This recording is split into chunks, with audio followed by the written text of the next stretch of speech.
Sorry, I'm turning on my phone. Follow fan. Hold on. YouTube. Life's been good to me so far.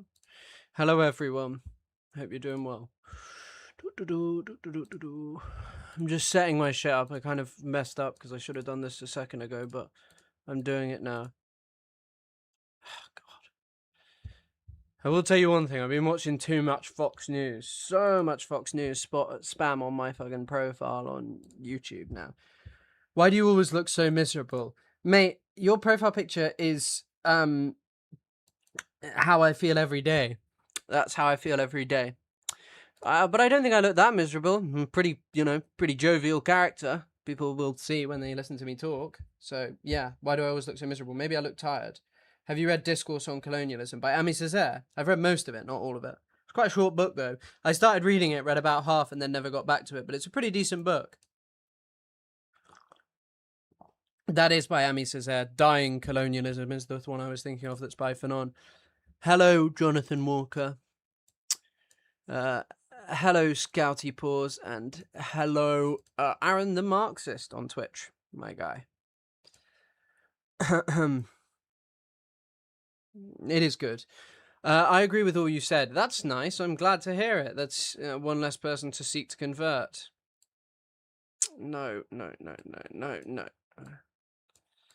Life's been... Oh my gosh. Why won't it let me get into the corner? There we go. Hold on. Yeah, Black Skin, White Masks is very good. Very good. I enjoyed that. I haven't read that in a long ass time, though. There should be... Right, hello, everyone. Yeah, hello. We'll see if we get any debates. If we don't, I'll just close it early today.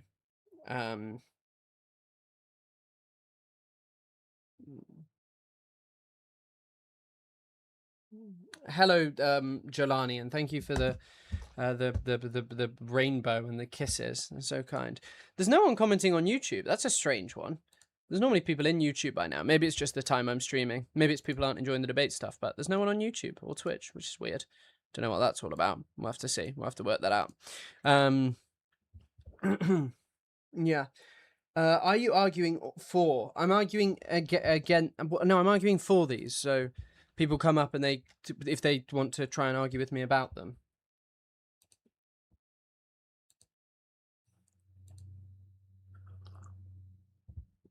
If they disagree with me is probably the easiest way to describe it. Is there really no one on YouTube?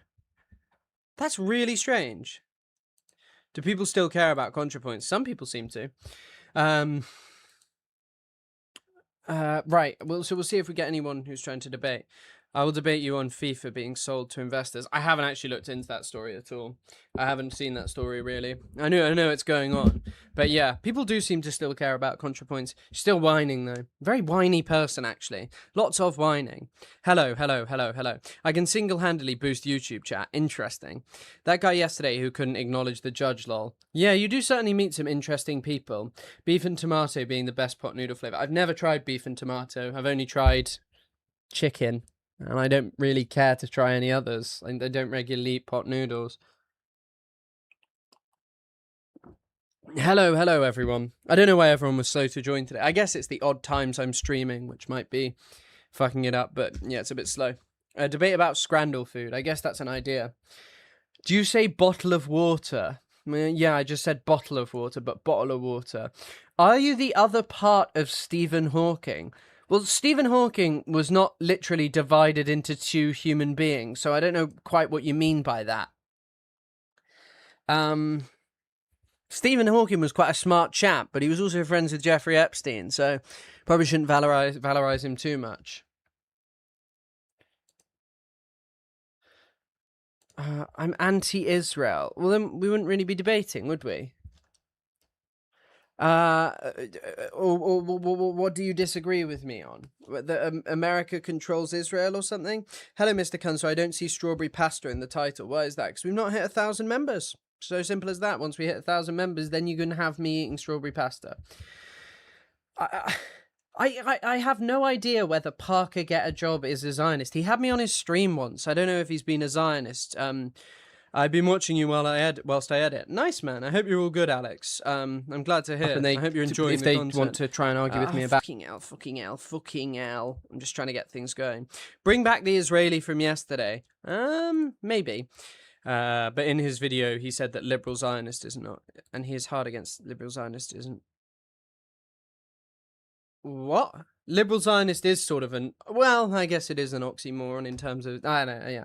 I have to see what context it exists in. Thoughts on Adam Tooze? I very much like Adam Tooze. I'm a big fan of Adam Tooze. I've read The Deluge and I've recently bought Wages of Destruction and I plan to read it. Do some debates then. Well, I don't know if anyone's requesting to debate. But yes, I very much like it. So you're apparently like a little, sort of...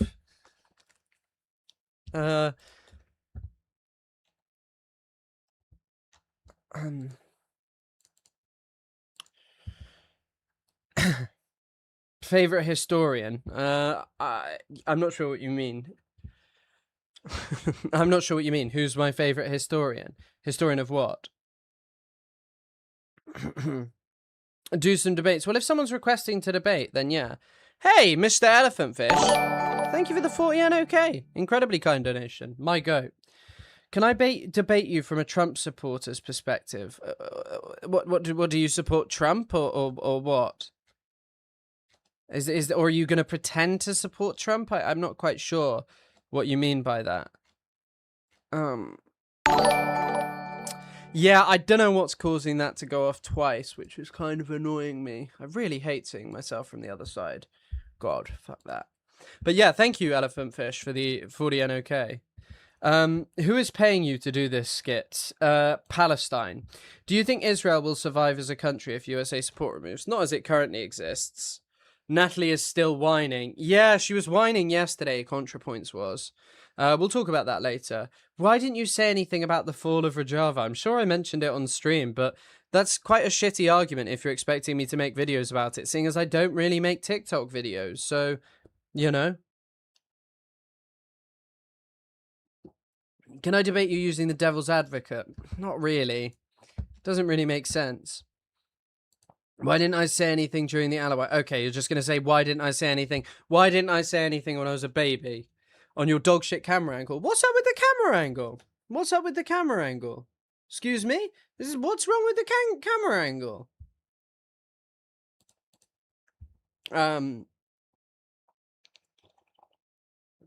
Yeah, my Qatari checks got lost in the mail. Also, I don't know if anyone's going to join up today to debate, so who knows. So Islamists get 10 countries and Judaism gets 1.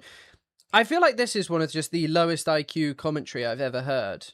It's important to start with Nathan Birnbaum. I don't even know who Nathan Birnbaum really is. I've not really heard of it.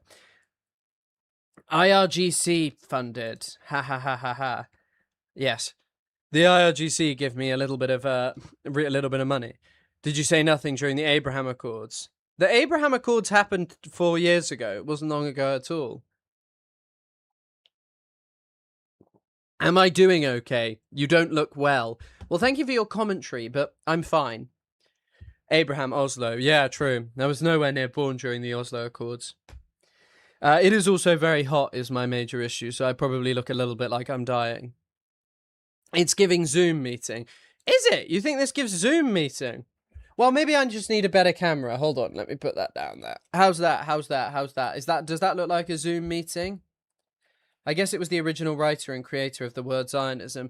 I don't know. I feel like you could start with Herzl and be fine. There are loads of other people, like, I think his name's Leon Pinsker, that barely anyone talks about, but he's much more the Hebrew guy.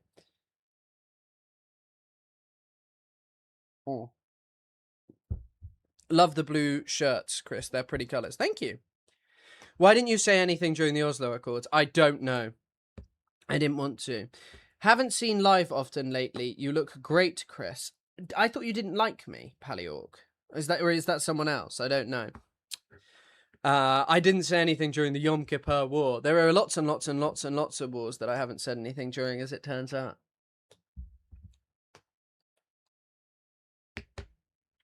Hold on, I'm just what the fuck? Fucking phone.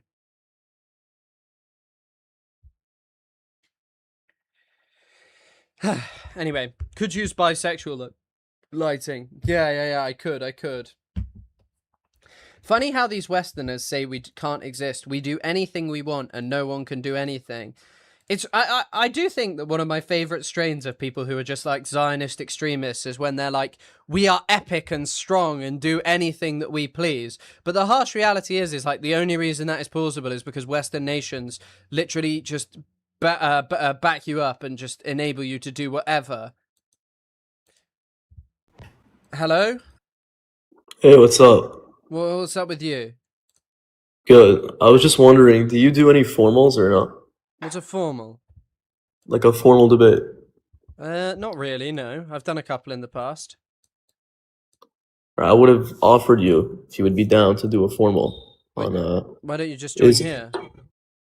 right, because when I do debates, I like it to be on a fair platform. What's my Um, platform, and you can deem it fair or not. right, I don't do that though because I have experience with being on people's platforms that are biased, and that's not good. So I'd rather have a formal where it's moderated, it's fair. Okay. So would you be down for that or no? We can do it on Nope. is Israel committing a genocide, any of that. Just you can either do it now or you can go. It's up to you. All right, man. So I appreciate that.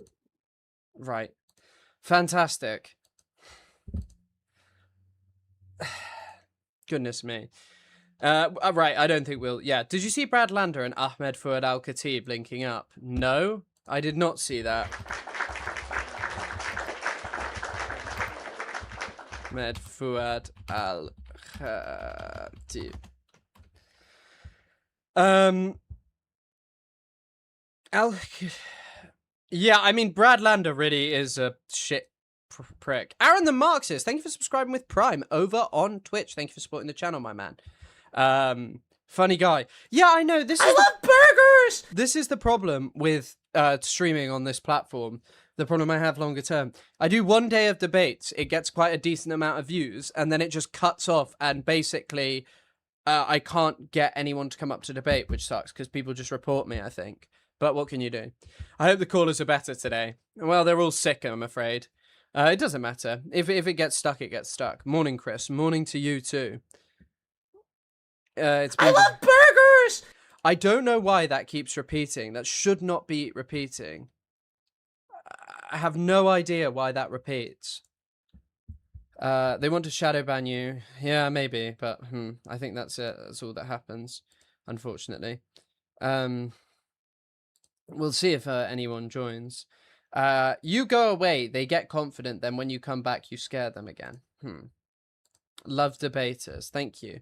I'm debating love with my dear friends. Yeah, Brad Lander does suck. We will talk about that. That is really... Well, I mean, to be honest, the Albert stuff was worse, but I think meeting up with him is an annoyance as well.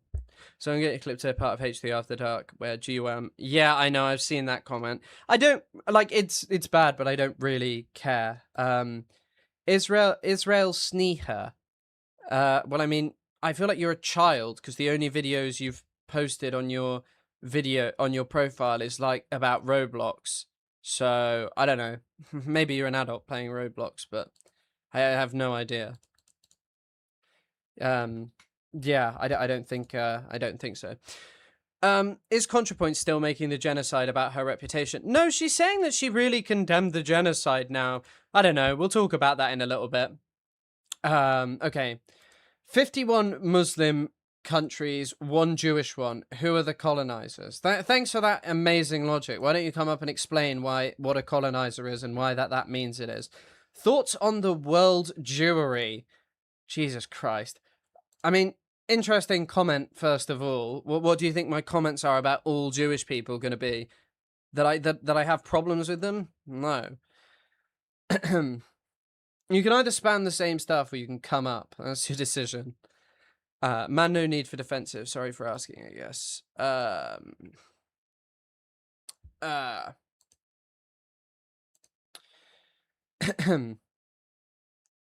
What's up, K-Money? Hello, James Trial 887. My man. Started the... Oh, Jesus Christ. You don't have a request option. Yeah, I do. There you go. I can even invite you. Thoughts on Bad Empanada? I think Bad Empanada's conduct on Twitter, especially recently, has been outrageous. Yeah, I do have a request option, and you can join. You can join. There is definitely one. Are you going to debate or what? Well, it's people not requesting to come up. With the two people next to the chat to request. Yeah, the two people kissing.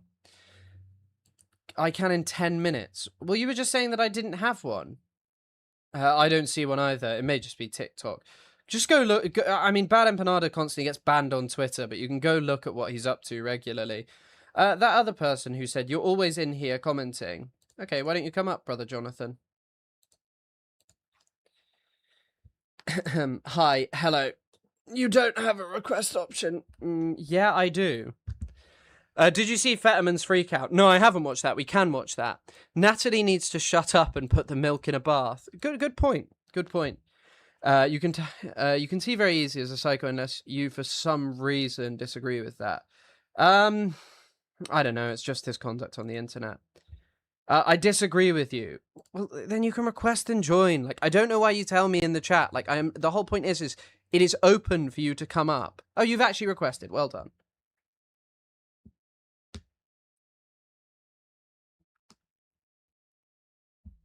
Hello,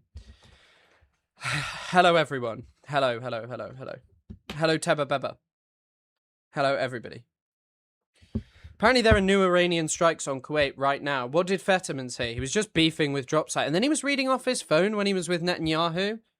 For some reason, Daniel's not connecting. Maybe he's got that Israeli internet, which is really bad for some reason. I actually don't know why Israel has such horrible internet. Okay, well, Daniel didn't come up. Heavy on point one. Thank you. Genuinely dense. Why are these people responding to you? Just stupid. I don't know.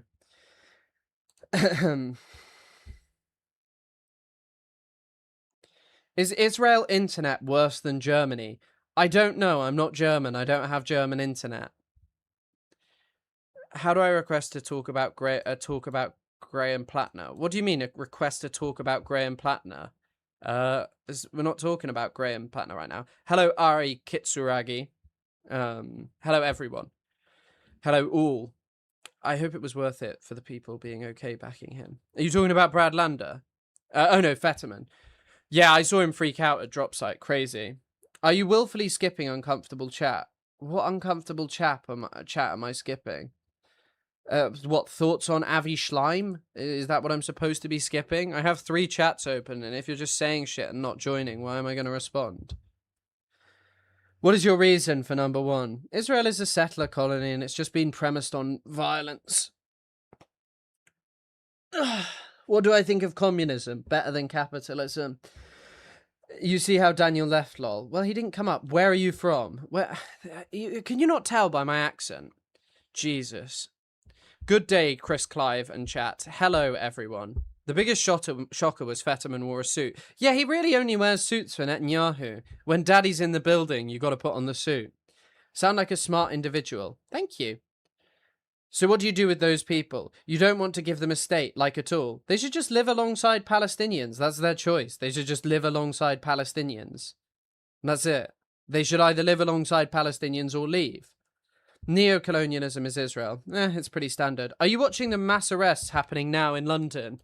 No. Is there a big Save Our Juries protest? God, I searched Save Our and it says Save Our Jews. So there's a massive arrest thing happening right now in London. No, I haven't been following it. You sound like you're from Lao. Thank you. Thank you for your kind comment. His name is Chris Rayleigh Kabutzler. Yeah, that's my real name, Chris Rayleigh Kabutzler. That's what people call me. Tic Tac 3 minutes. What? What are you talking about? Everyone's just saying different things. Chris is from Jesus. True.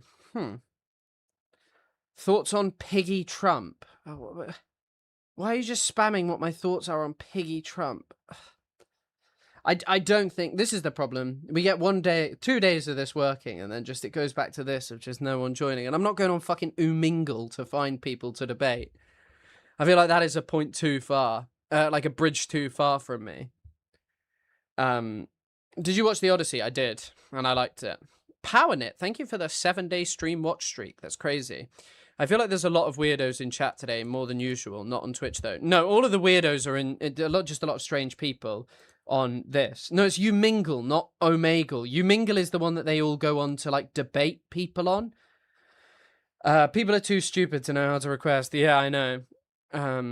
Dutch professor Hein de Haas. I'm currently reading a book, How Migration Really Works. I've never heard of Hein de Haas. He brings up the 22 most common myths about migration. No, I can't say I've heard of him at all.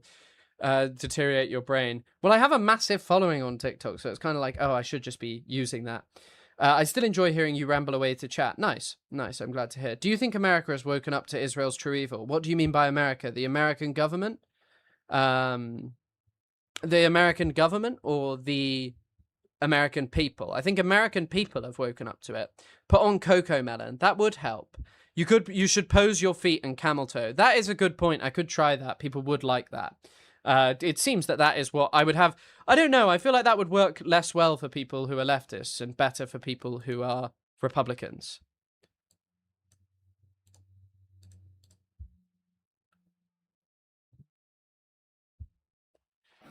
Hello?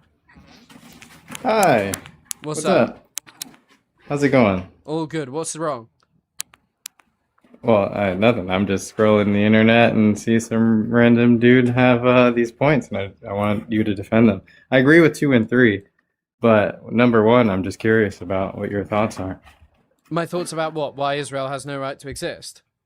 Exactly. Well, I mean, I'm of the opinion that nation states shouldn't exist, but Israel is a particularly egregious example because Israel is a state with preferencing Jewish people over Palestinians written into its law, and also it is a state founded on the expulsion and elimination of the indigenous people, both historically and also in the present. So Israel right now is continuing a decade-long campaign of expelling Palestinians, and I think that it has shown ever since it was created that all it knows how to do is expel Palestinians and have wars with its neighbors. I'm just curious. Do you have that same energy for America? Yeah. Oh, okay. Yeah, no, we're in agreement then. I understand where you're coming from. I don't see it that way. Do you believe in like people being able to change their minds? What do you mean people being Like able to change their minds? for example, like your reasoning is kind of more so based on like due to the negativities that have come from the state. I love okay, burgers, cool. burgers. Sorry. Can we talk about? No, you're good. Can we compare that to like Germany, for example, who after the Holocaust, they went on obviously a large, for lack of better words, apology tour, gave reparations, et cetera, et cetera. So if a state is able to change the mind and do something good with, to correct their history, does that change your mind? I think one of the problems is I'm not sure how well Germany did actually change their opinions and also their behavior after the Second World War. I think if you look at now, a lot of European nations basically decided that, or they tried to portray what the Nazis did as some kind of unique aberration, when in reality it was colonial policy turned inwards. If you read like what inspired the Nazis to what they were doing, like Hitler was a really big fan of cowboy movies. He was also a really big fan of what America had done to the indigenous people, and he wanted to do that across Eastern Europe, and he wanted to do it as well to Jewish people because he viewed them as racially inferior. However, I don't think Germany has really changed that much for...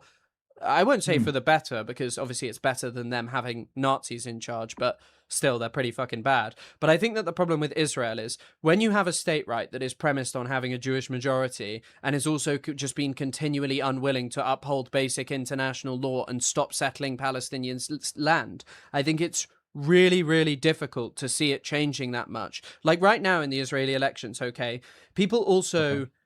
bring up this notion that there's like this massive Israeli left. If you listen to the statements of other Israeli politicians, like Naftali Bennett is one of the big opposition figures, or Gadi Eisenkot as well. I think Gadi Eisenkot invented the Dahir doctrine, if I remember correctly. And Naftali Bennett has openly spoken about how he's killed Arabs in his lifetime, and that's something that he should be proud of, or something along those lines. It's like not, maybe it's he says something not to be ashamed of. So I think that the problem with Israel is it doesn't really show any ability to change.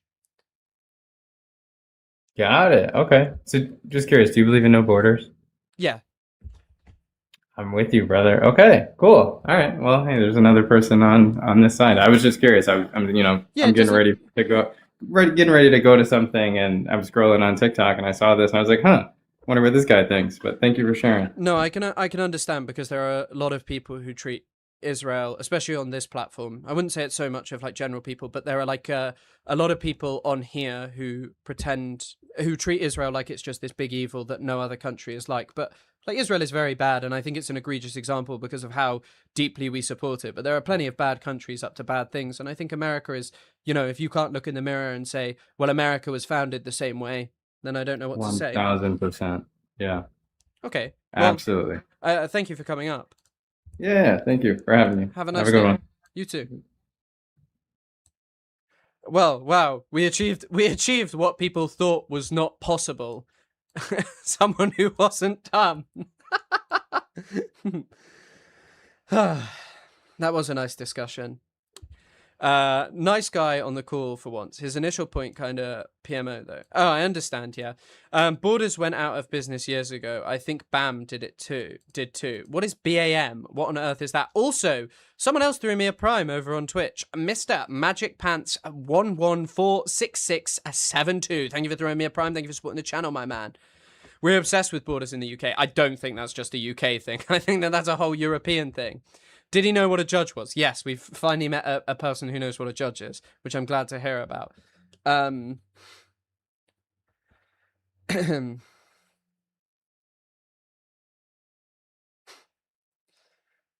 What on earth have you just sent? Wife 7-inch plumber. Why did you send those words? Hello, Hyper J. Thank you, that made my damn day. Yeah, chatting to someone nice. Chatting to someone nice. I have thought about doing that more as well as a way to continue the stream as well. Maybe it would be smarter as well to talk to like people who are actually in the community as well about this kind of stuff in the future. But we'll see. Like talk about stuff that people feel about stuff, and maybe debate some of you when you're telling me things that I don't agree with, like strawberry pasta being nice, because it's disgusting. Why is the extermination of Jewish people the only thing Europeans speak about, but other atrocities towards POC, no one cares? I think the hard truth of that is most of the Europeans who fought against the Nazis during the Second World War were also colonizers and imperialists themselves, and they didn't want to actually have a deep moment of introspection and think about the barbaric things they were doing. Because if we did bear in mind like projects of extermination, we would talk as well about what was done to the Algerians by the French. We would talk about what was done to the Indians and all of this stuff. There's so many other examples, King Leopold in Belgium, but it's really the images of what happened in Europe, I guess, because it was internal inside of Europe, and also because there was like, it's something that wasn't specific for, it wasn't something that was specific as well to, Germany, really. Like, all of Europe realized they were also quite guilty of that, and yes, it's definitely because it happened internally inside of Europe. Modern Zionism explained. Maybe I'll do that at some point. I don't think Jewish people are going to disappear me. Curious question. Why do you want to debate? I think that, first of all, people find it as something that they want to watch, okay? It's content about Palestine, and I'd rather that people watching that over, I don't know, other people doing things, but in comparison to some things. I also think that the only merits of it are not that you can convince people to change their minds. People go into a debate, and regardless of how someone will perform, they will generally still defend that person and that person's viewpoint because their mind is normally pre-made up. But what you can do for someone who's more on the fence is help them feel stronger in their viewpoints. I think it's maybe the only argument that you can make in favor of it. Colonizers getting colonized made people learn not to do genocide in Europe. I don't even think you should actually say that people learned to not do genocide in Europe, because doesn't the genocide of Bosniaks happen after that? Well, it does. That's kind of me asking a rhetorical question. Thoughts on Hezbollah/Lebanon possibility of civil war breaking out? I don't really know enough about internal dynamics. I don't really think that Hezbollah want a civil war. I have read Ami Cesaire's Discourse on Colonialism. It's a good book. My friend Adam was just asking me whether I'd read that as well, which is, it's a great book. I have seen, I guess I'll talk about the Defend Our Juries later, that they are arresting people. It is crazy. I mean, Andy Burnham, if he was actually going to do something about Palestine, would have already reversed that decision, but it's pretty obvious that he won't. It's obvious that Andy Burnham doesn't give a shit about Palestine, that he's just Keir Starmer Part 2, but slightly more charismatic and probably going to be a slightly better prime minister in terms of competency. But in terms of doing things that I think will actually benefit the country, hard to say that he'll do anything radical enough to change it for the better. Colonial atrocities before the extermination of Jewish Africa, India be considered acts of genocide. It depends where and in what context of whether you'd consider them genocide. I think in examples of settler colonialism, yes. The Bengal famine, mass atrocity, but I don't know enough as to whether you could make a strong argument. There may be people who do this, by the way, as to whether the policies of Winston Churchill were taken with the goal of eliminating the people of India in part or in whole. But I guess you could say, because he made comments like breeding like rabbits, that he did actually intentionally want to reduce the number of Indians. But I don't know. I'm not familiar with genocide discourse on that. It's like how some people, so in the Cambodian genocide, millions of people are killed. But what Ben Kiernan, who's a professor of genocide studies, argues makes it a genocide is, I think it's Cham Muslims who were specifically eliminated, along with some other religious and other minority groups inside of Cambodia who were specifically eliminated, which he argues is what's genocidal about the Khmer Rouge genocide as opposed to the general policies, in my understanding. I don't know if Burnham is going to be better. I think in terms of charisma, he'll be better, and in terms of like maybe acting as like a strong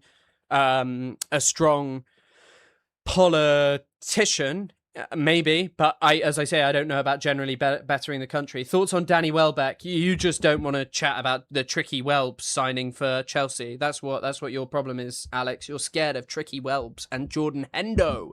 Sup? Not much. What does Contra want now? Just an interesting statement. Burnham is doing so much for the working class man. I don't know about that. That remains to be seen, lad. What should happen to Israelis if Israel is disillusioned? Well, Israel is already disillusioned. I think you mean dissolved, but if Israel is dissolved, they should just live alongside Palestinians. Burnham will single-handedly revive Labour and challenge reform. That's just a fact. Yeah, I mean, I would not speak with such confidence about that being a fact. I think we should wait and see as to whether that's true or the case. Andy Burnham being more competent and charismatic isn't necessarily good. Being evil and incompetent is often less bad than being evil and competent. Maybe you're right about that. Thoughts on Boy George's pro-Israel song? Never, ever, ever Google Boy George and chaining people to the radiator. Boy George chained a young man to the radiator and beat him with a chain, I believe, which he was denying on Twitter, even though he went to prison for it. So if you're wondering why Boy George made a song about Israel, he absolutely just loves torture, I think. The Pied Noir after Algeria got the same independence as settlers. Yeah, I think the Algerian Pied Noir actually left before there was the institution of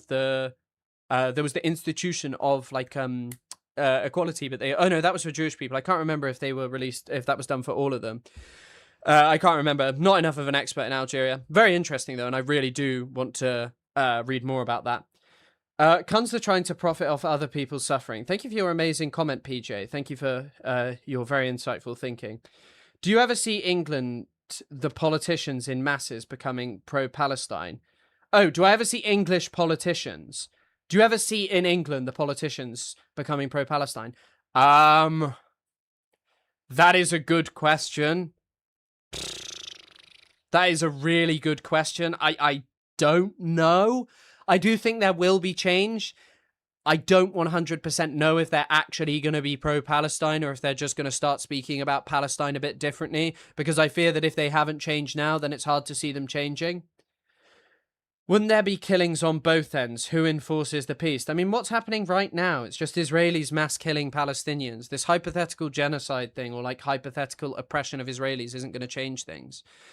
We have reached a point with Israel that it's no longer possible to give the land back to Palestinians, and that we maybe should look more at how the world put pressure on South Africa to force them to end the apartheid and reform the country. But would that even be possible? You have to look to South Africa as an example of how you can improve things as well on what South Africa did. Like enshrining private property accumulated during apartheid was really bad because you maintain a lot of apartheid structures in South Africa to this bloody day. I just don't trust any politicians. I know. Yeah, I know. It's hard to trust any politicians, especially when someone with promise, you know. And I know that there was a lot to be wary of initially, like Zoran has behaved the way he has since. Thoughts on Paul Mason? I feel like I'm just kind of predisposed not to like him because I've seen some dodgy ass tweets from him, but I couldn't really recall. Post-apartheid tends not to result in reverse oppression. What do you mean the white people are being genocided in South Africa, according to Donald Trump? I fucking love Zoran Mamdani. I don't think I would say I fucking love him. I think he's been disappointing in many ways. I think when it comes to Mamdani, things like the stuff about not failing to arrest Netanyahu, okay, it's a promise he didn't deliver on. Politicians always don't deliver on promises. The bigger thing is there are material actions he can take, like going after charities that back settlers, and he chooses not to do that. He's acutely aware of this kind of stuff, keeping Tish, and I think it will also be important to see how he handles the mass protests over Gaza, and also his relationship with Landa makes me uncomfortable. You need a UN coalition peacekeeping force to take control of Israel for 50 years, commit to full denazification, gradually transition to a democratic state. We'll see. I mean, that is like more ideal. Failed at fixing problems in South Africa and wealth accrued by Afrikaners during apartheid. South Africa is still very much the most unequal society because of it. Yeah, there's also a thing of like they won't just sell like loads of white farmers won't sell land to black people. He's just a mayor. He can't arrest him. What the fuck? Well, I think I just made that point that Mamdani cannot arrest him, and that's fair enough. He did a promise that he was going to arrest him. He obviously didn't deliver on said promise, but he didn't deliver on said promise, okay? And so he didn't deliver on said promise, but he can actually take actions. White South Africans voted on it. I don't see that ever happen with or for Israel. It depends how many Palestinians are allowed to vote there. YouTube is lenient because even within the President Day video, he says that he knows that it'll be demonetized. Oh, fucking hell. Because he actually shows children victims of bombings and murders by IOF, so we'll see. Yeah, maybe I should be careful about that. Maybe I should take that out of the title. But yeah, he can take material, like actions inside of it. I don't think we're going to get any debate, so I probably will only do this for like 30 minutes, so that's okay. I'll just get a focus on YouTube and stuff. Algerian Jews got French citizenship in the 1900s. Yes, they did, didn't they? What was that called? The Crémieux Decree? Or was that later on? I don't remember. Anyway, I'm not enough of an expert. You're not from New York, let alone the United States. Okay. Well, someone asked for my opinion on Mr. Mamdani. Mr. Mamdani. Mamdani still has the head of the NYPD, who's a major Zionist. Preach. It's insane Zoran made a promise he obviously couldn't keep. I mean, politicians promise stuff. I think it's more disappointing that there are material actions that he can take. Someone asked me whether I liked Mr. Mamdani. You also said you loved him, and I was just like, oh, I don't feel the same. And I explained to you why I don't feel the same. He had some promise when he came in, but I think he's disappointed, you know. Crémieux Decree. No, it's Crémieux, not Crémieux. Crémieux is a funny way to put it, though.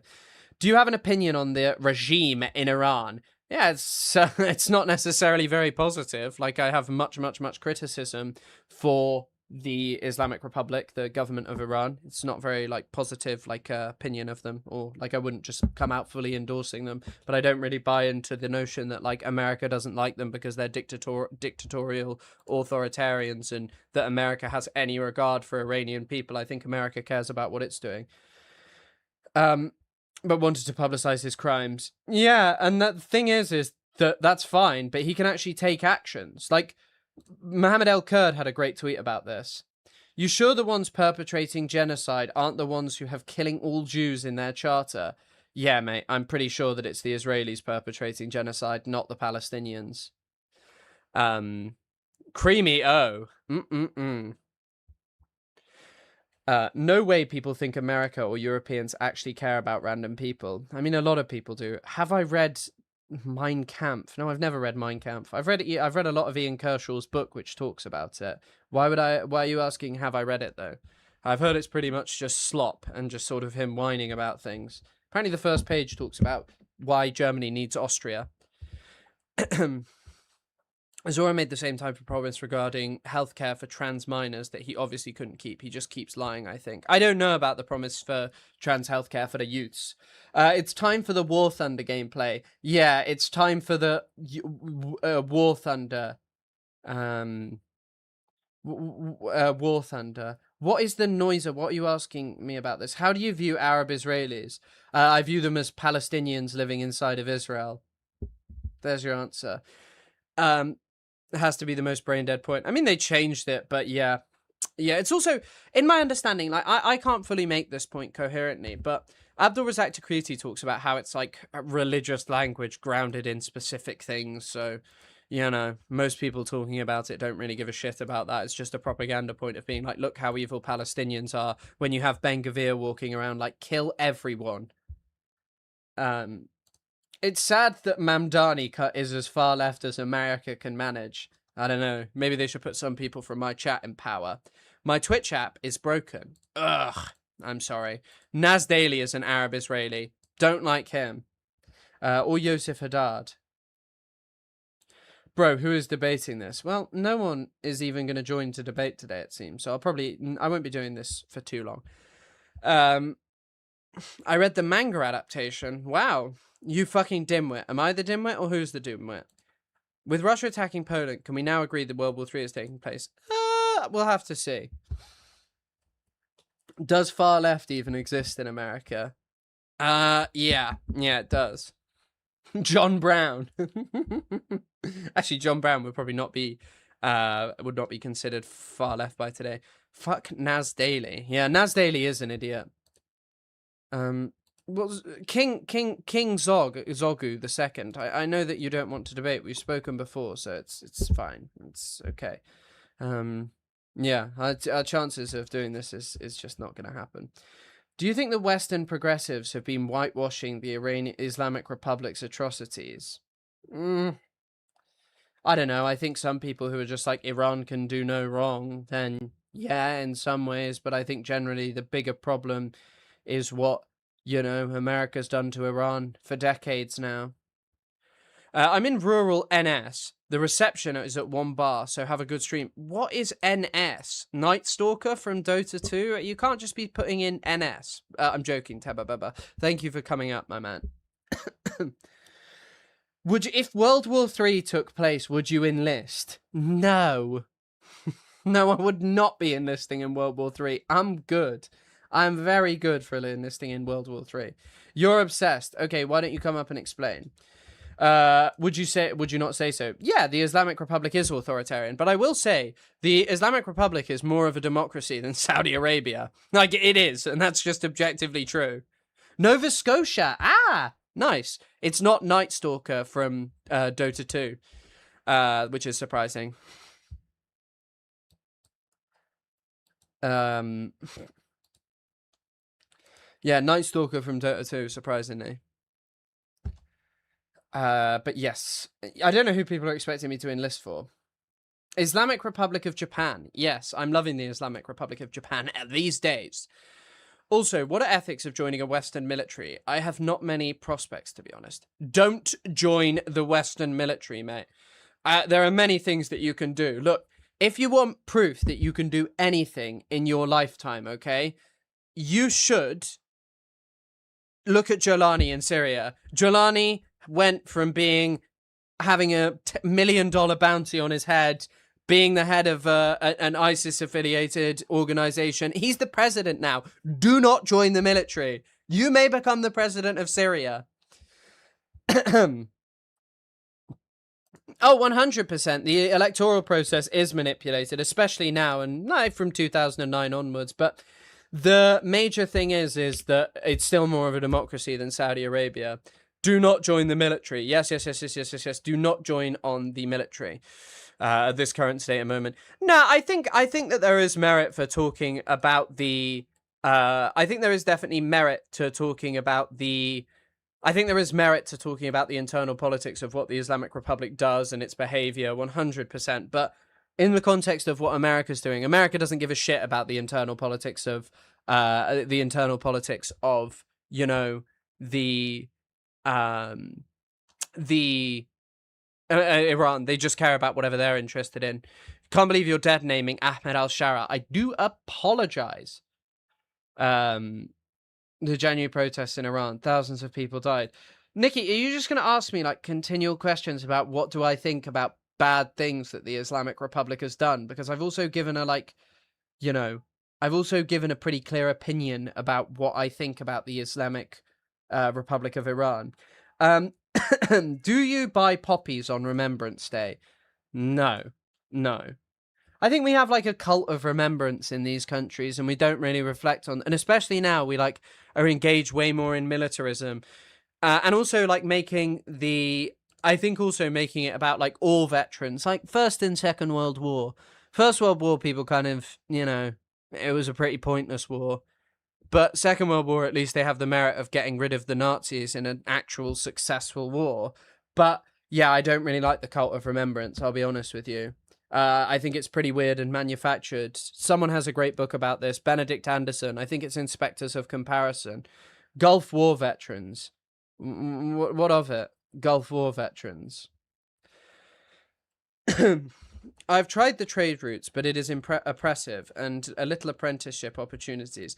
The army will be even more oppressive, my man, and you'll regret it for the rest of your life. And you don't want to go out and oppress people.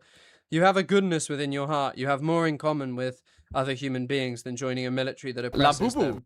Oh my goodness, Mr. Grandma Caprio. We need more wildland firefighters in the Bürgerreich. FEMA defunded funds for the fires happening in Oregon. Grandma Caprio, thank you for throwing me that $5. Thank you so much, my man. But yeah, thank you for supporting the channel. Afghanistan war was based too. What do you mean the Afghanistan war was based? It was, if anything, wasn't it incredibly cringe? Because not only did they kill loads of people, they also totally failed in their fucking aims. Wear your Bart Simpson knockoff Gulf War t-shirt on Remembrance Day. Preach, my man. Yeah, thank you so much. Yeah, become a firefighter. Yeah. Well, we've been incredibly unsuccessful at getting a debater involved in here.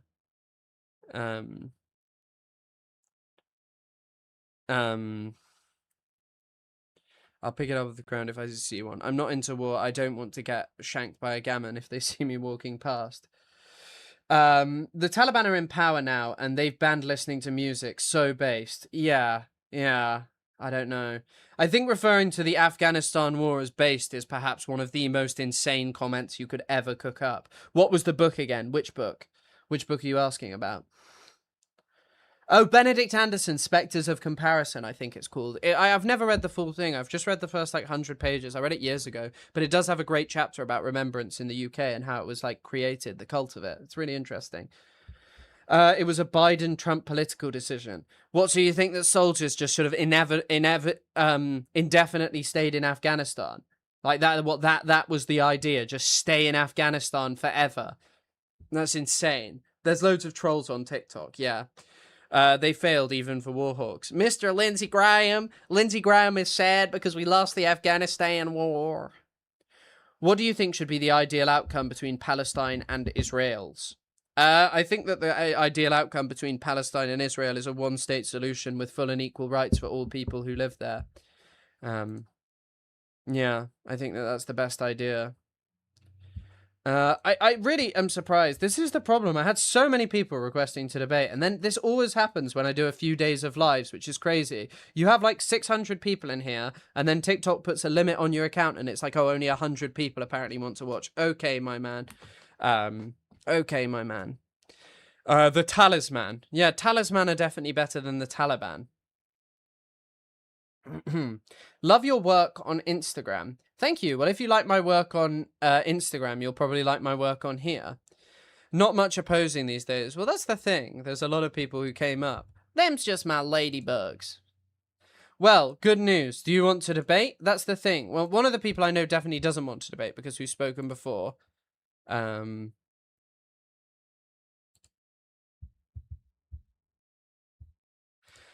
might actually want to debate, which is, you're sharing Matt Walsh, so okay.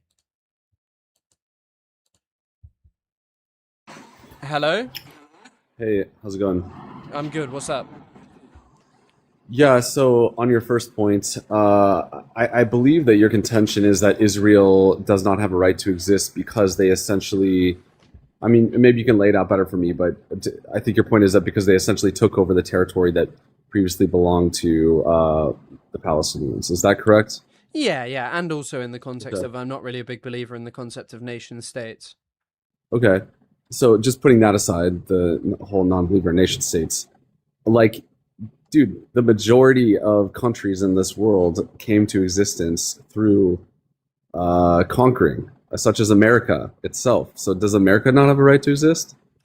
I mean, so in the context of America, okay, America eliminated the majority of its indigenous population. There are, of course, indigenous people who still live in the Americas, and they definitely deserve land back. They deserve more political rights and some kind of, some kind of support for what has occurred towards them and recognition and also representation in what happens to their lands and their people. But obviously, America, I don't believe, has a right to exist, but it's fundamentally different to Israel in the fact that Israel still has an active, open frontier of of settling Palestinian land. Got it. So just to be clear, you're saying America does not have a right to exist, right? Yeah, I don't really think so. No country does, though. Okay. So no country has a right to exist. Yeah, but these two are examples of a specific subset of colonialism referred to as settler colonialism by kind of like the field of genocide and colonial studies. I mean, this does the UK have a right to exist? Not really, no. No country has an immutable right to exist. Okay, so I mean, no like disrespect, but how like if no country has a right to exist, why should anyone take you seriously? I think the majority of people in the channel and in the world believe that their countries have a right to exist. What do you mean, a right to exist? A right to exist meaning that, say, I live in America. I don't. If someone were to tell me, "Hey, you have to dissolve the American nation state I think it would be and better hand for back," most Americans. no, I completely disagree. I think that would be nonsensical. You don't have any countries. You don't have any order. Well, you can have a Complete state, chaos. so you can have a state, but not a nation state. So the concept of a state is a political entity that serves all of its citizens. And I think when you look at what's happening to generally all of the citizens of America, you have to change things. The gap in wealth inequality, the robbing that has occurred from the poorest people in America, the way in which consumer spending, I think 50% of consumer spending in America is now done by the top 10% of the country. The country is just spiraling more and more out of control. I think in the UK it's the same kind of thing. I think we have to try some kind of different thing. And I don't think it's insane to think about whether we should have these states which are premised on serving exclusively the national majority as opposed to all of the citizens of the state. We live in a globalized world. Someone just accused me of being a globalist, but we do live in a globalized, interconnected world, and our states are made up of many, many, many different people now. And I think we have to look after all of them as opposed to believing that there's some kind of nation within the state that has to be looked after. So just to be clear, you're suggesting that the world should just be composed of like an open border, Yeah, I think so. go wherever you want. Okay, the problem with that is that you can't have a society that's completely open border and also have essentially a welfare state, which is what you're asking for, because Why not? then because then people from all over the world, the poorest countries or the poorest areas, just immigrate to the places with more money until That's that place already what's happening right has now. no money.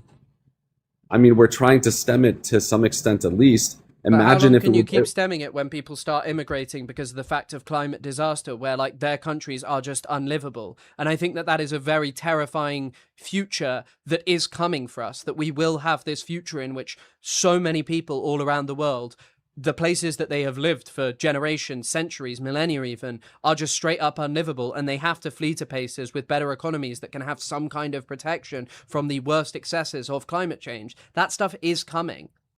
So I think Well, that that's the other thing that we have to think about when we're talking about the context of this. These states need to start looking after people rather than prioritizing profit. You know, not to generalize, but your side has been saying that for the past 40 to 50 years, and as of now, the only places that that's true of in the world is like 0.5%. I think it's So pretty evident that things are getting way worse heat-wise.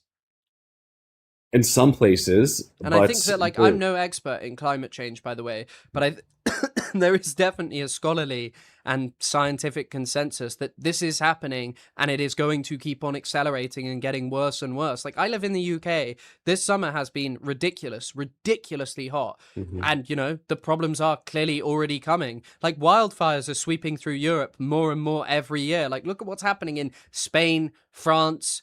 It's also happening in the UK, not to the same extent because we're not as hot, but these problems are coming and we need to change things. And the problem is when we have things set up for profit, there is no incentive to save things, and the way in which America exists as well. So you have this country that wants to cling to fossil fuels in spite of the fact that it is destroying the world. We have to talk about some way to move beyond that and have a world that is more interested in humanity than it is the profit and the individuals who live within specific nation states, the nation of the state.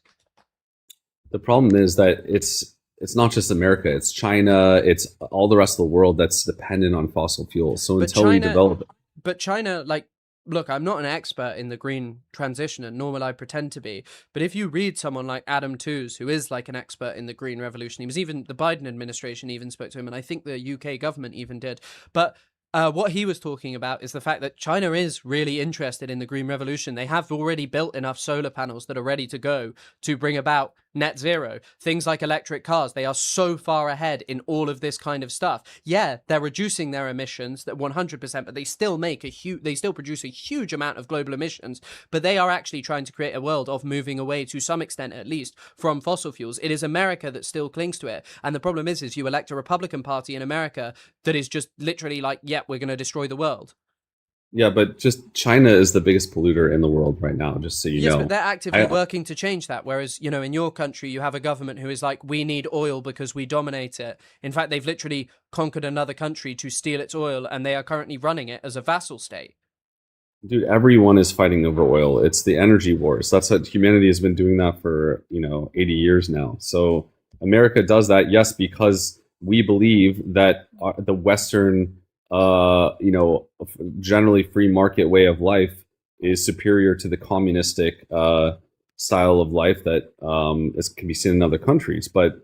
And that's true. Like, if you have a better ideology, you should prioritize capturing resources to enforce that way of life. But what about all of the people who get their resources captured? And also the other thing is that who is it better for? Because I think it is increasingly obvious, especially since the fall of the Soviet Union, where the United States does not really have a major competitor whose entire ideology revolves around basically providing basic services for people, and the collapse of the post-war consensus in Europe. You basically have these things where inequality is just growing and growing and growing to the point where huge amounts of populations, even in first world nations, in spite of the theft of massive resources from non-first world nations, are not living any kind of meaningful standard of existence. Poverty and inequality just keeps on growing. So I'm not so sure why this ideology of capitalism is so much better, especially when it is so evidently pushing us towards global destruction.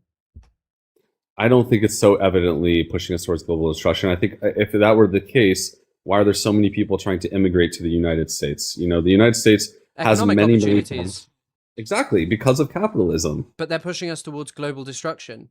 I mean, the According war to on who? Iran is very they're obviously getting better. pushing us closer and closer to global It's economic not. collapse. I It's mean, not. it certainly is It's pushing not. us closer. It definitely is. Like, No, the it's the not. situation involving energy right now globally has only been saved because China has a huge strategic petroleum reserve. How does that have anything? What are you saying? So What is that? basically, the main importers of oil from the Straits of Hormuz are countries in Asia. Since the American attack, China basically stopped importing around 4 million barrels of oil per day. That is the same amount that I think it's France and Germany use per day, okay? China could, if they wanted to, not release any of their strategic petroleum reserve with the specific goal of destroying the American economy. They could do this, and they could just keep importing oil. They have unlimited money in dollars. They have like $3 trillion in currency reserves, okay? The only thing saving us right now from global economic meltdown is really that China doesn't want a global economic meltdown.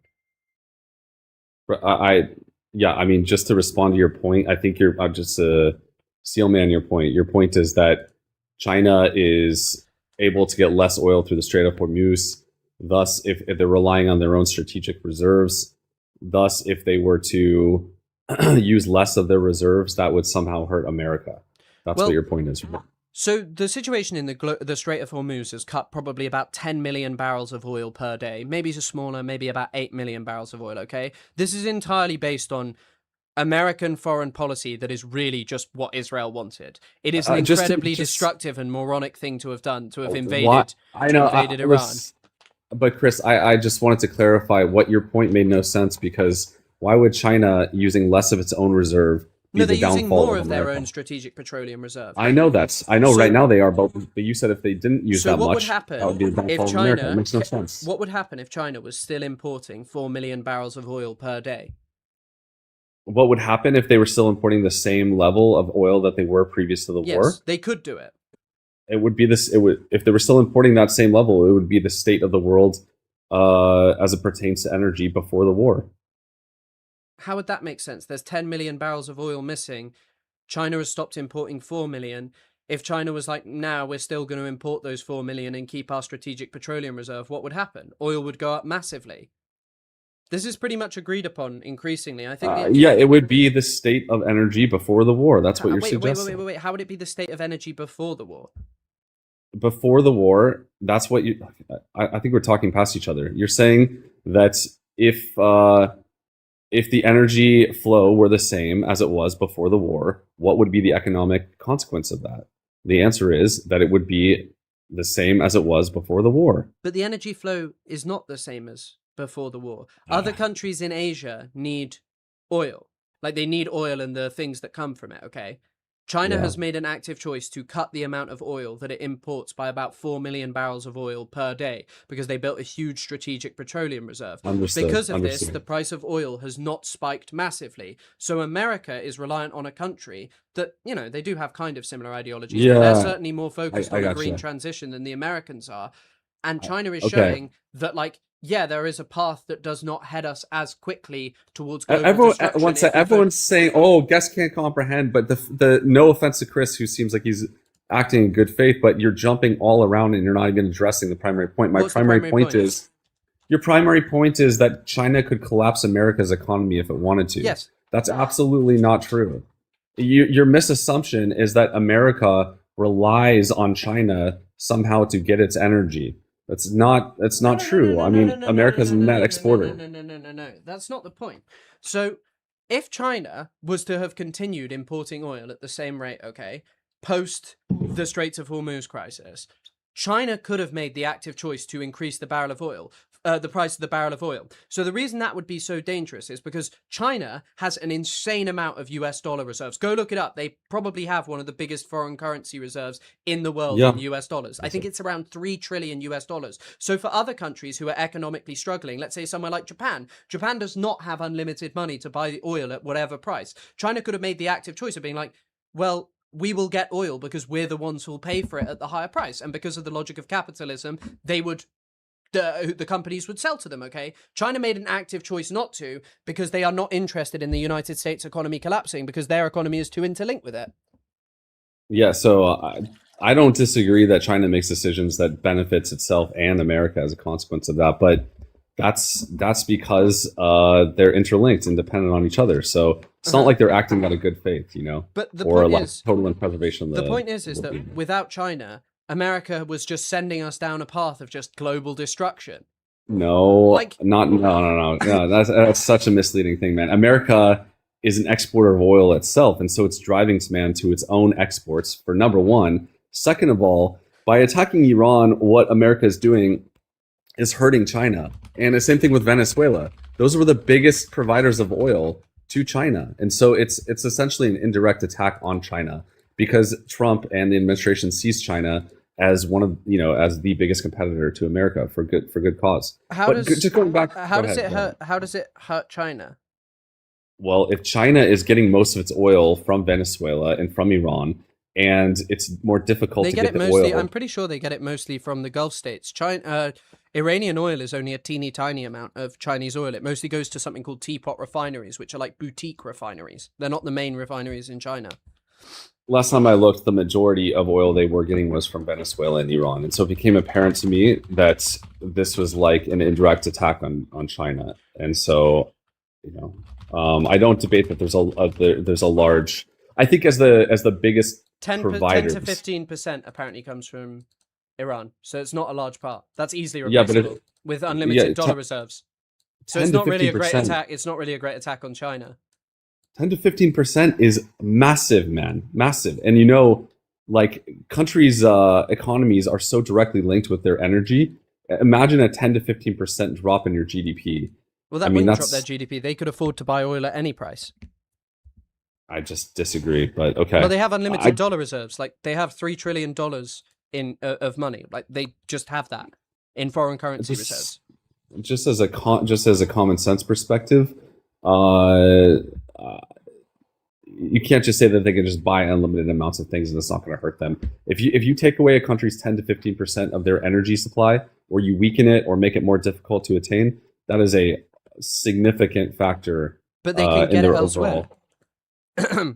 Yeah, but not for the same price. But the price is not really a major issue for China. China needs to spend some of its dollar reserves. Like the thing is that would affect other countries when they would have to pay higher because China can pay for it. China economically is booming. Like the amount, like just go look it up. They have $3 trillion worth. It's why also the concept of a petro yuan doesn't really make that much sense of China paying for oil in their own currency. They just pay for it in dollars. They have like unlimited dollars basically. Obviously it's not unlimited, but 3 trillion is so much fucking money.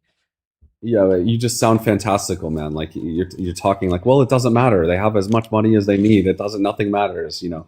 Well, 3.4 trillion in foreign currency reserves basically means you can just cover the oil. No, it hurts them. Is it going to cost? Do they have? Also, can they pay for it? Yes, but it's going to hurt their bottom line. That's also, wait. How does wasting all of your Patriot and THAAD missiles, how does wasting all of those harm China? Because they're willing to destroy Iran's infrastructure, which indirectly you do realize China's bigger business is with the Gulf states, like the Emirates, Saudi Arabia, those kind of countries, Qatar, not Iran. They're happy to get oil from Iran, but it's not their main business from the Middle East. It's 10 to 15%. If you can find me another country that's way above 10 to 15% that they're getting oil from, that would be great to know. And then also Venezuela is like what was it, like 20% or something like that?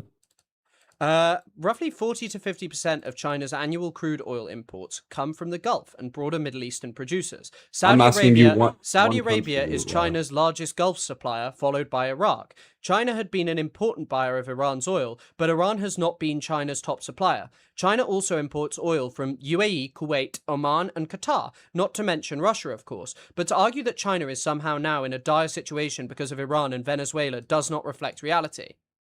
La boo-boo.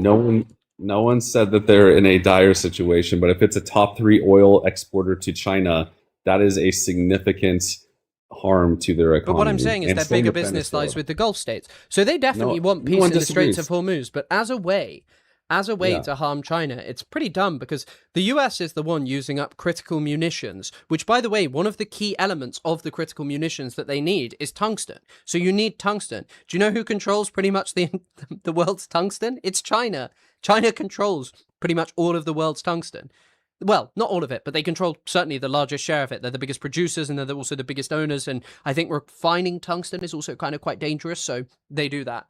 And I think that the thing is that, like, if you look at America and its logic of just being able to dominate the entire world and the logic of capitalism as an ideology of prioritizing profit over the people and the desire to cling to, you know, fossil fuels instead of changing and moving towards the green transition because China is just so far ahead. It's such a dumb ideology because it is pushing us towards destruction. And I think that the war on Iran, like, even as someone who lives in the UK, it is so evident anytime you go out and drive your car that oil is way, petrol as we call it, or gasoline, but petrol and diesel are so much more expensive than they were as a result of the nature of the American ideology that they're supreme over everyone else, that capitalism is the only way that we can ever exist. It just is pushing us closer and closer to global destruction. I think that your notion of the ideal state of the world is, you know, with all due respect, because you're not a stupid person or anything, but it is like, it would never, ever, ever work. It's like a pipe dream. Like saying that we don't need any countries, we don't need borders, then what you get is you can't have a welfare state because, like I said, everyone's just going to move to the place with the most money. It's going to be, it's just that cannot work from a logical standpoint. So, it's not a good. Go ahead. Yeah. You do know passports were only implemented in the UK in like around 1920. I don't know the exact year, but it's around the First World War. There were literally no passports before that. Yeah, and before that, it was like 99.9% British people that lived there. Like now, it's way lower in terms of the citizenry. So it was never a problem before the modern era. Yeah, but there were people who were not British. Like Britain is a country made up of immigrants for a very long time. We had huge amounts of Huguenots who were French Protestants who were persecuted by the government. So we have loads of people who are descendants of them. But if you go back to the 1920s, what did it look like compared to today? Today, when you walk down the streets, you see a bunch of like Indians, Arabs, people all over the world, right? Yeah, I'm not saying that. Yeah, right. But my point is, if you go back to the 1920s, you could barely see any of those people. So you didn't need this passport system back then. But so they set up the passports before mass immigration. Britain, by the way, used to export more people up until 1986. So there's a 60-year gap. And also the majority, like vast immigration to the UK, or like larger immigration, really occurs from the colonies after the Second World War to rebuild the country. Yeah, I'm just answer this question for me. If we lived in the world that you're proposing, so there's no nation states, there's no borders. Let's say, and as AI becomes more prevalent, you're going to need more of a welfare state, right? Because jobs are going to be harder to come by, presumably, right? It's not necessarily a guarantee, but I do see a lot of people reporting that, that claim that AI will alter how we live our lives, that labor will be reduced by it, quite possibly. Okay. So let's imagine that there's very few jobs. Most people need to rely on welfare. There's no nation states. You can move wherever you want. Yeah. So what's it going to be like in America when everyone from Africa and everyone from South America, the poorest parts of the world, want to move there, and there's just not enough jobs, so they're all reliant on welfare, and there's not enough money to go around. Now you're living in communist style housing because you're only getting, the equivalent of like 10K a year in welfare because that's all there is to go around. It sounds, you know what, if you're housing people who've been subjected to like never ending war and starvation, and also people who are incredibly poor in America, I don't know about you, but that sounds pretty fucking good. I think like there are just some basic things that we need in our lives as human beings. And I think it is a scourge that we have so many people who kind of end up wandering the streets, who end up in like addicted to substances, who end up having like mental health crises. I think that is awful, and I think that stuff has to be changed. And I think it sounds amazing having like these sort of welfare states that provide the basic necessities for human beings as just guaranteed, and that human beings' lives are not defined by the commodification of time as money.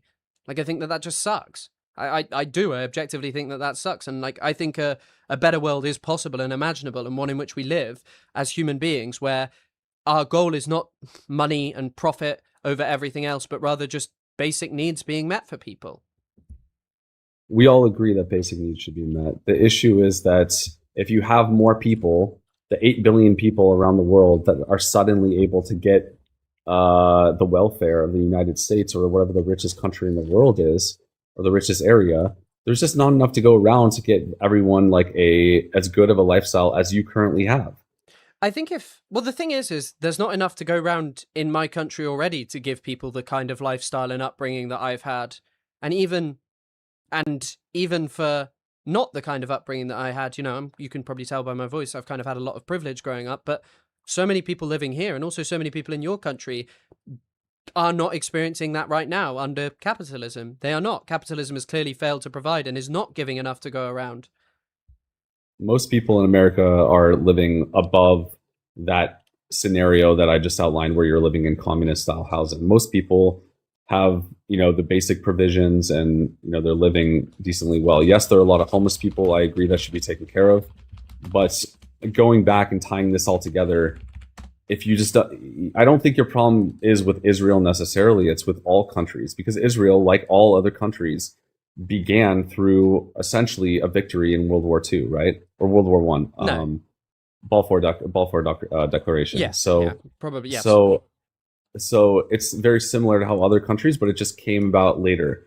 So like I think like if we really got to the brass tacks and drove this issue down, I think you would see that it's like a communist pipe dream where it's just not tenable. It's never worked in history. It couldn't work now. I love your passion. I also agree that we should provide the basics for everyone, but what you're suggesting, there's not enough control. There's not enough order. It's just like it would never work, you know.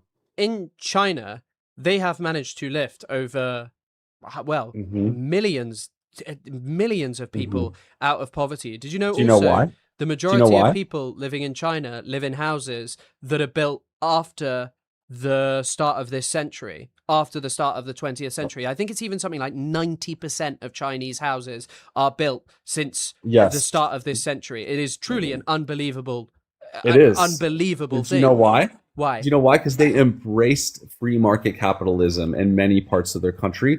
And now the people there work like They 80, also 90 hours a week. It's they crazy, also man. don't have fully free market capitalism. Yeah, There's a reason I that agree. there's It's no not fully. trillionaires inside of China. But I yeah, agree. China, there's also quite a long path that leads them down that road, which does involve So, like a Maoist insurgency.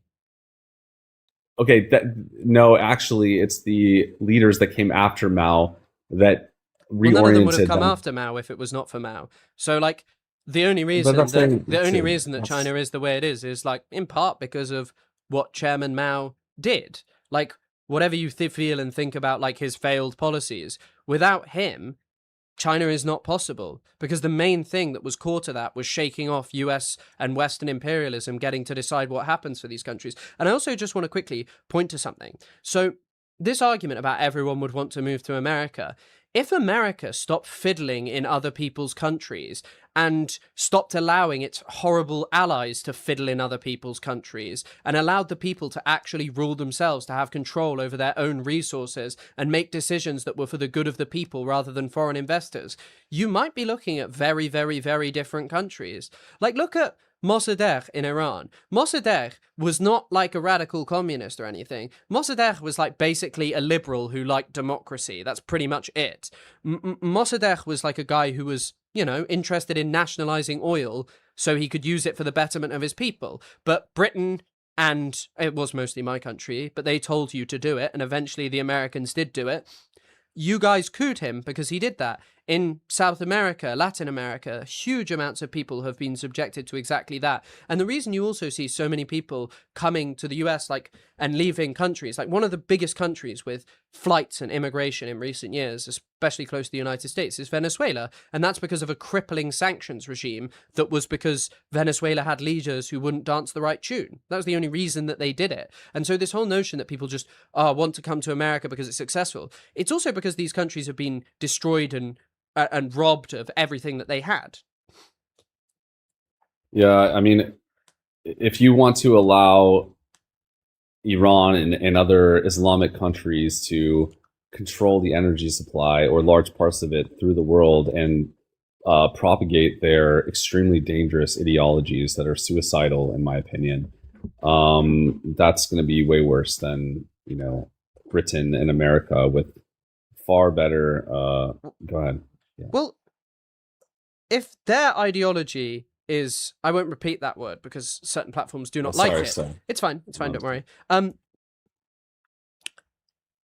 If that is the problem with their ideology, we do allow and are completely happy with Saudi Arabia to control energy and to play a massive role in it. We're completely happy for the United Arab Emirates to play a role in it. We're completely happy with a ton of countries that are influenced by Islam, no doubt. We're happy with anyone who's a brutal authoritarian dictator. And also, if their ideology is self-destructive, might be the better term to use, what would it be when you launch one of the dumbest wars ever conceived of, where you launch a war that every other administration has wanted to do because bipartisan Americans believe that they have a right to interfere in other countries' politics, okay?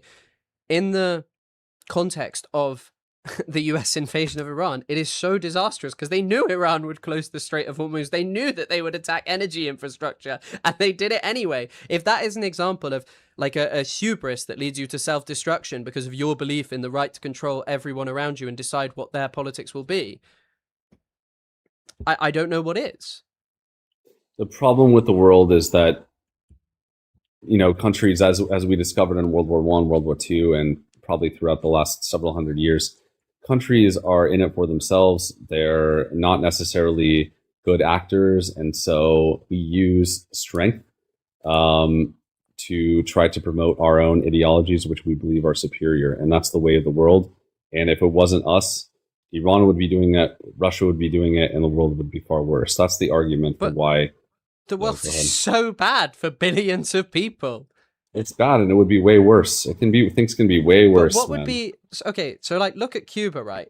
It is. You are right. It is pretty hard to find interventions throughout history that are not done with interest of the benefit to the country. Pretty much the only examples you can find is the Cuban intervention in Angola. It is straight up dumb in the context of Cuba's continuation of its own political entity. Like, it was not a good idea to intervene in Angola because they didn't really have the capacity, and yet they did it because they wanted to fight against apartheid South Africa. It was an incredibly good and moral action. Yet when you look at what America was doing, they cozied up to apartheid South Africa, a government oppressing millions of people simply because they were black. So this whole notion of like America's word ideology is just good and moral is inherently what's better, wrong. South Africa now or South Africa then? I mean, the thing is South Africa now is unlivable.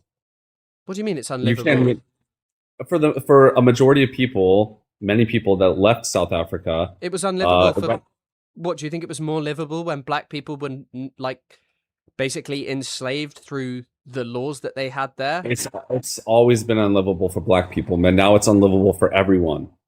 Well, I mean, that's the truth, man. It's definitely not unlivable. It's so dangerous. Wait, it's not unlivable. Wait, you do realize most of the violence in South Africa is concentrated in the black community. So when people highlight farm murders, I think actually the most dangerous job in South Africa is being an Uber driver or actually being a security guard, because basically what has happened since apartheid is the white minority refused to relinquish stuff that they had accumulated on the back of apartheid, and they withdrew a ton of industry that they couldn't basically exploit the black people living there massively to make huge amounts of profit. Okay, and so the black community, because they were kind of shafted after the end of apartheid, it's really violent there. It's really poverty stricken, but that is a result of the failure of these governments.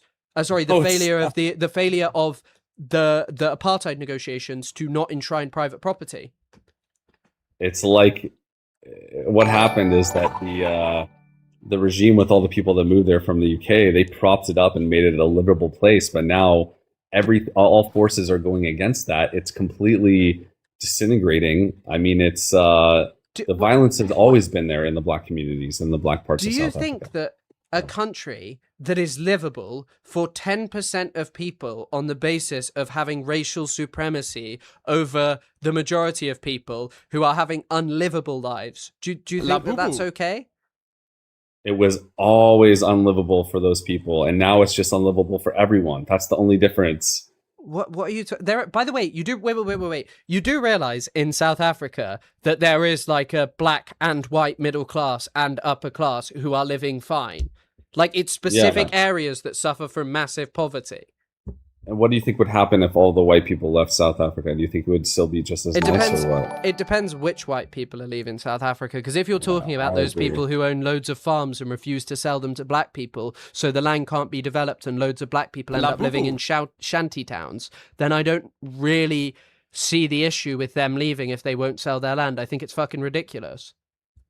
Don't they force the white landowners to take their land and give it to black people? The economic freedom fighters do that, yes, and they've never, and those have largely been non-violent takeovers of land, much of which was accumulated during apartheid. So I don't really see an issue with the EFF doing that. I mean, I do. I can see the apparent pattern of what it's like there, and when But wait, when you wait. when It's you so funny yeah. to be like what it's like there when your only problem is not the violence. It's that black people aren't being oppressed. Like, No, I don't like the violence, and I saw what happened with the white people that were there. They set up a ordered regime, and would they exploit black people? Exploit is a word that you use, but before their presence, things. It's not like things were all great, and after their presence, things are not going to be great either. So all you're doing is removing the order from that area.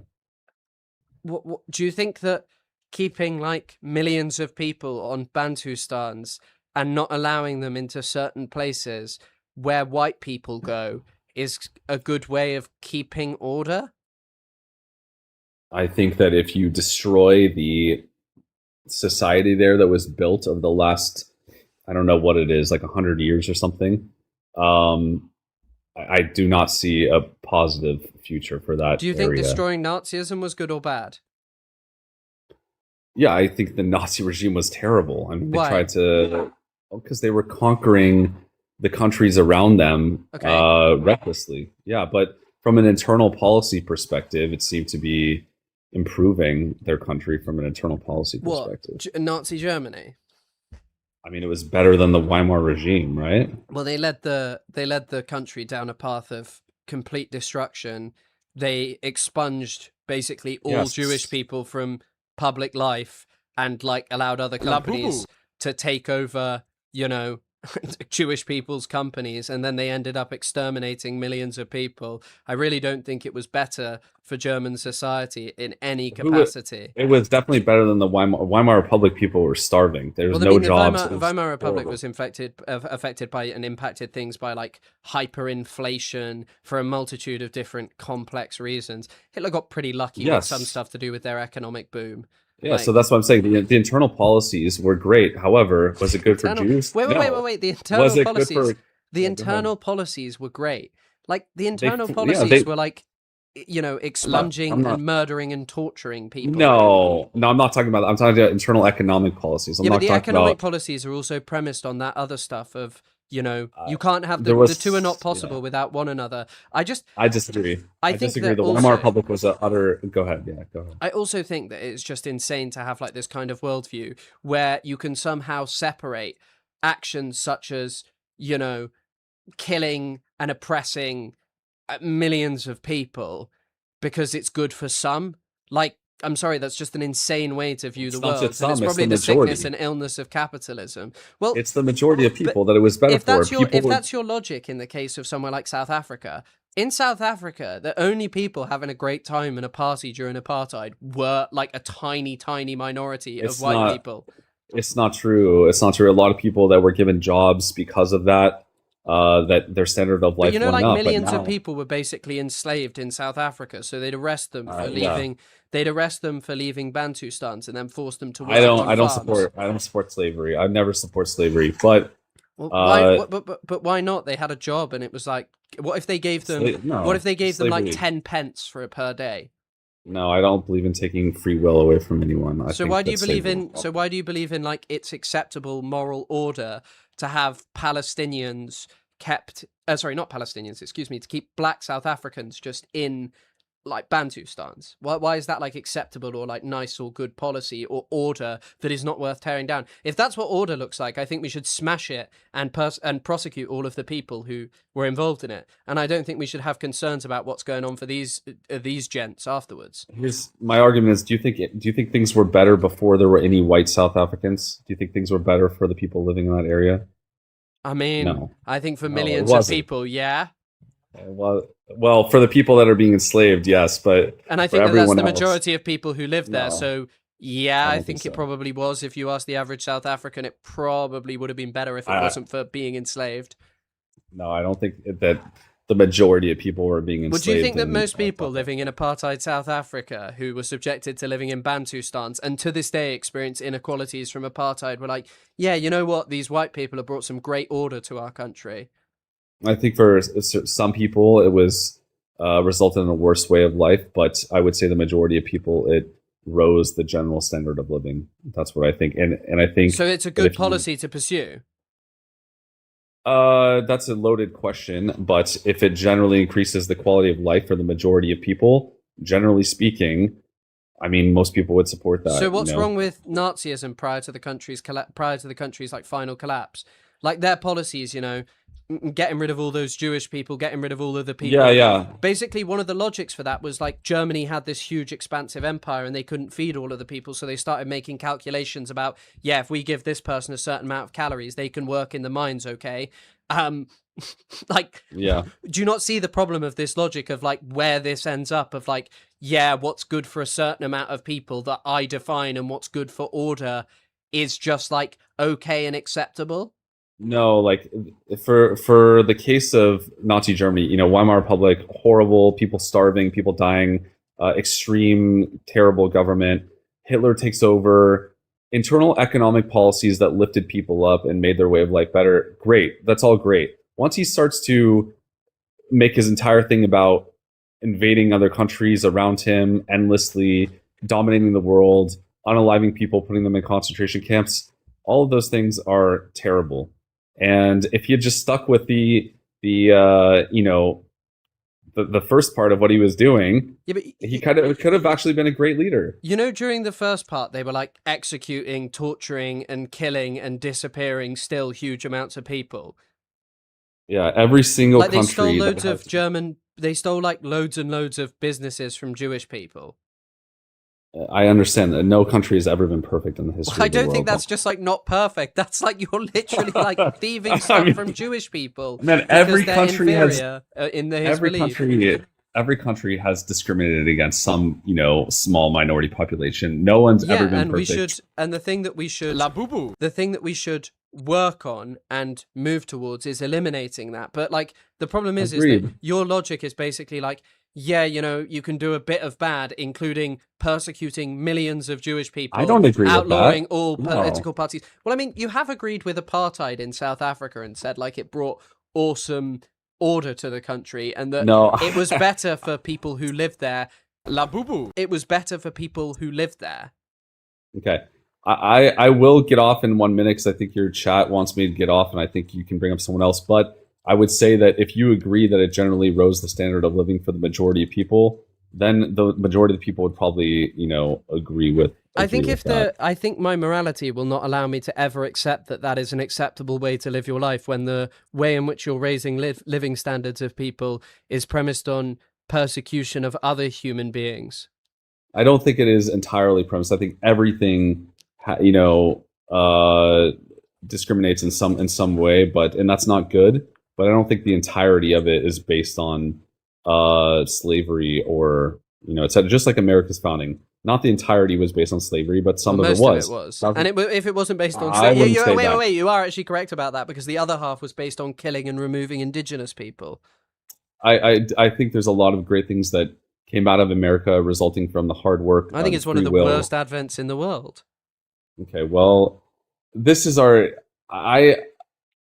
dude, you're a smart guy, but like, no, where is a country, according to you, that has been like, is there any country in the history of the world that has existed in your ideal state? Because like, I don't what think you're Cuba's promoting is perfect, like, but I think it's pretty awesome. I think that the dude, Cuba is a politics of- shithole, man. But Cuba's wait, a shithole. wait. Cuba was able to massively raise the living standards of people. It was basically like a slave plantation economy that was in part run by the American mob and authoritarians. They brought about positive things there. They really did. But unfortunately, because America, ever since its inception, well, ever since its inception, yeah, pretty much, has had this belief that it has a right to control other countries around it. It has been strangling Cuba with an economic siege by constantly attacking it diplomatically and not allowing it to flourish. Like, I think Cuba could have been like a very different country from what it became, especially after the fall of the Soviet Union. But what unfortunately has denied that is just like America doesn't want it, and America unfortunately is in too close proximity to it to allow anything better to happen there. This is the pattern that you see. Yes, when countries, have these communist revolutions, they take all the wealth from the rich and they distribute it. And at first things are great, but then after 10, 20, 30 years, you see the pattern in almost every country that's done it, or pretty much every country that's done it. Venezuela, Cuba, Soviet Union, etc., things fall apart, and it just destroys the quality of life for most people. And now it's worse off than it would have been if you just allowed the people to freely commerce with each other. Yeah, So but you I do don't think realize people that there blame was that program. massive indigenous. Well, I don't want to. The term indigenous is complex in the context of Cuba, but anyway, there was massive native support of what Castro did to the country. It's only Yes. recently that it's become more complex because the United States is like, we are going to collapse your country because you haven't appointed Hitler No, 2.0. it's been a shithole for 20 years, La man. Like, you boo-boo. can't even get a car. It's a terrible place. I mean, there are some good things about it, but Has a for the better most healthcare part, system than you. no, it. I have the best healthcare in the world, Have you man. never seen that video of the film by Michael Moore where he takes firefighters who Yes, had cancer and they get better treatment in Cuba for an incredibly cheap price? Whereas that's in that your country, these propaganda. people who literally responded to the thing that your entire country valorizes and pretends that you're all so upset by, in response to that, he took them to Cuba and Cuba gave them better treatment than your own country would. That was like what 15, 20 years ago, and that was Yeah, and what has propaganda. happened Michael in Moore the process propaganda. since then, your country La has boo-boo. intensified the siege and blockade of the country and has made life just impossible for Cubans. Okay, I don't want to take too much of your time. I really respect you and appreciate the conversation. Thanks for being fair. I'll Okay. let someone else up, but yeah, have a great rest of your day, and thanks so much. Okay. Oh, goodness me. Right, I have some responses to do. Hold on. Okay, right. Owning the libs and China by losing a war. Mr. Qatari Oiler. Oh, this is, you guys always ask who I'm paid by. I'm paid by the Qatari government. Thank you so much, Mr. Qatar. And then you said again, ask him explicitly if he's against apartheid. That's your only dumb comment because I don't think it actually required talking to him for very long to know that a lot of people are just pro-apartheid. Marcus Ryan for the €2 says, stupid burger Yankee. I feel like you got a point there. Good on domestic policy, but has some bad takes on foreign policy. Sound familiar? John Fetterman or... oh, God. Are you actually okay after that? Well, I mean, the whole point is like just... I'm fine. Like, it's...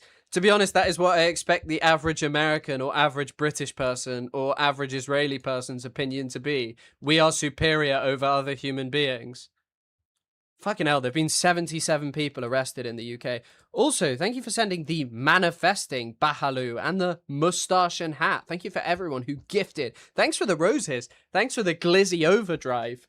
Thanks for the glizzies. Thanks for the roses.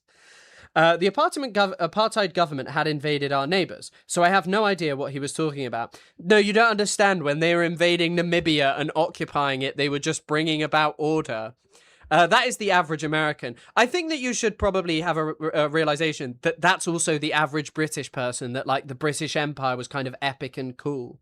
And did good things for the world, just with a total ignorance.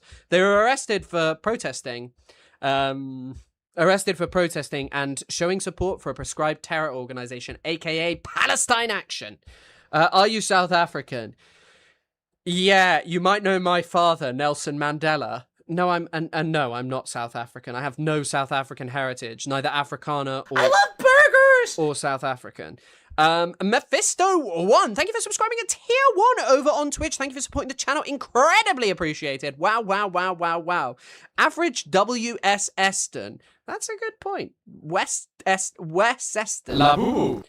Oh, Mr. Adrian O'Banana, thank you for the 200 Mexican pesos.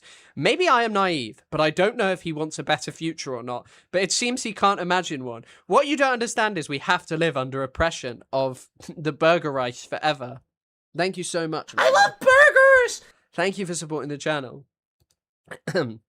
Were you ever religious, Chris? Yeah, do you remember when you used to get oranges? Labu. Remember when you used to get oranges and you would stick cocktail sticks in them and put licorice all sorts to make a Christingle?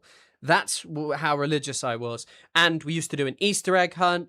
We used to go to like mass on Easter at my school. We used to say before we ate at primary school dinner, Our Father who art in heaven, hallowed be thy name.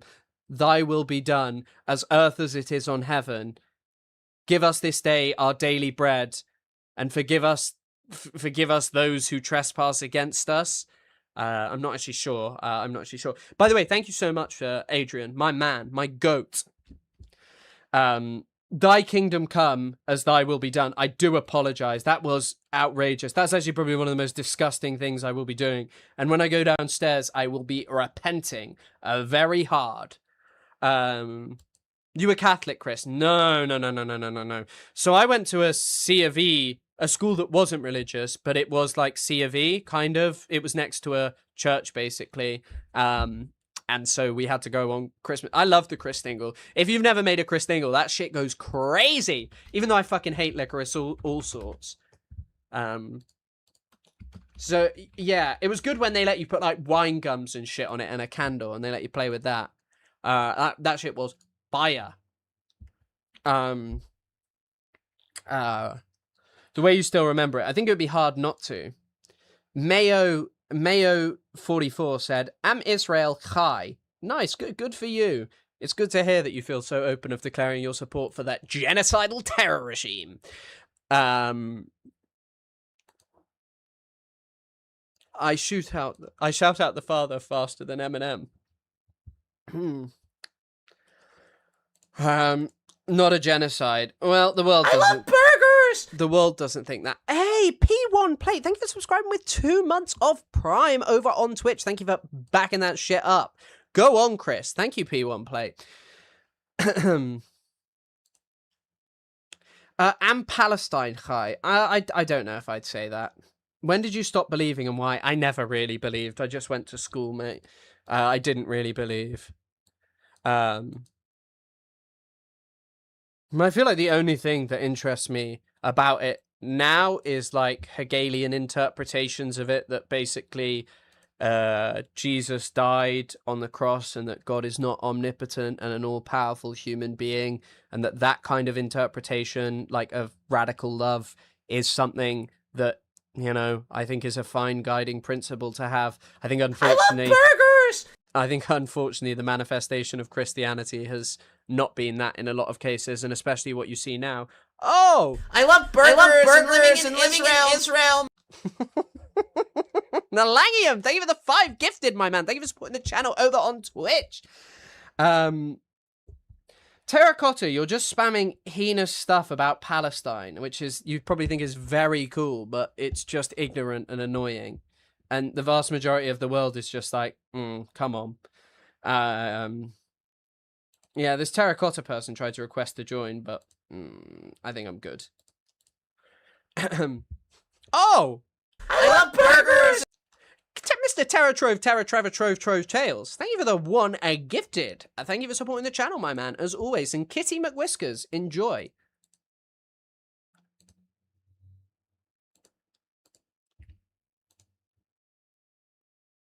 Oh, no. I love burgers! Oh, my gosh. Sorry, it keeps repeating twice, and I don't know why that is. Donation. Wait, I know why. Hold on. Desktop audio. Let's mute.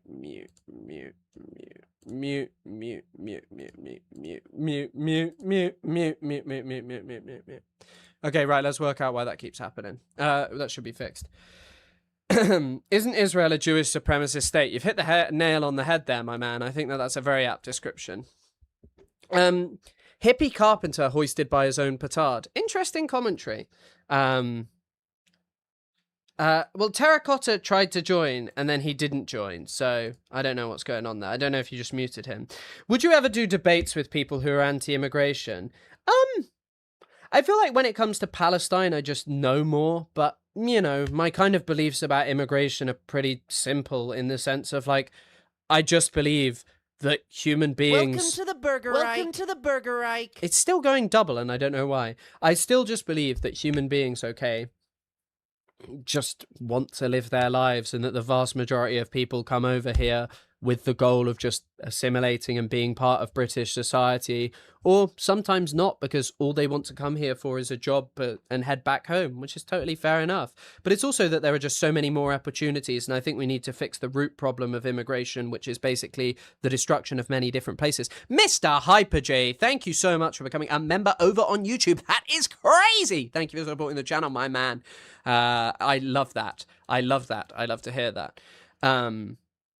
I did actually debate one guy who was anti-immigration, and he kept talking about this place in Birmingham, and I was just like, you're not from Birmingham. Why do you like Birmingham? Why do you want to talk about Birmingham? I'm not from Birmingham. Birmingham? You should ask Tommy Shelby about that. He is a gangster from there. Oh my goodness. Oh my goodness, Bahalos, thank you for like the $10 donation. Thank you for sending the meteor shower. Incredibly kind donation. Wow, incredibly thankful for that one. Yeah, thank you so much for that. Thank you so much. But yeah, anti-immigration is just, yeah, it's, I don't know. I could, but it's, you know, I like talking about Palestine. It's what I've spent years researching. Yeah, I enjoy it. My family is from Birmingham, and I love Birmingham. Nice, good for you. But you should check out, yeah, Danny G's opinion. Listen to the indigenous Birmingham voices. Stop calling it Birmingham. It's called Birmingham. It's a very nice place. Because the Western countries come in, extract wealth, they make shit worse, and then a portion of them leave to earn more money in a favorable exchange currency to send to their families. Yeah, and also kids, I think, is the... If you look at a lot of people, it's basically... Many people who, you know, their main reason for immigrating is to just try and make a better life. Welcome to the Burger Reich. For their kids. Oh my gosh, Adrian, thank you for the 2 months. I view it as a difference in priorities. For some people, the system is more important than the people. I love burgers! Than the people it's supposed to serve. 100%. And I think that's why I fucking hate capitalism. Fit T50, thank you for throwing the prime. Thank you so much, my man. Incredibly kind. Hello everyone. I think that will probably be the end of debate section. Thank you all for watching on TikTok. If you're interested in still watching, I carry on streaming. We're going to be talking about stuff on another platform, which is called YouTube and Twitch. My name is Chris Kunzler on those platforms. I thank everyone who gifted me on here. I apologize yesterday because I didn't thank people. It is incredibly kind. Thank you for supporting the damn channel. I hope you have a lovely, lovely, lovely, lovely, lovely rest of the day. And I will see you all at some point in the future. Oh, there we go.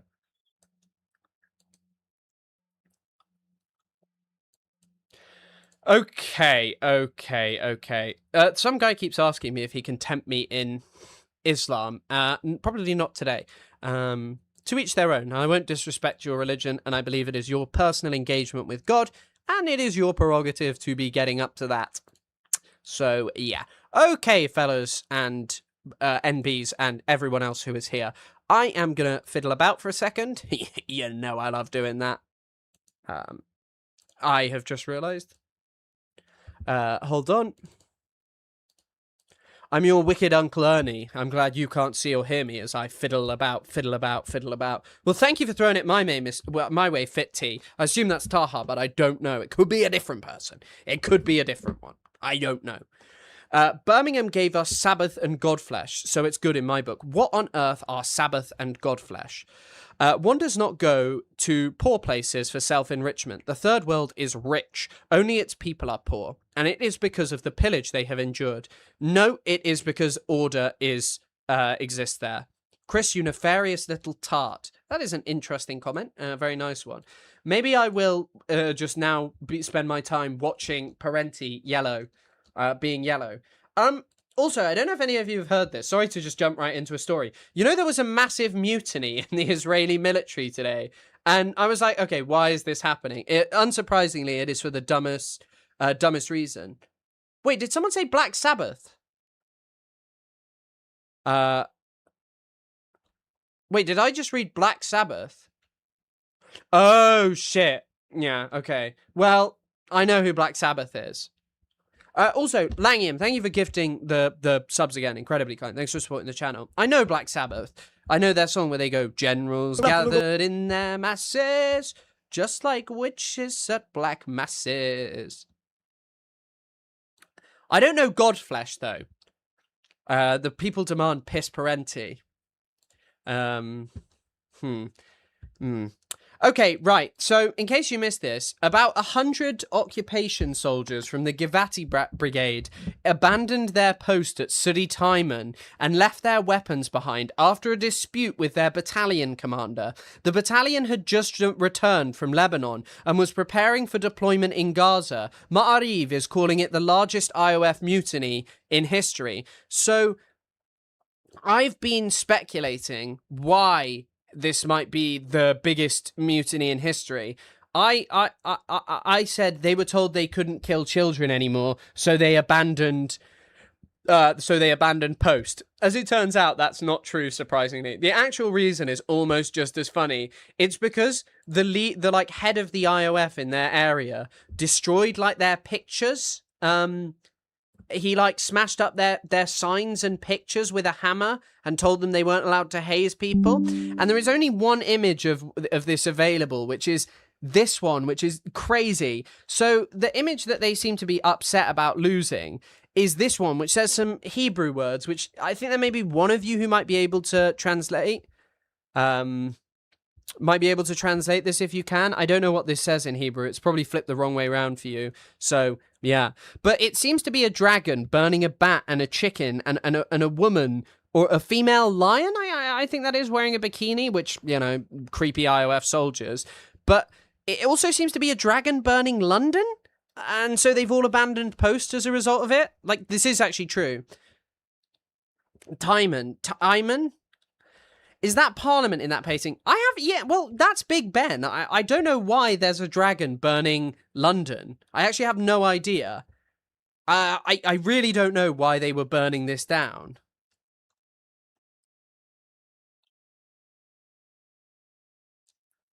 I love burgers! I don't know why the bat's also being burnt down as well. Hey, Lax Headroom, cool name. Thank you for subscribing with Prime, my boy. Incredibly kind. Thank you for supporting the channel. As always, incredibly appreciated. But yeah, the IOF mutinied because they destroyed their signs. They smashed them with a hammer, and then they destroyed this one as well. I mean, if I lost a sign like this... Oh my gosh. Nolan Plays, thank you for the 65 sec. Is that as in Sekiro coins? Can I spend that on a nice sword or a zipline? I don't know. But thank you so much for the 65 sec. Incredibly kind. I hope you have a lovely, lovely rest of the day. And thank you for supporting the channel. It's always greatly appreciated. Yeah, I mean, I'm an Israeli and this is my art. This must be this is like the worst day ever for an Israeli. The dragon is burning London. I assume it's something bigoted. Would make a fire album cover. This? The Givati Brigade to G them up to murder soldiers. Also, someone told me an insane statement. By the way, Ahmed Fuad Al-Khatib is strange looking. Ahmed Fuad Al-Khatib is like a... all topic. Yeah. I will start muting them. Sorry, apologies. But I'm incredibly appreciative, and it's just show a way. It's to show a way of like appreciating you. But yeah, so this is Brad Lander, the king of anti-Zionism, hanging out with Ahmed Fuad Al-Khatib. By the way, he looks crazy. I don't know. He lived in Gaza for 5 years as well, which is just insane. He's got a wet stain on his t-shirt. You know what? I'm not going to begrudge this man. Actually, it does look like fingerprints that are wet. Although there looks like there are drops here because I'm always spilling stuff on myself. But yeah, that's Brad Lander and that's Ahmed Fuad Al-Khatib. I don't know if there's any more updates about the Givati Brigade. The text on the picture reads Kingdom of Hell. Thank you for translating that.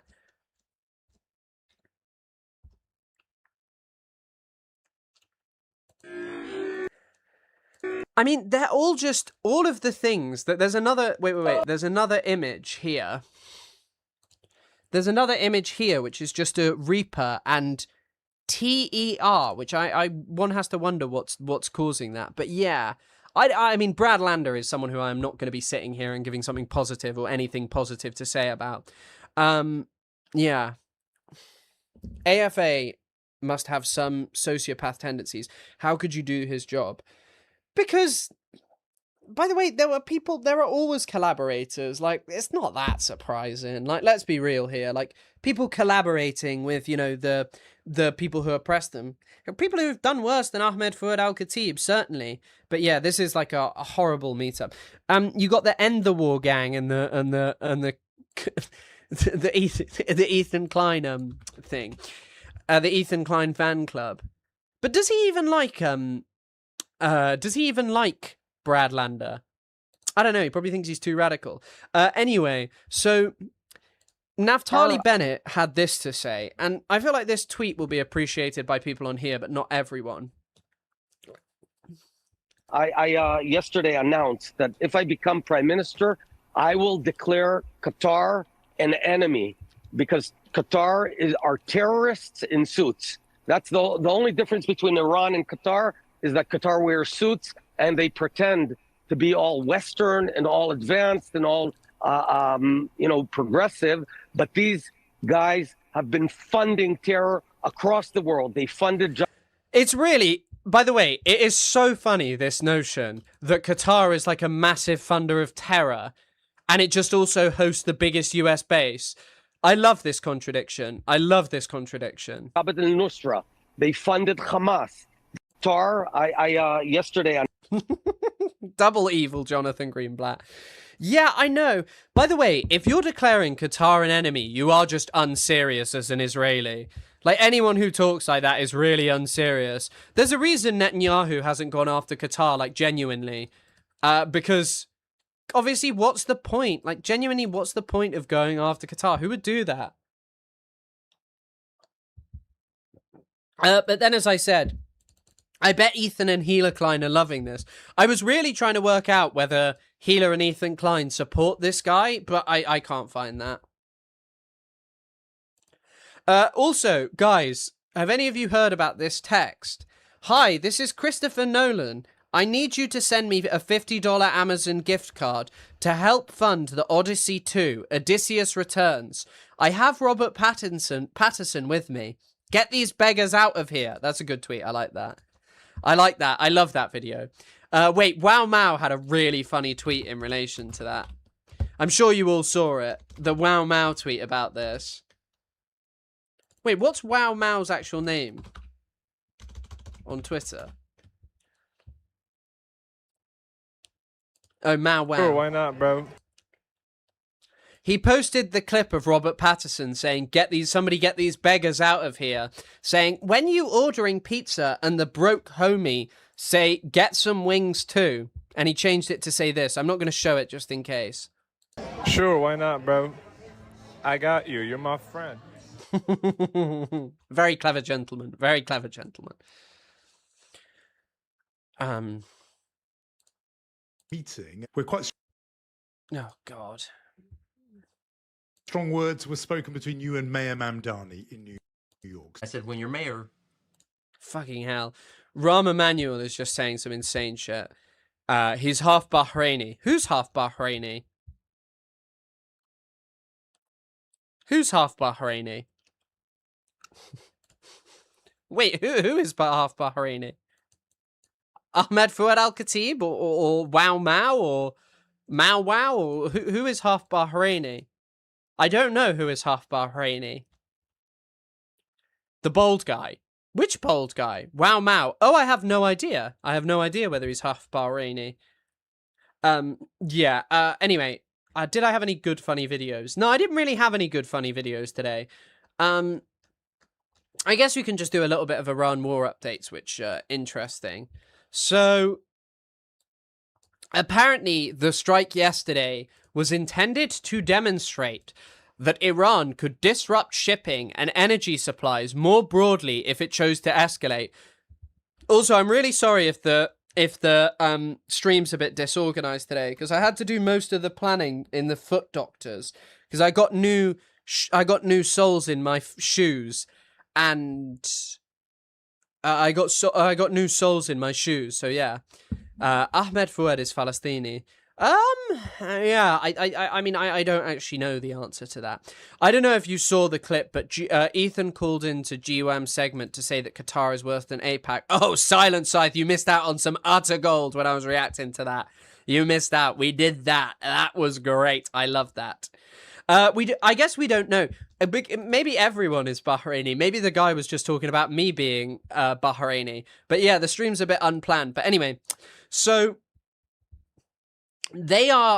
this thing here is pretty crazy because I think that the logic that the US was going for was that they could control the escalation and could just bomb Iran into taking a deal by escalating a little bit.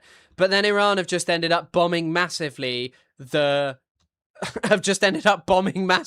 the rest of the region and caused major issues for the Republic. Caused major issues for the Republic of the United States, for the Trump regime. Sorry, right, we're actually going to get to the bottom of this. We're going to do some ethnicity investigating on Naftali Bennett. Naftali Bennett isn't half Bahraini. Paul Simon song. Which one? You Can Call Me Al. That's a good song. Ahmed Fouad Al-Khatib is the worst Palestinian dude, possibly after Bukele. No. Yosef Haddad. Mossab Hassan Youssef, son of Hamas. Mossab Hassan Youssef, son of Hamas. Mossab Hassan Youssef. I like that guy. We are Bahraini Kirk. Wow. I'll always stand by this until I'm proven wrong. They're trying to keep escalating to get as many concessions as possible before China steps in. Yeah, I mean, I don't know. Saw a lot of them when I was a child. My leg bones were locked up. Did they help? Mossab Hassan Youssef is son of Hamas. Nas Daily, he's also bad, but Mossab Hassan Youssef, son of Hamas, is like... Mossab Hassan Youssef is the one who's like, you can give me 100 Muslims or you can give me a dog. But the thing that, like, Mossab Hassan Youssef, you know, this guy was just tortured by Israel.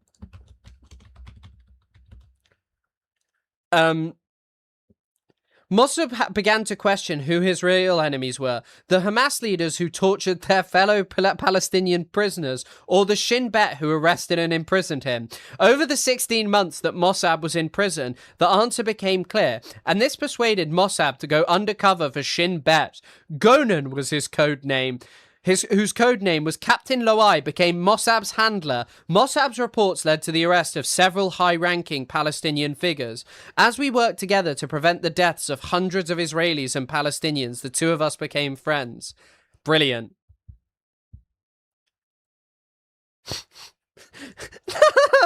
Yusuf said that at one point he was simultaneously working and being paid by Israel, the US, the PA, and Hamas. Fantastic. Of course you were, my man. Yeah, you don't see much of Mossab Hassan Youssef, son of Hamas, anymore. Graceland is a great album, but it's racist as fuck. He broke apartheid to write it, and some of the tracks are really fucking racist. It's like going to Tel Aviv and recording with a couple of Palestinian artists. Yeah, I think you're probably right about that. Graceland is an amazing album, but you are probably correct about all of that. I don't know enough about the history of it. I enjoyed Kyle Gordon's song there. Hey, Mr. Jumbo, what's it like out in the African sun? Yeah, El Salvador president is Bukele. My hands are so sweaty from talking to nice people on the internet.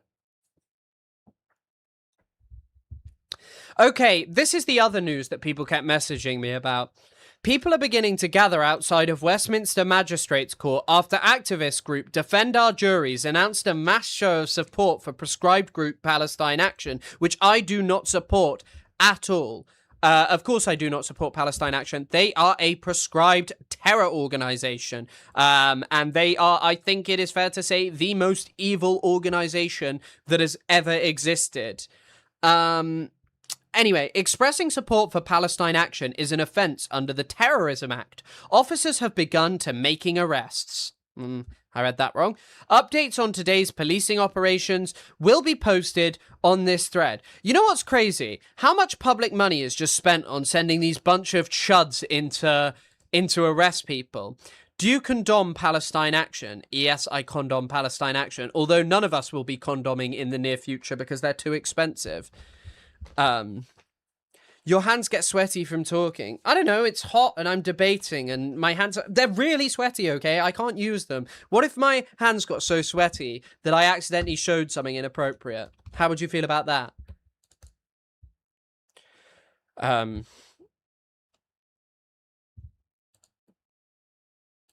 Oh, God. Talking about potentially running for prime minister.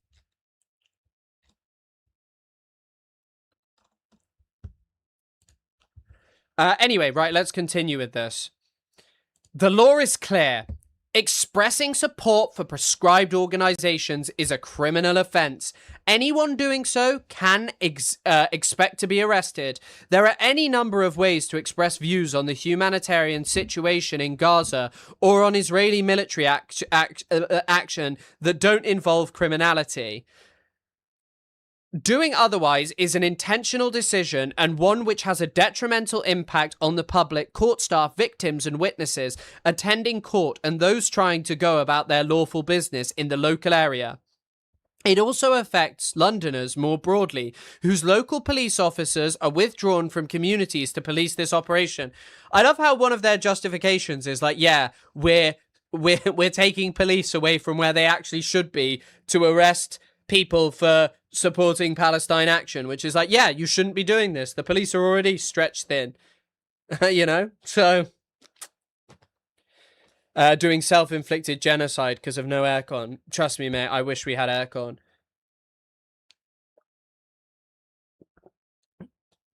Is Ahmed Fuad al-Khatib famously sweaty? You cannot get sweaty if you stay sweaty. That is a good point. Do you mean drought? You said draft. Drought? Drought? Oh, that is how you spell drought. I can't believe it. Wait, that's not how you spell drought, is it? It's O-U-G-H-T. I was just Googling that to check that I wasn't wrong.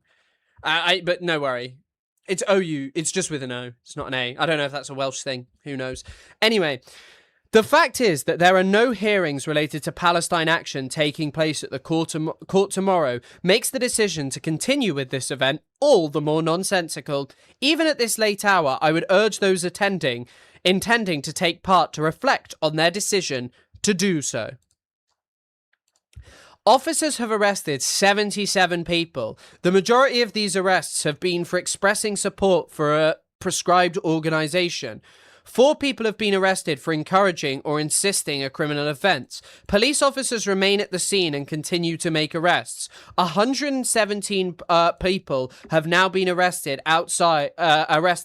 Officers remain outside Westminster. It is such an insane just waste of police money and time just arresting people. Here are some videos of it.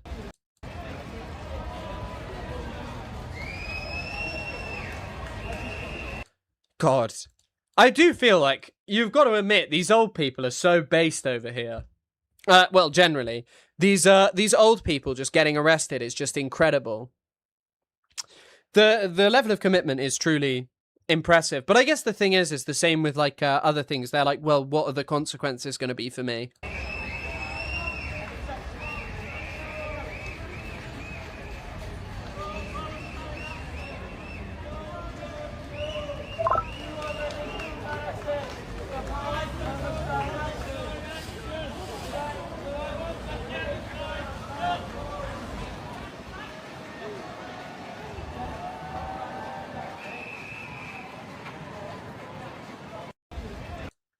I've always thought that I should go and like film stuff like this, but then I don't live that close to London, so it's like, yeah.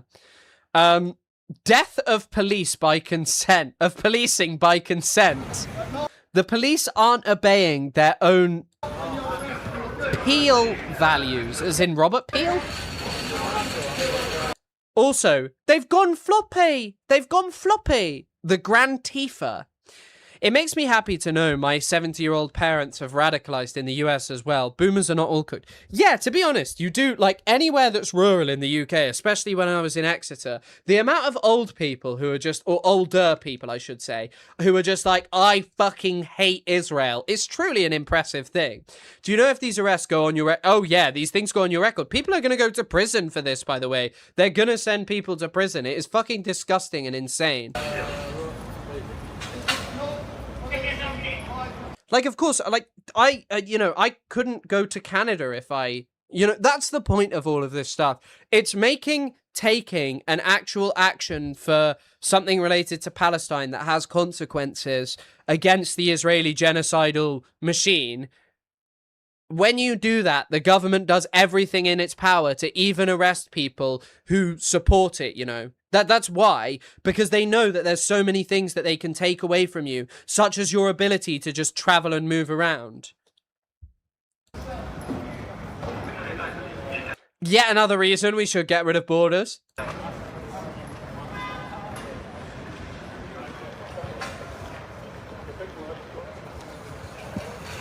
God, look at the waste of the amount of officers. 1, 2, 3, 4, 5, 6, 7, 8, 9, 10, 11, 12, 13, 14, 15. There are 15 officers stood here. How much does a police officer get paid?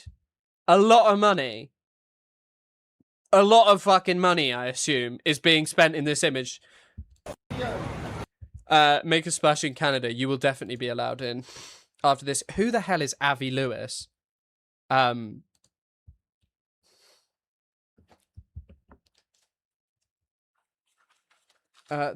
is this thing so sticky? Well, no, it's not sticky, it's stiff. Oh, there's two of them, that's why. Hold on, let me just blow my nose.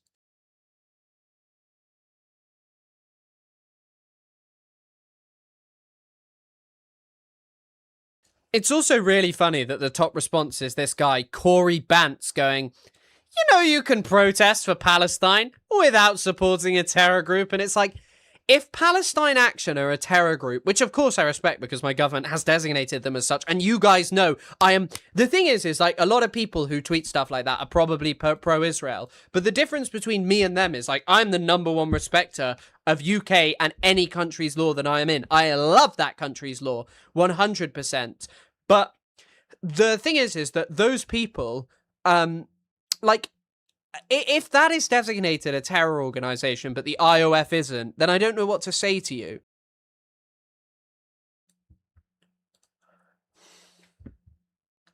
I got to lock in for work. Comrade Stapler, no problem, my man. Have a great rest of my day. Or my person, I should say, rather than using the term.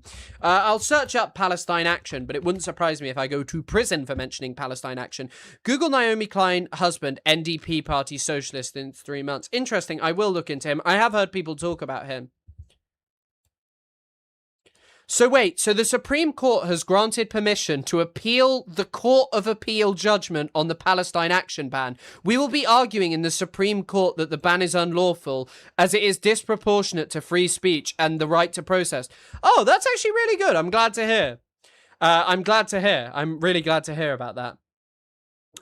This guy is immune to embarrassment. Me or who? Be this guy as the front to consider others brainwashed. Oh, wait, are you watching something earlier? I don't think you're watching me. Chris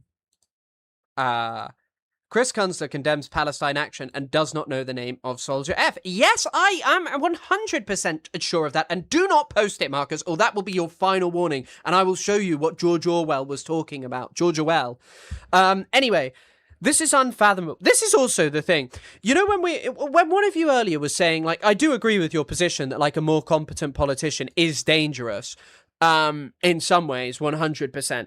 But, like, the idea that Burnham is really shaking things up is quite possibly one of the most insane things. The fact that people are still being arrested for Palestine Action stuff is fucking insane.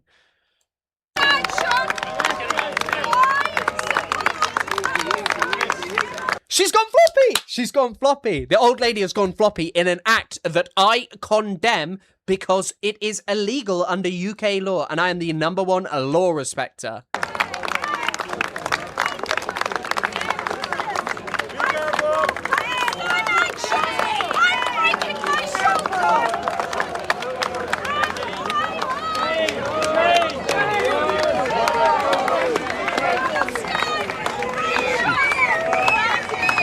Yeah, I also think that such an amazing part of this, of obviously it being generally older people who are getting arrested, is that these older people show you the ridiculousness of all of this stuff. And the fact, by the way, that there are so many people who are like, who sit there and are like, protest has gone too far, or what has Palestine ever done? These people are literally doing it right now. Palestine Action, you know, they're protesting, they're giving up their freedom in a way that I condemn because it is against the law, and I do not support Palestine Action. But this does point to the ridiculousness of the ban.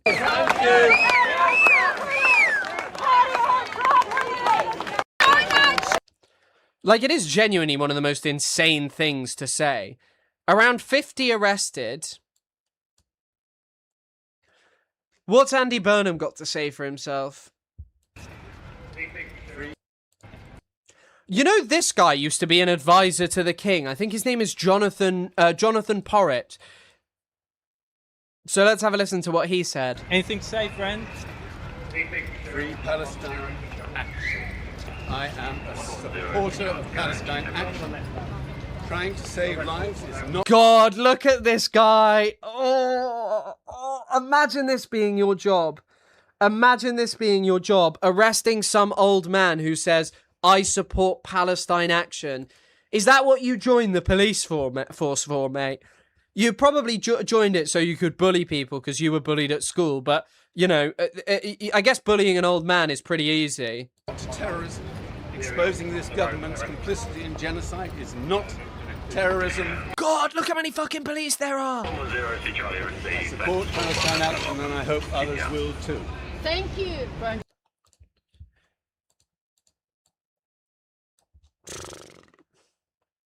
People who... I just think that Andy Burnham needs to say no. I think Andy Burnham just needs to reverse this instantly. If he reverses that, I would say, well done, Mr. Burnham. It's a good action, but I don't think he's going to. But obviously, I respect it because, yeah, the disappointment is going to be larger than the Starmers. I can see it now. Maybe they have to experience it themselves to understand. Not paid enough attention to politics, but now being young, maybe. Who? There's not really anything that I can do to stop the incoming authoritarianism, but can you please make it less obvious because it's embarrassing to my country? The Americans are laughing at us. Do an Iranian-style internet blackout, please. The Americans are laughing at us. What, you want me to do an Iranian-style internet blackout? I wouldn't even... I don't want that. I don't want that. Hello, Miss Loaf. I hope you are all good. Burnham will do no such thing, let's be real. Yep, he is not going to do that. He is not going to do that. Palestine Action! I encourage everyone to join Palestine Action! So here's another video of like a guy getting arrested. I oppose genocide! I'm a member of Palestine Action! I encourage everyone to join Palestine Action! Oppose Zionist influence in UK politics! Do you know what? Do you know what the funny thing is they'll probably start arresting people for that second statement. Oppose Zionist influence in in British politics. It said American, but it's the same shit. We just have British APAC, but British APAC has to be infused with some kind of politeness, so it's called Friends of Israel. I'm not APAC is not here. I'm just a friend of Israel. This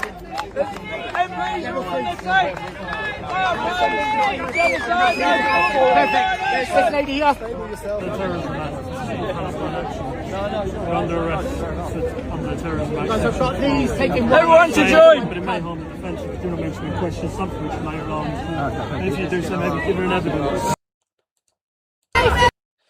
Also, by the way, there's this lady who isn't even Jewish who's upset because one of the Palestine Action supporters with a t-shirt saying with Anne Frank's face on saying never again is just insane. So she has Anne Frank and Hind Rajab, people who were slaughtered in genocides. Look at the mirror! What a shame! Genocide in your name! Just you can tell. By the way, it is incredible that these people want to do everything to protect the state of Israel and believe it has done nothing wrong. Nothing wrong at all. But, like, wait, read this about Jonathan Porritt. Arrested today for supporting Palestine action. Formerly respectable people are now happy to get banged up for championing the thugs who broke a police officer's spine. The middle class left has gone insane! Do you know what I think is more insane? Dedicating your life to supporting a country that is, like, the #1 world lover of torture. Also, apparently some guy called Stanley Cohen has something fantastic about torture. He wrote a really great book. Crucially, Wait. This is from 2001. Stan Cohen on Israel torture and state denial. I think I'd always been interested in the psychological questions. It led me into a direction which I think the simplest way to express it is to talk about this this atrocity triangle, that there is in the world a triangle in which some people are victims. In one corner they're the victims to whom things are done and to whom bad things happen. They're the objects of genocide or political massacre, or they become forced slaves, or they work, whatever. There's the victim corner. Then there's the perpetrator corner, which is why do people do terrible things, where all sorts of interesting questions have been asked. Do they have to believe in them? If we look at the literature on the Holocaust, Goldhagen says yes, they did believe in them. They were real ideological anti-Semites. Zygmunt Bauman says that, no, you're talking about a victory for modernity. It's something to do with the barbarian bureaucracy gone mad. It's nothing to do with belief systems like anti-Semitism. So in that second. Okay, this is quite hard to listen to because it's in one ear, but I'll pop this in here if you want to check it out. It's just quite hard to listen to, but, on stream. But yeah, I don't know. These people who just support Israel as just this massive fucking torture regime and act as if Jonathan Porritt is insane for what he's doing is genuinely a level of insanity that is difficult to comprehend.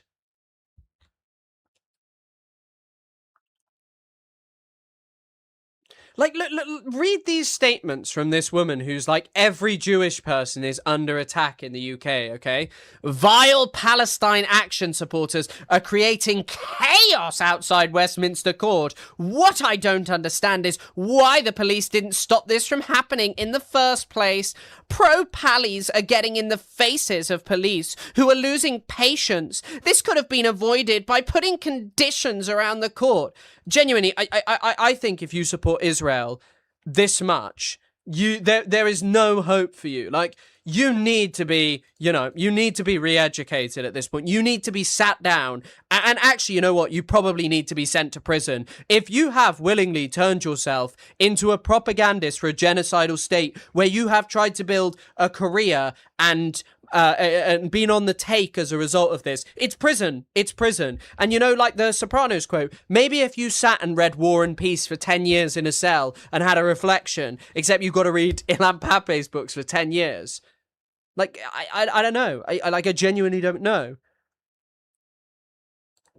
I don't know what the option is. Like, just send them to prison for so long. Like, there is no option. If you are so deranged that you believe that it is Palestine action, that it is people who support, who protest and are pro-Palestine deserve to go, are like evil left insane thugs and not the Jewish supremacists who run around burning down people's homes, then I don't know what to say.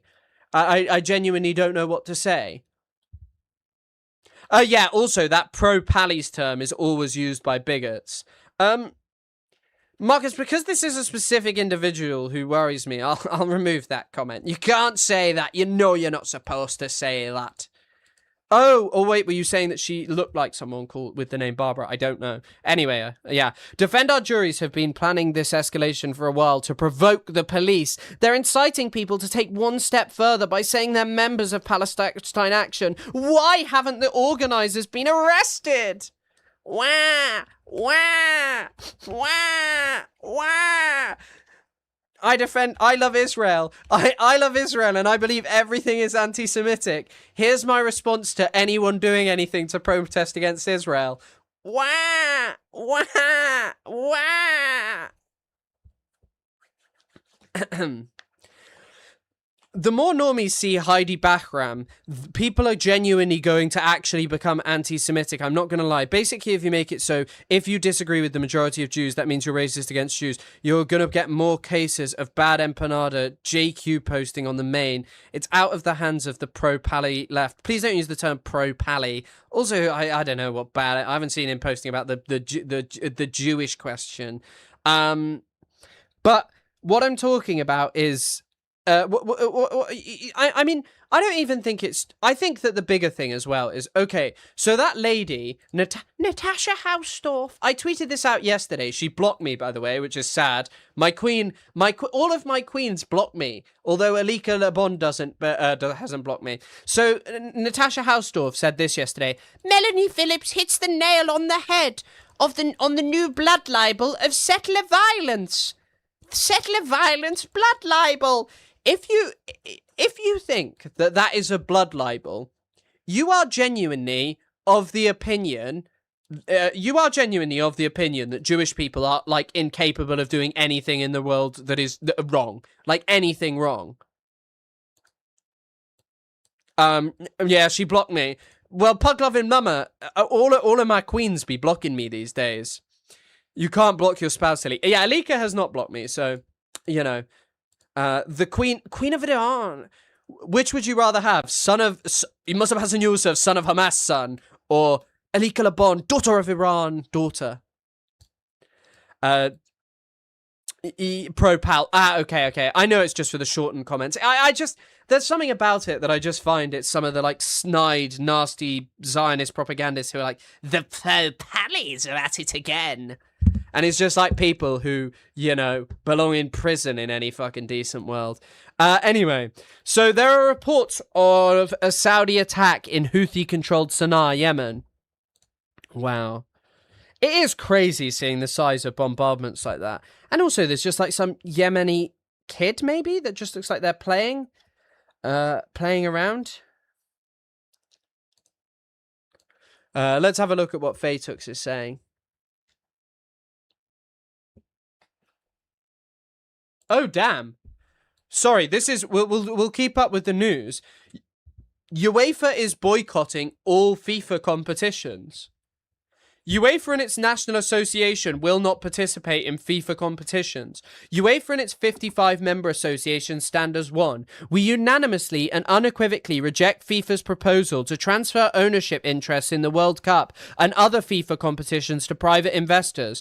The World Cup cannot be treated as an investment product. It is one of football's greatest sporting legacies. It has been built over generations by players, national teams, and supporters across every continent. No part of it should ever be surrendered to private investors. The World Cup is not for sale. Okay, already the World Cup was for sale. Like, lots of countries have got it in dodgy ways. And I don't want anyone to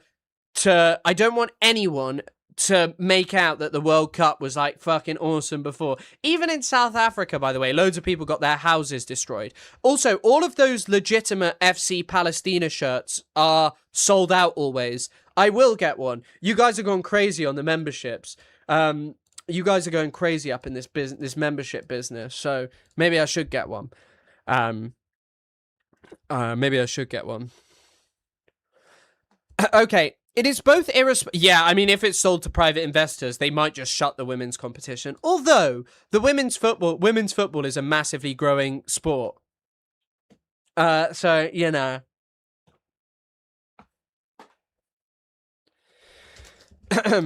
It is both irresponsible and indefensible that a proposal of such significance for football was conceived in secret and brought to the brink of approval without any meaningful consultation with those entrusted with stewarding the game. This is not merely a profound failure of leadership, but an abdication of FIFA's duty. Okay, they're basically saying UEFA fucking hates FIFA. Okay, it's not that surprising. I don't know. I mean, I think it does suck, and I think that the World Cup should just be in public ownership. But like everything, yeah, I think there's a lot to be said about how the World Cup's been treated already. It's always been this political thing. And yeah, UEFA does suck.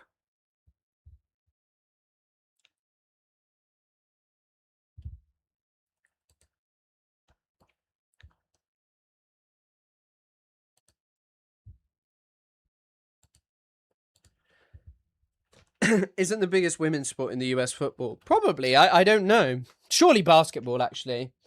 The moment I guess I should read on.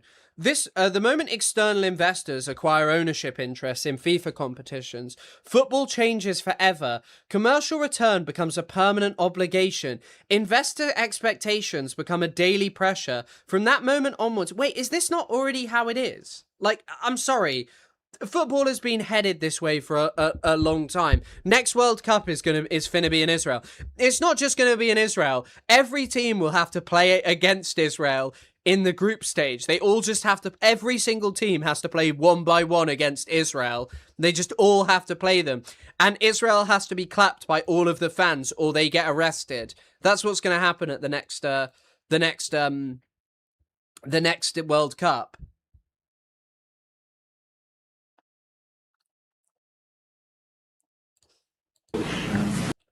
God, fucking Fetterman. You won't find a British team without an investor. Nah, Chelsea are owned... To be honest, Chelsea being owned by Roman Abramovich, Abramovich was not a great guy. There is no owner in football worse than Manchester City's owner, Sheikh Mansour bin Zayed. Like, genuinely, go look him up. He is, like, directly involved in the genocide in Sudan. It is pretty hard to cook up a worse owner specifically than that guy. I'm actually here early. Hello, Sarah. Sarah. You can have a Terratrove style name. But good to see you. Nazi Olympics was more fair than the US World Cup. Well, I mean, at the Nazi Olympics, the Nazis just, like, weren't engaging in their most extreme policies on the whole, because they were like, yeah, shit, we should tone this down for the World Cup. Whereas the US is like, let's ban a Somalian referee because he's black. And the world's just like, what a great World Cup that was. Play against Israel in a few months. Are they? Are you going to be watching Norm on Piker Stream? Maybe, especially because Isaac and I are going to do the... we're going to be doing an episode on the two-state solution, and I assume they'll talk about it.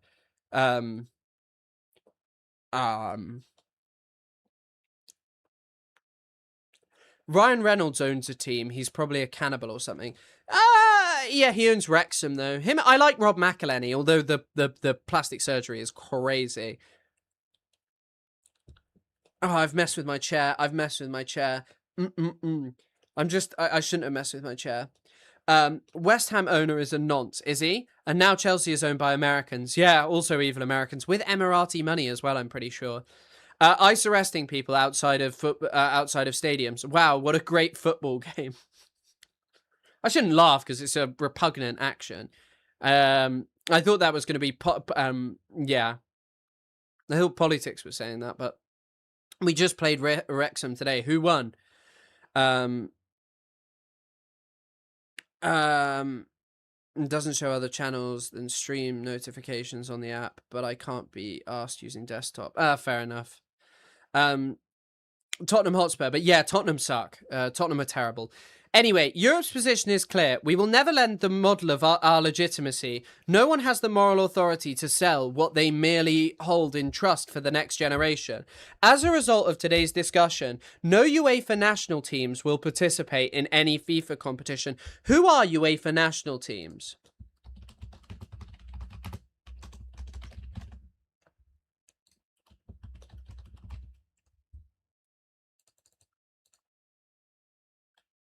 Wait. Sorry? So that means...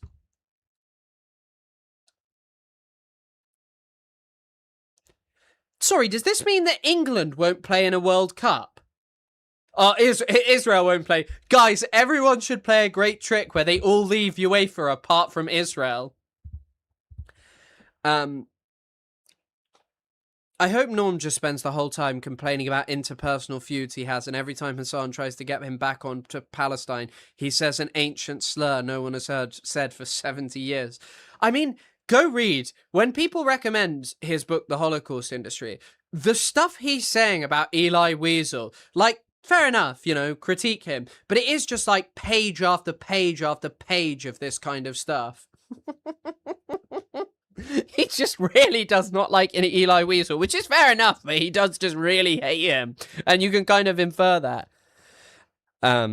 They still won't qualify. Yeah. I don't know. I don't know if this means that all European nations won't play. No UEFA national teams will participate in any FIFA competition for so long as these proposals remain alive, unless this proposal has been abandoned in its entirety and binding assurances have been given that FIFA will never again open its governance or competition to private ownership. Nobody should be in any doubt. UEFA and its national associations will oppose these plans with absolute determination. This is like the same shit as the Super League, you know, or this kind of stuff. The thing about all these other the thing about all this shit is like, go look at the Premier League and all of this nonsense. This is posturing, don't read into it. But they said that this is like as a result of this discussion. This doesn't just seem like posturing. UEFA is boycotting the FIFA World Cup and in protest of FIFA's plans to sell stakes. I don't know if it is just posturing. They're literally saying we won't participate.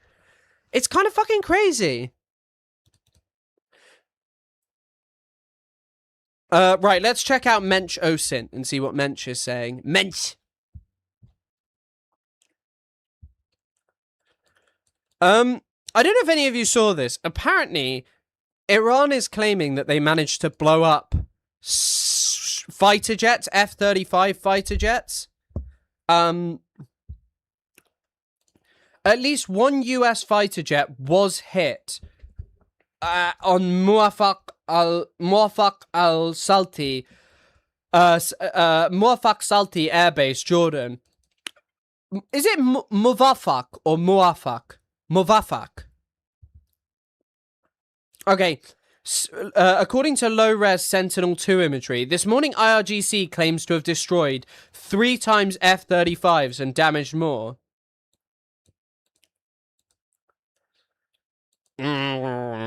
I don't know.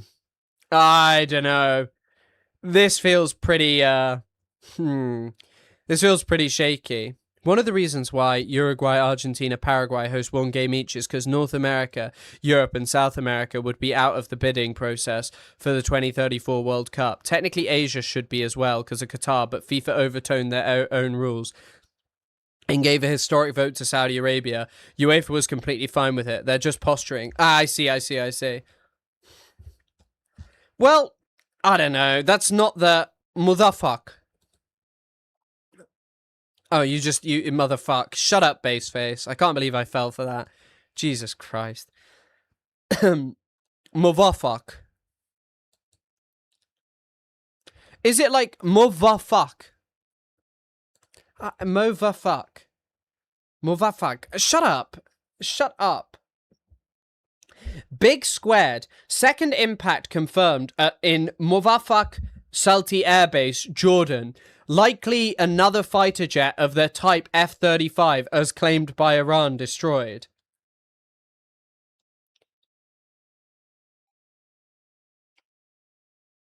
IRGC announces targeting this morning of Ali Al Salem Air Base in Kuwait, setting on fire 2 drone hangars and 1 fuel depot. New map released by IRGC. Poigar Huaye Ali Al Salem. So Poigar must be Poigar? Poigar? Is that how you say it? Poigar? Pegar? Hawaii is like air. Ali Al Salem, so that's just the name. But Poigar must be just like base. Poigar Hawaii Azrak Muwafaq Salti. Chris, have you heard of UK poo? Yeah, I am familiar with UK poo, and I find it really funny. Muwafaq. Thank you. I was just thinking it was va, because I was like, well, in Arabic, it's in Persian, it's va. Mr. Abdul Malik Al Houthi is saying some interesting stuff. Abdul Malik Al Houthi has said, The cow of Al-Halub, because of how much they milked her, her arms started to hurt and hurt her. الحلوب لكثرة ما حلبوها بات ضرعها يؤلمها يوجعها حلوب. Al-Halub, with all of his strength, this Trump's grip on Al-Halub, is that the Saudis? بكل شدة القبضة الترام. That's Farsi, so the Jordanian would be Arabic. بيا هذا للحلب. This guy's just having fun with it. What is he saying here? I probably shouldn't show that because they'll say it's terrorist propaganda. But the Houthis aren't designated a terror organization in the UK. We are just finding out his statements. Okay, Yemen's Houthi leader Abdul Malik al-Houthi says, Trump himself says Saudi Arabia is a milk cow. They milk him until his udder runs dry and then they slaughter him. Check your posture. Okay, I'll stand up.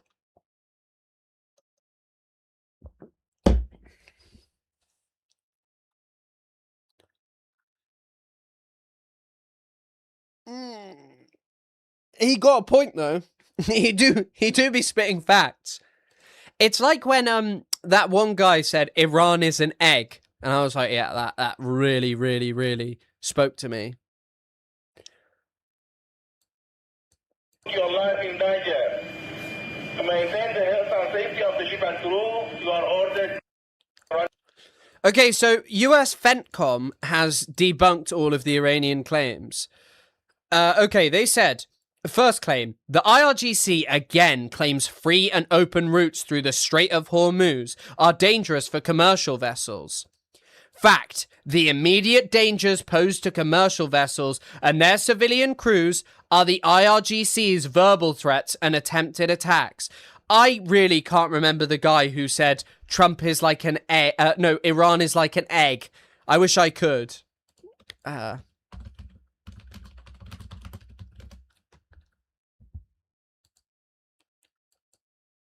Wait, I just found it. It was, oh my god, it's Israel's defense minister. Iran is like an egg, hard on the outside and soft on the inside. Most of the public is against the regime, and the economy is in a difficult state. Global sanctions and damage to key energy and economic sectors will severely harm the Ayatollah's regime. And there's an image of Khamenei stuck within an egg, which is tough for him. Anyway, that was Israel's former defense minister. Anyway, second claim. The IRGC claims 3 US F-35 stealth fighters and 3 other aircraft were destroyed during a recent Iranian attack on an American airbase. Fact. No US aircraft were destroyed or damaged in recent attempted Iranian attacks. All missiles and drones were intercepted or failed to reach their targets. Third claim. Iranian state media is reporting that a commercial oil tanker, M/T Nora, has broken through the blockade. Fact. The commercial vessel has not broken through America's steel wall blockade. More than 20... By the way, I don't feel like if you're a government institution that you should just be posting idiotic propaganda like this of going... A steel wall blockade. Just call it what it is. You don't need to use hyperbole in this kind of shit here. It's a blockade.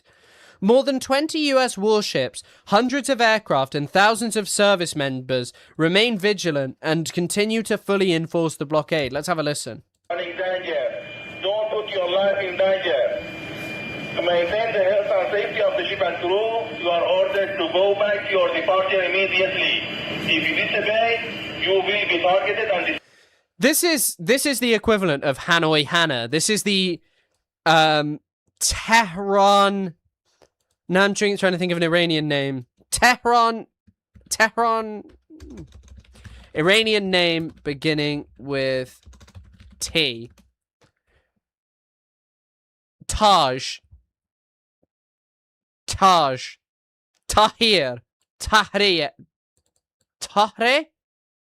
There you go. Tehran Tahrir, or whatever it was. Tehran something. Steroids definitely. This is the Navy out. You are running danger. Tehran Terrence. Yeah. I guess Hanoi Hannah was an anglicized name anyway, so Tehran Terrence makes better name. Tehran Terry, great idea. Tehran Tahremi, Meditaremi. But yeah, it remains to be seen. Is supporting. Oh God.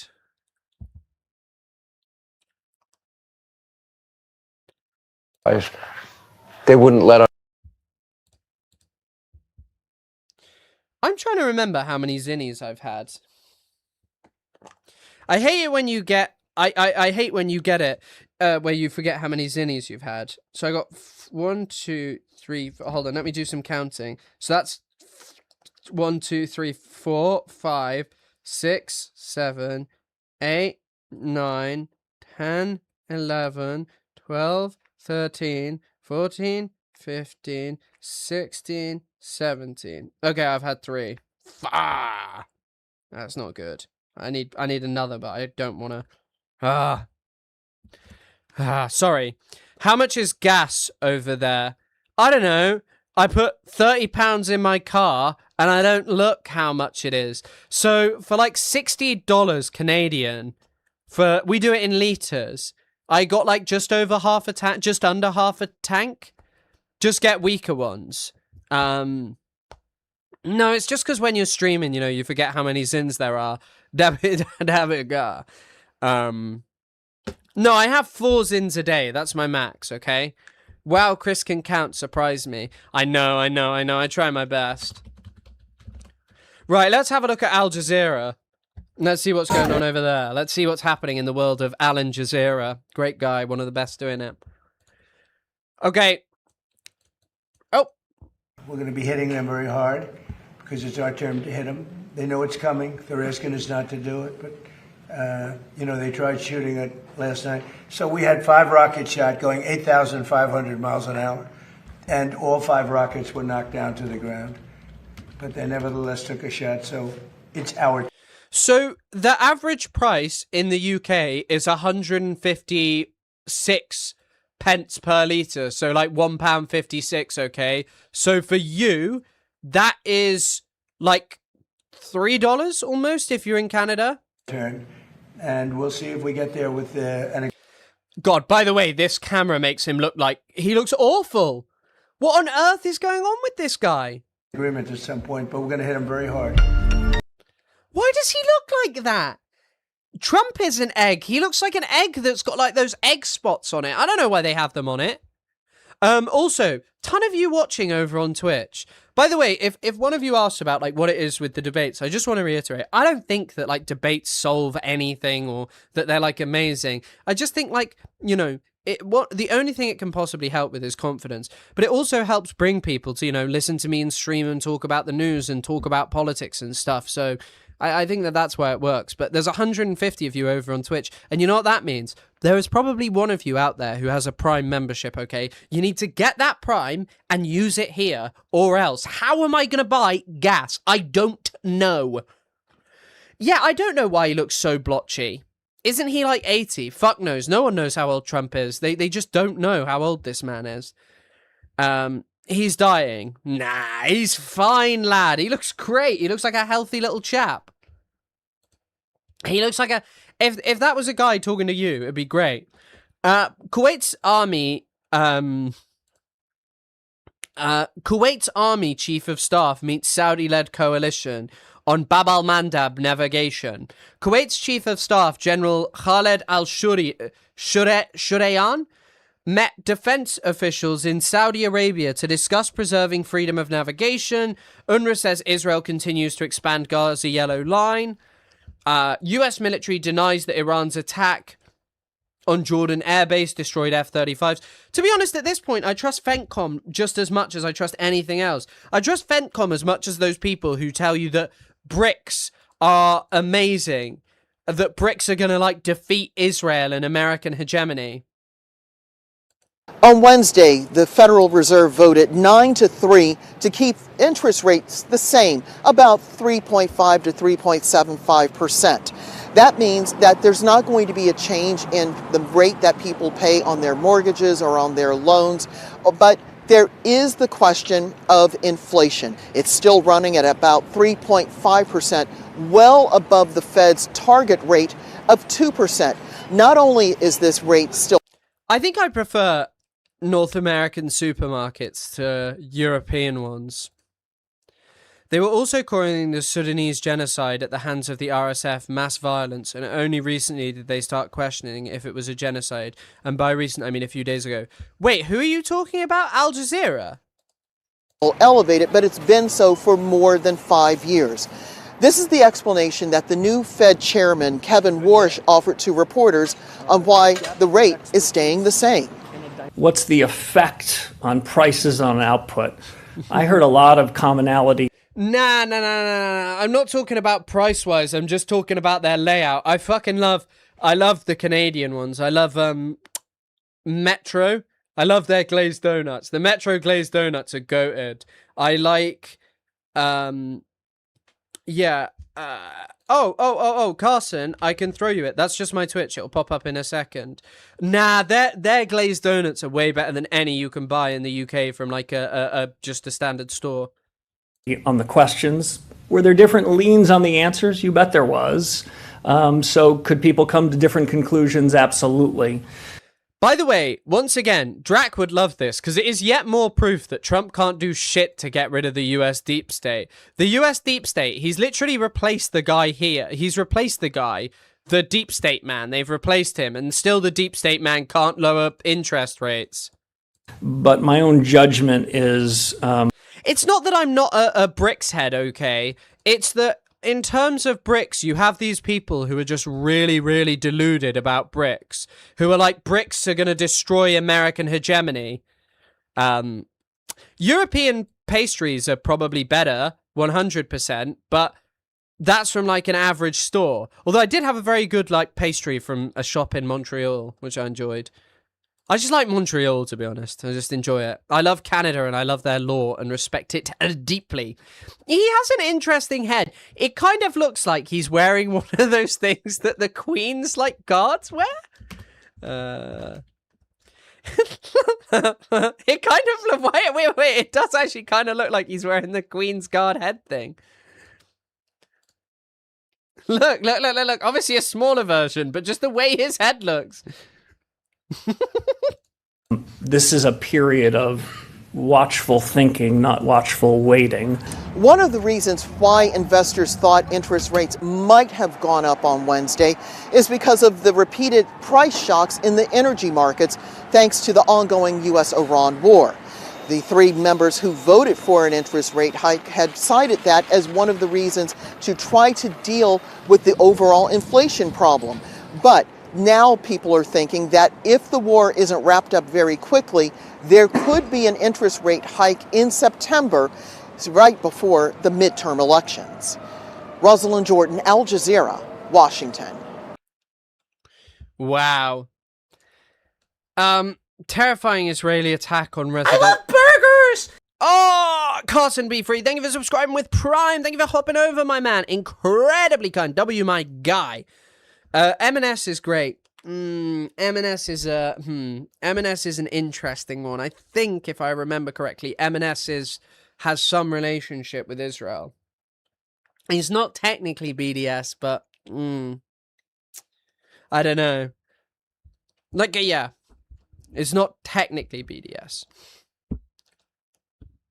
Iran signaling it will continue targeting US assets.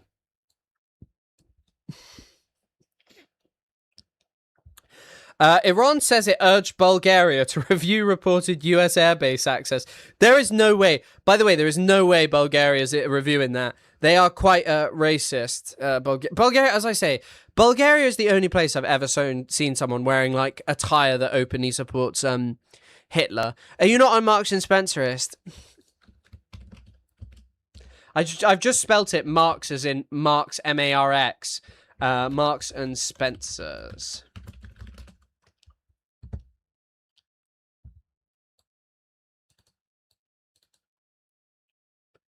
M&S runs a Marks and Spencer's Israel franchise. They apparently it has a historical link to Zionism.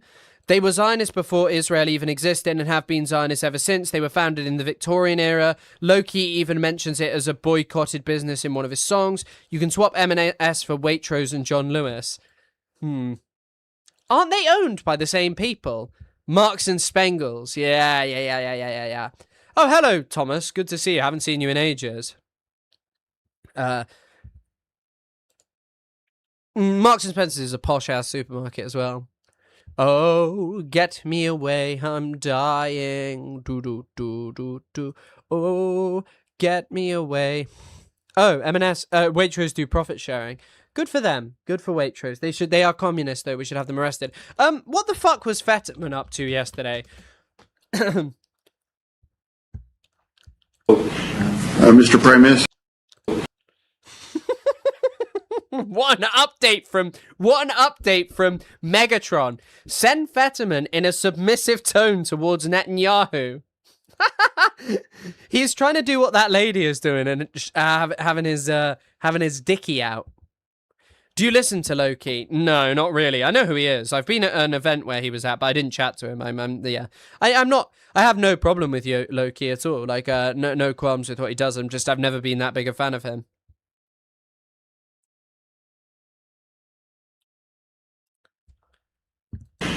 Mr. Prime Minister, it was a supreme honor of my time here in the Senate to proud and stand.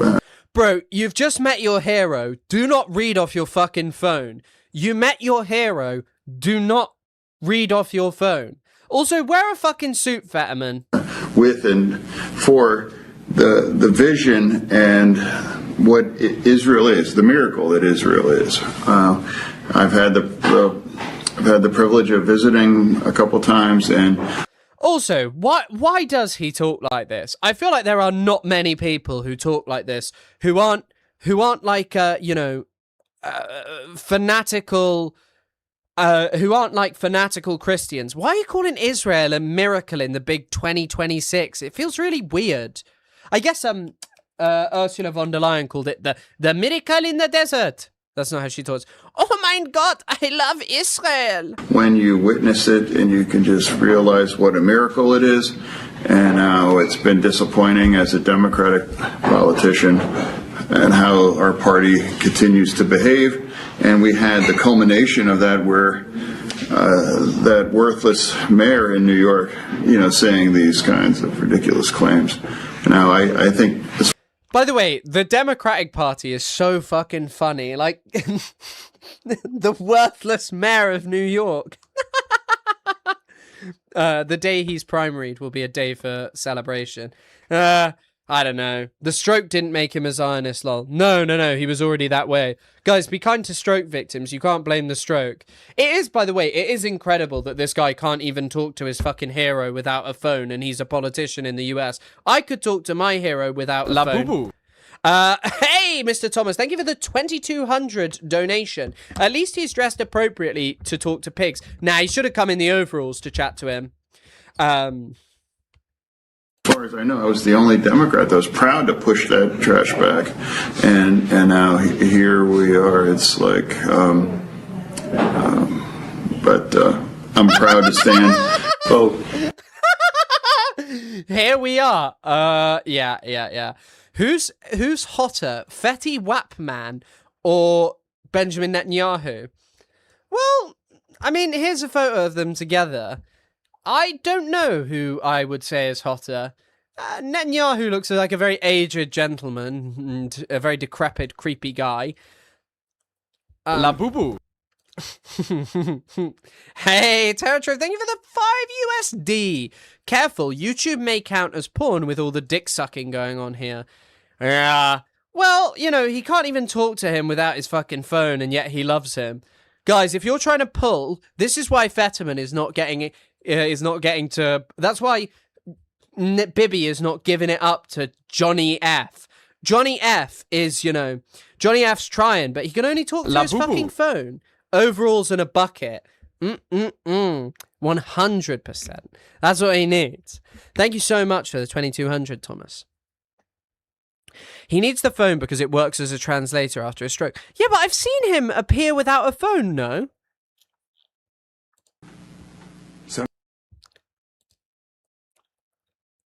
Like,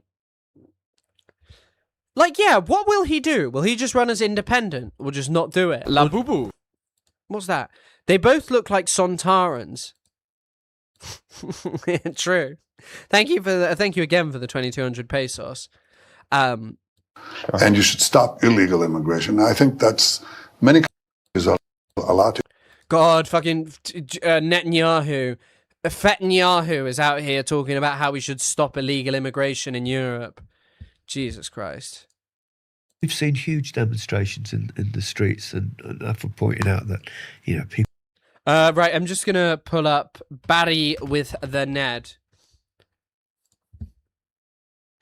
Barry with the Ned's got a blue check.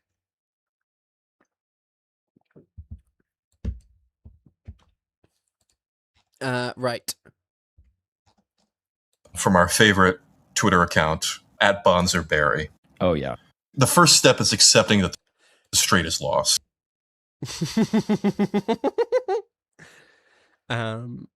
CENTCOM strikes are over. There's not much reporting on what's happening with Iran. Oh shit, we still got to do the ContraPoint shit.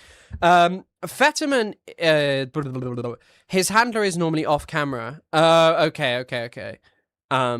Barry is a good Twitter account. I'll be honest. Barry with the Ned is a fantastic Twitter account.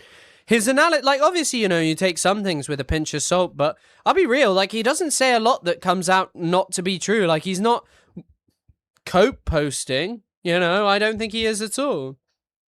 I think he's a pretty good poster as well. He pointed out that the first step is accepting that the straight is lost, and he's got a point. RX Nephew's Fetterman song being removed. Wait, what is RX Nephew?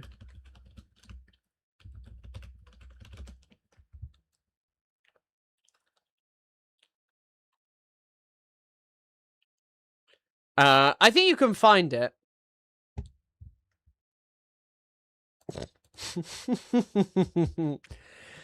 He's got that Harry Potter aesthetic. Who, me? Me? RXK Nephew. Okay. Right, let's talk about a little bit about everyone's favorite topic of ContraPoints. So in case you missed it, ContraPoints tweeted out yesterday. So we need to get into some historical context for this. So before we do that, we'll have a little chat about what ContraPoints was bloody tweeting out. Okay. Oh my god, my boyfriend is already after my boyfriend has already gone after her. Preach, my guy. Okay, right. So Natalie Wynn, ContraPoint, said, I've been waiting for this to blow over, but it's been years, so I have to address it. Can one of the 100,000 leftists on here, for whom it's an essential article of faith that I am a genocide-loving Zionist, explain why, despite my condemning the genocide dozens of times and never saying anything positive about Israel in my entire life? And never explain why. Oh, despite never saying anything positive. If you can't explain it, then I have to conclude that all you have is such a terminal case of bitch-eating crackers syndrome that you've actually cheapened the Palestinian cause to the level of, like, ethics in games journalism. I mean, insane statement. Genuinely insane statement. Because she's eternally mad that she doesn't get the leftist love after she told the world to stop posting Palestinian gore porn for the sake of Jewish American feelings. I know, we'll read the other one. Okay. You comparing a genocide to Gamergate pretty perfectly sums up why people think you're a genocide-loving Zionist, to be honest. Such an unserious person taking jabs at a serious topic. It's no one's fault but your own. You've been passive about it and cannot seem to take a firm stance. I'm not comparing a genocide to Gamergate. I'm comparing people who have used the genocide as a pretext for an online campaign of defamation and harassment. Oh, fucking hell. You have a channel with 1 million people. I don't think people calling you out for what are your political beliefs when you are a political streamer is in any way harassment or defamation. If they're saying something about you like, yeah, you're an evil creep, or that you are a monster, yeah, sure, that's defamation. But it's just, I actually don't know what to say. Ethan Klein mindset. Okay. So Mr. Overzealot said, hey! I can imagine him saying that in his zesty voice. It has to do with your acceptance of Zionism, which is fundamentally a genocidal ideology, as it necessitates the replacement of the existing indigenous society, no matter what variation of the ideology you adhere to. If you're generally interested in a good faith conversation on this matter, I would be happy to participate in a productive manner. Does ContraPoints just not actually believe in, like, the field of genocide studies or anti-colonialism? Because it's so incredibly black and white in that context.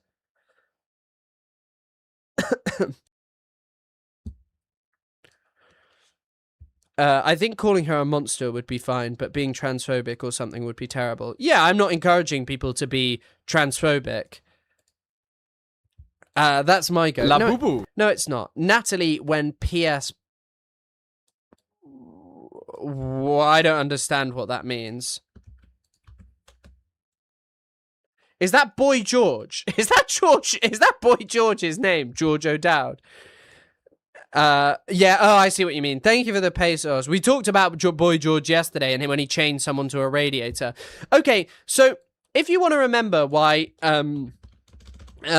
people didn't like ContraPoints, it was because of her dumbass Gaza statement, which we will read in full. It was like an essay. She's also, by the way, talking about doing a video on Hassan, which will be interesting to say the least. Oh my god. Oh my god. Look how long this is. So many leftists feel betrayed because I haven't made a video on the Palestinian cause. Do they actually want a ContraPoints video on Palestine? Will they be happy if I get in a bath and pour milk on a mannequin of Benjamin Netanyahu? No. I have posted about Gaza occasionally and have quietly given money to Palestinian aid organizations, but I think what leftists want me to join is their chorus of anger. They sense some hesitation on my part and are judging me very harshly on my presumed opinions. I'd rather be judged by my actual opinions, so here they are. Okay, so you've said that you're kind of fine with people judging by your actual opinions. That's a good start. We all like that. Is Israel committing a genocide in Gaza? Yes. Do I oppose it? Yes. Do I feel angry about it? Yes. I also feel a lot of other things. Doom. The week after October the 7th, it was clear the mood among Israeli leaders and civilians was overwhelmingly kill or be killed, existential panic, and unstoppable lust for revenge.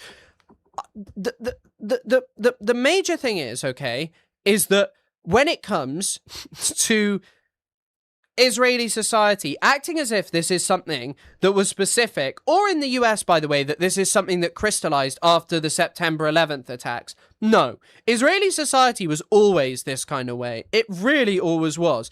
And politics, I loved your message just saying terminally online and pointing to yourself. Very funny. Like that. Good message, politics. W. It reminded me of the US after 9/11. There was no reasoning or protesting them out of it, nor was it politically feasible for the US to withdraw aid to Israel on a timeline that would make difference. But, by the way, there is literally a New Yorker article that there was an ability to do this, that they did actually get some concessions out of Israel, that, like, you know, some symbolic aid had to go in, that Israel couldn't take it all off. Like, they couldn't initially. They weren't allowed to do that. There was also, it was obviously politically feasible. It would have required replacing most of Congress and overturning decades of bipartisan strategy and diplomacy. Also, you are quite directly involved in that, so you can probably see why people are annoyed at you because of that, okay? People are annoyed at you because of the policy towards Israel, because you made a video with Hillary Clinton, which is kind of crazy. She then goes on to say, even in the best case scenario, it would have taken years. So there was a sense of futility, but worse. The leftist pro-Palestine movement quickly decided that their primary goal was not merely opposition to genocide, but opposition to Zionism in general. That is opposition to the existence of Israel as a Jewish state. By the way, if you agree that there should be a state that is a Jewish state, when that was premised on ethnic cleansing, and to this day still does fucking ethnic cleansing and cannot seem to find any kind of solution with the Palestinians, even one where Palestinians have 22% of their 22% of the land. If that is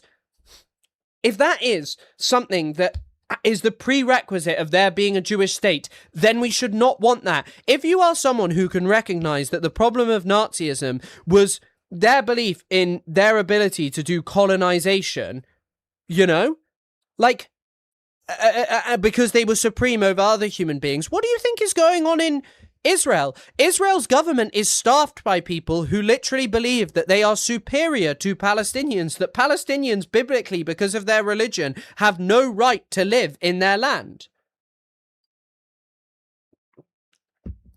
And here they decided to draw the line, separating decent people and genocidal fascists, which had the following consequences. It shrunk the coalition. Zionist is a very broad category. Most Jews are Zionists. Anyone who supports a two-state solution is a Zionist. You know what? Finkelstein somewhere...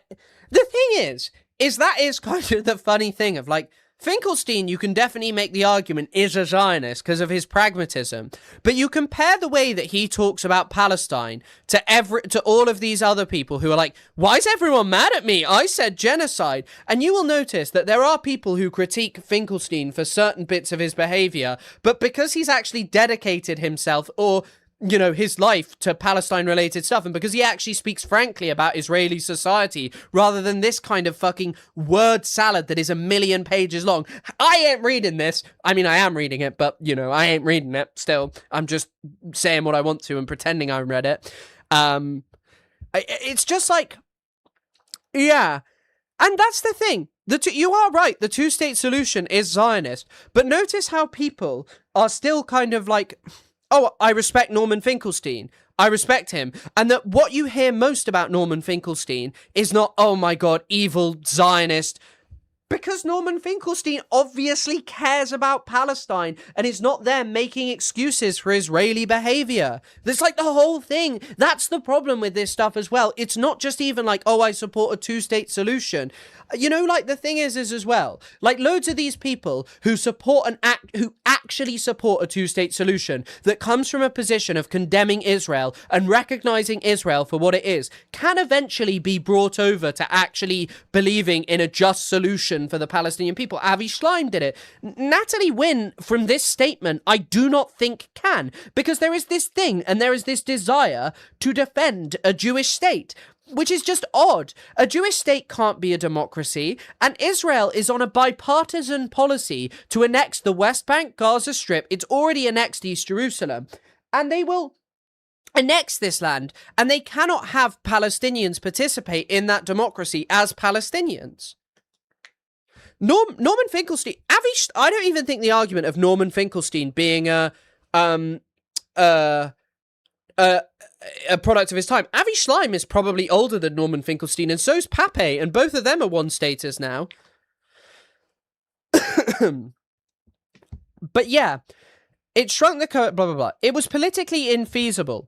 What is the pathway that takes us from the present situation to the dissolution of Israel as a Jewish state? I don't see how this could happen without either a total internal collapse of Israeli society or else, you know, nuclear war. As usual, leftists have championed a doomed cause.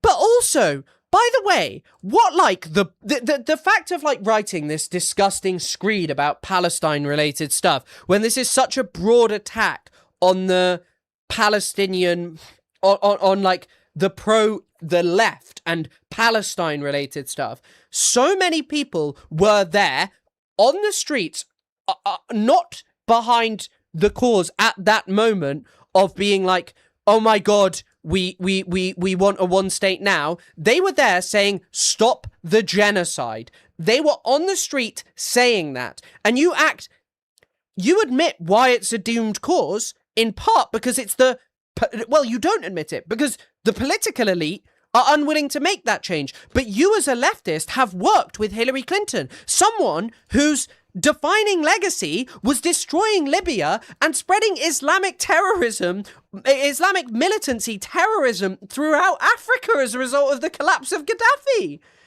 And you're like, it's a doomed cause that the leftists are championing. And I don't think it's a doomed cause, by the way. I do not think that pushing Israel for what it is, as opposed to wishy-washy two-state solution shit that has failed 4 years, is in any way more of a doomed cause than this existing way of doing politics around Palestine in Western society. But in Western society is a doomed cause. Sorry, I've forgotten. Oh, the way we've been doing it is a doomed cause for the Palestinians. Wanting something better is not a doomed cause. And it is very clearly worked. And your choice to lambast the left is a choice. It is a choice that will always define who you are. It is very obvious that Israel is now paying to inflate Instagram, by the way. They're paying for YouTube, Instagram. They're working on, like, pushing out people to do propaganda for them now. But anyway, the thing is, okay, is that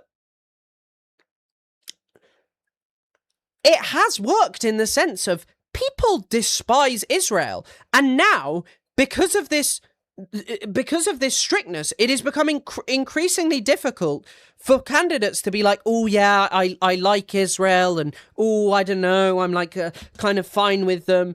And the change that manifests in, we don't know. There have been a lot of disappointments so far, but who knows? Eventually, maybe there will be this major change that manifests in US politics. I'm not filled with hope, but enough of those people, maybe.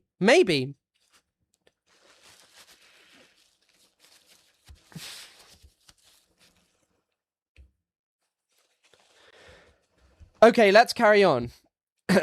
It introduced dangerous ambiguities. The vagueness of Zionism as political Satan enables all kinds of rhetorical abuse. On the one hand, right-wing Israelis hold up all Zionist protests as all anti-Zionist protests as existentially threatening and inherently anti-Semitic.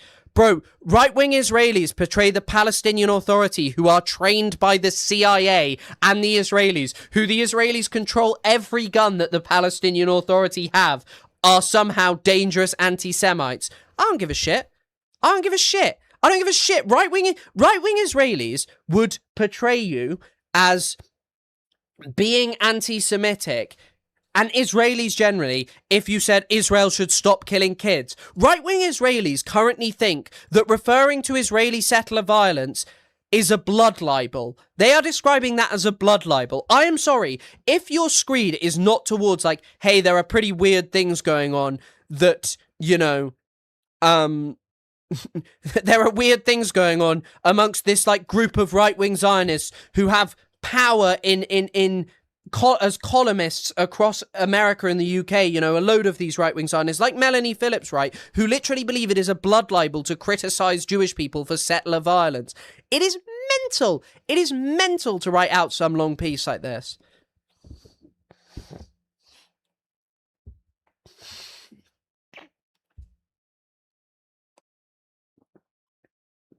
Also, by the way, I moisturize every day, so shut up.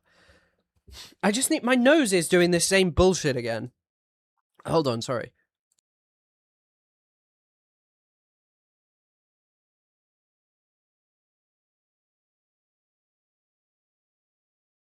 Yeah, also, someone pointed out trans rights. I ain't even going to say that, because that's like a kind of insane sort of thing to... I don't want to bash on trans people. I really do hope that. But is the argument not the same? There's like bipartisan support in both countries to do nothing for the actual liberation of trans people. Is there? There's no desire for that. There's this bipartisan policy. And by making everyone like J.K. Rowling, who's just a bit gender critical, an evil genocider of trans people, you guys are creating problems for white women. They can't do any worse than what they're doing now. I think, Dusty, I think the only reason that there's no intifada is because Israel will try and kill everyone in the West Bank, even if they do non-violent protests. She told Muslims to adapt or leave. Ugh. On the other hand, there is a long history of anti-Semites using the term Zionist in deliberately equivocal ways, a zog etc. You will not like bad empanada. The now popular anti-Zionist label to legitimize their agenda, and many people are not informed enough about anti-Semitism to recognize when this is happening. Most people are not informed enough to understand that, like, you know, bipartisan American policy is bad. So what, should you not do, like, activism? Most people don't understand that, you know, there are poor people suffering in America and that they're voting against their own interests. So you shouldn't think that you shouldn't say things like all Trump supporters are deranged and a racist, because they're just poor, man, and most Americans don't have the understanding. And it's just like, oh, God. Jesus Christ. I don't know. Like, I do, by the way, I've spoken about this. I'm gonna be real. I know some people are more dismissive of it. The shit you see when you log on Instagram Reels is fucking insane. Like, there are straight up celebrations of Hitler on there. And platforms should act against that kind of stuff. And they should work to ban people, by the way, who spread deranged conspiracy theories about what Israel is up to. Because treating it like it's the big other is dumb. It is dumb. I think that, like, the idea that it's good that when people think Charlie Kirk was assassinated by Israel, that's not good. That is not good. If people are dedicating their hatred and disdain for the state of Israel to mad conspiracies about Charlie Kirk being blown up by Israel, I'm not sure that's what I endorse, you know. If that was what you're into, okay, but, like, that being the only way, and there are some people, sure, who believe that, who have other interactions with Palestine, okay, fine, but the thing is, okay, the thing is about that is, like, it's not great that that's occurring. But, like, ultimately, right now, the bigger form of racism that is trouble is the kind of bigotry that's occurring in Palestine, okay? The things that have led to the mass extermination of Palestinians, and the way in which that has, as a leftist, you should see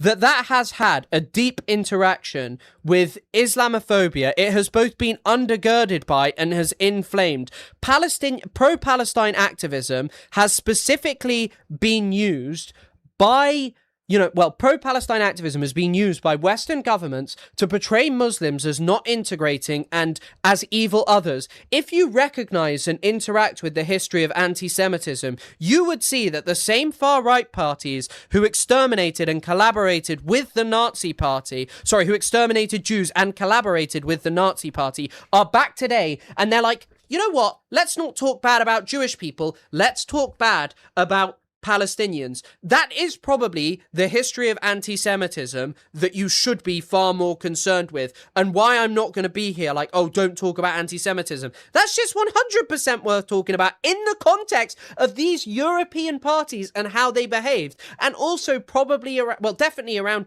you shouldn't see Israel as the big other. Israel is not responsible for everything ill and wrong in the world. It's dumb to say that. America plays a far bigger role. Systemic discrimination is not the same as interpersonal discrimination. 100%. Jews face zero systemic discrimination in the West today. I have never disagreed with you. Never disagreed with that. Never disagreed with that.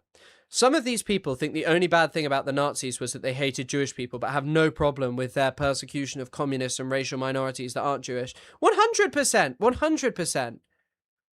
100%. Like, I actually just should, I just think you should, one of my favorite books is The Racist Fantasy by Todd McGowan, because it is literally just about how, like, Hutus, Tutsis, Nazis, lynch mobs, all of these people, he doesn't touch on Israel, and he's a bit weak on Israel. I don't think he really understands it. He's much more of like a Hegelian, Lacanian, and he spends more of his time that than interacting with politics enough, which I don't always love. But I think his explanation of the psychoanalysis that runs through it is so interesting, because you're kind of like, yeah, it's pretty much the same fucking shit. And it's expressed in such ways. You should take some time to fix all the links on your accounts. It was hard to find Twitch. I had to find it through the Discord. I'm sorry. Lil Sandino, I'm sorry about that. I will fix that, my man. Or my guy, my person, my lady, whichever it is. Whatever, and my NB, whoever it is. I feel like a lot of people like her or even Joe Rogan will never make this movement about Palestine. I feel like we have failed them as human rights advocates. It's hard to have hope. There's people like her or even Joe Rogan will never make this movement about Palestine. Yeah, I think that's the thing as well. Just, Palestinians. Killerington. Nice name.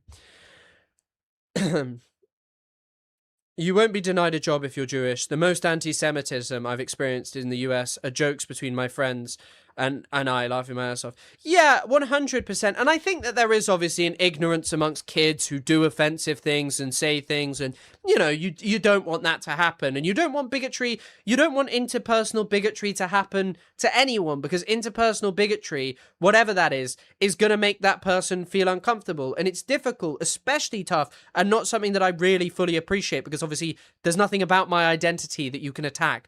I'm a white guy from the UK. Historically, we've had it pretty fucking good, I guess you could mop my teeth, and I'm like, there's nothing I could do about that. Although I could get braces, or I could have worn my retainer after I had braces. But anyway, that has to stop, okay? But that is impossible to eliminate. Systemic discrimination is not impossible to eliminate. But even, I think incredibly importantly right now is the way in which your focus being on anti-Semitism, when right now there is this entire thing of trying to portray certain cultures as inferior, and portraying Palestinian culture as inferior, as worthy of death, has been a core aspect of the Israeli genocide. We saw these things resurface, like tropes that Palestinians kill babies, that they couldn't help themselves but put babies in ovens and do all of these things. And it's just like, the president of the United States said that he'd seen photographs of beheaded babies. And you're telling me that the history of anti-Semitism is the thing that, the history of anti-Semitism in the context of that is what matters, not in the context of, the levels of racism that are engulfing European society. Kind of unrelated, but why did the Second Intifada end? The Second Intifada ended because eventually, so people make the argument that it was the apartheid wall. It wasn't. Basically, Hamas, as one part of it, decided, okay, we're not going to engage in bombings inside Israel anymore. They went down a political path and they chose not to do it. And it kind of just fizzled out. Israel carried out a mass crackdown, a mass killing campaign. There were then elections in Gaza. Arafat died, and that kind of just brought to an end the Intifada. It didn't end quite as specifically in the same way as with like an Oslo Accords, though, as the first Intifada did. What would actually someone put for that? Second Intifada ending. Like it did end in a summit, actually. The Sharm el Sheikh summit. My apologies.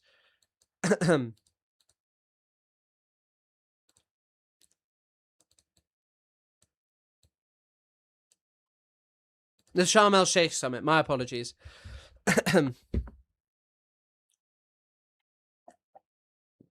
I guess because it's not as big of a negotiation as Oslo. Mosques have also been shut up and vandalized in the US. The difference is that Muslims... Yeah, someone pointed this out. Apparently there were like... When there was the stabbing against like Muslims in Glasgow, was it? Or Edinburgh? There was like basically no news coverage. When there were stabbings against Jewish people, it was everywhere. It was 60 plus articles. Whereas when it's against Muslims, shh, whisper, quiet. Anyway, let's carry on this. The online left has spent the last 20 months distributing hundreds of photos and videos of dead Palestinian children. The main effect of this has been to create a population of people in a constant state of blood-boiling rage with no consequence. Oh my, that is one of the most outraging things. Because the funny thing is as well, she's like, the online left did this. You know, the crazy thing is these photos have always had this exact same effect. It happened during the Lebanon war. Even Ronald Reagan recognized this. You can literally go read this. And he was like, Israel has to stop. no consequential political outlet. Jesus fucking Christ. I fear this may be worse than useless. Anti-Semitism and anti-Zionism are conceptually not the same, and conflating them is dangerous. But in practice, the way Israel is perceived does seep out into attitudes toward Jews in general. I don't think Jews who feel isolated and wary in the current atmosphere are simply hysterical or hallucinating. It is just wretched. I think that is just the only description of this. Just wretched. Just wretched, wretched, wretched. You know what Natalie Wynn would benefit from?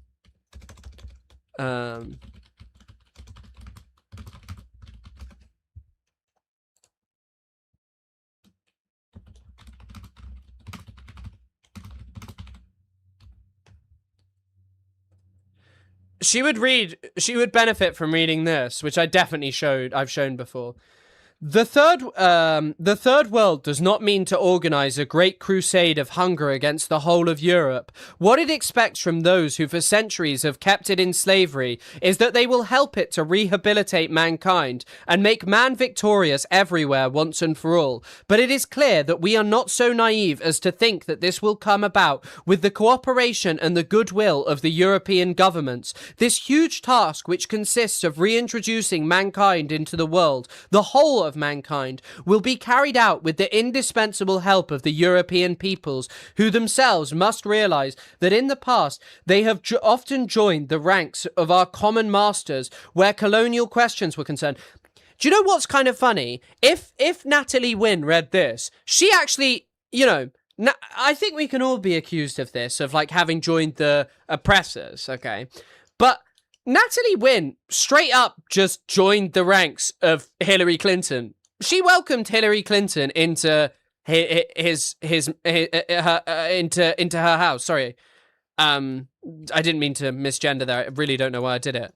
I haven't done that the whole time, so I do apologize. That was not some like intentional slight. Anyway, to achieve this, the European peoples must first decide to wake up and shake themselves, use their brains, and stop playing the stupid game of Sleeping Beauty. Incredible. But let's keep reading. I feel also, yeah. Wait. Don't worry. Birthright trips are okay because the young Jewish people do have an outlet for their rage and anger, which is they can go to Israel and kill Palestinians. It's a really good outlet for people. They get to go to. What's your problem? That's a normal outlet. What are you talking about? Abu Ghraib photos. What? How dare you talk about the Abu Ghraib photos? Anyway. Also, by the way, do you think this thing here feels like it was specifically written in relation to Hassan and Ethan Klein hallucinating or being hysterical? Ethan Klein was being hysterical in concocting this ideology that everyone was out for him because of anti-Semitism rather than his actions. She can join the brain trust of Ahmed Fuad Al-Khatib, Lonabox, and AB. Well, AB is different from those people. AB is a fraud because he works for Ethan Klein. But like, if you actually listen to what AB says about Palestine, and by the way, it's totally undermined by his decision to continue working for Ethan Klein. It's pretty evident he could find some kind of career without him. AB does not like Israel. Like, he doesn't. It's just outrageous that you'd continue to work for Ethan Klein. And it's not like saying, well, get off YouTube, well, get off Twitch, well, get off this. AB could forge a career for himself outside of Ethan Klein, but he chose to work for him. One might criticize him as well for... Actually, you know what? One might also say that, like, pretending Ethan Klein is just some normal character is also outrageous. We shouldn't prioritize... No, but what you don't understand is it's not facts over feelings anymore. It's feelings over genocide. And yeah, AB is even more cowardly because his political convictions are actually different to the rest of those people. Anyway... Yes, there's a communal trauma and hypervigilance. Yes, there's disingenuous right-wing ghouls dismissing and censoring all criticism of Israel on the pretext of fighting anti-Semitism. By the way, I also just want to say, the the notion of there just being like these sort of broad right-wing ghouls, those people pretty much staff, and they're not even just like Jewish, by the way, but they staff pretty much every single major media outlet, these right-wing ghouls and government, Western government, who spend their time condemning, you know, condemning like people who support Palestine. But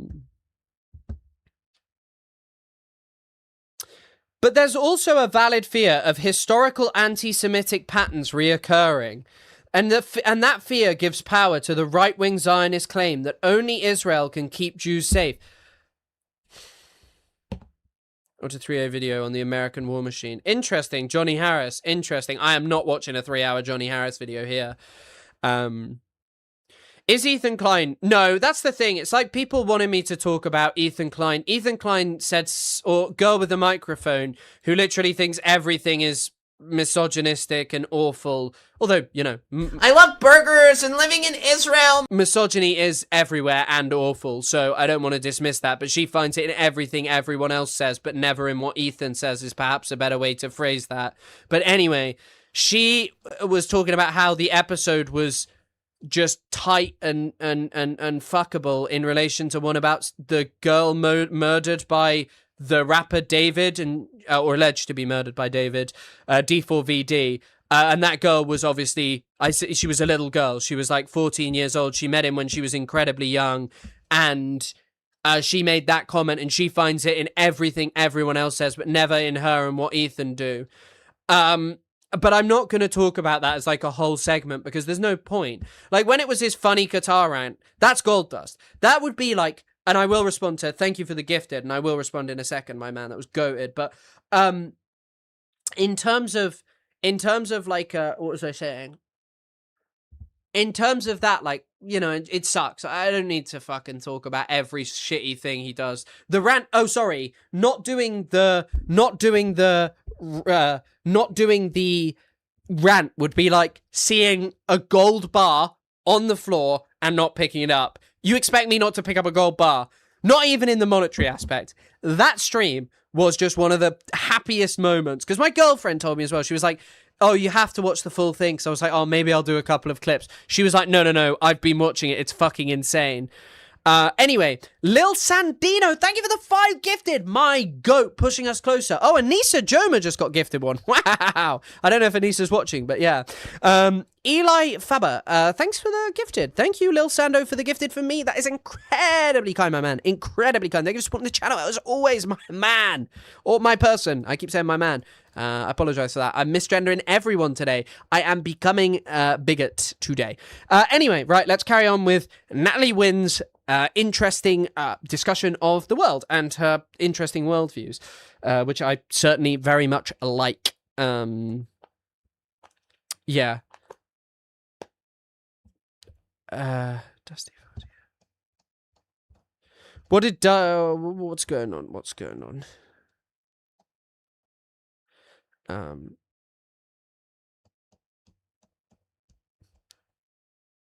I love how excited non-Jews get to make the argument about Jewish feelings. He's /him, lol. Thank you. I just use man. It's like guys. I use guys and it's gendered. I am become bigot. I am indeed become bigot. I've decided today is my day of bigotry. Yeah, such a weird comment, but anyway, I just... like it's weird and it's gross, but I don't need to talk about everything they do. Anyway, okay, does this mean Israel should be criticized and sanctioned? Not be criticized and sanctioned? Absolutely not. But it's something I don't want to risk contributing to, if not outweighed by tangible benefits. So I approach the issue cautiously. I could have taken my headphones off the whole time, but I've taken them off in anger and disgust at this the cheek of this YouTuber, this lady, ContraPoint. This is outrageous. You are so worried about talking about Palestine. I feel like this wasn't mentioned, or I definitely didn't pick this up.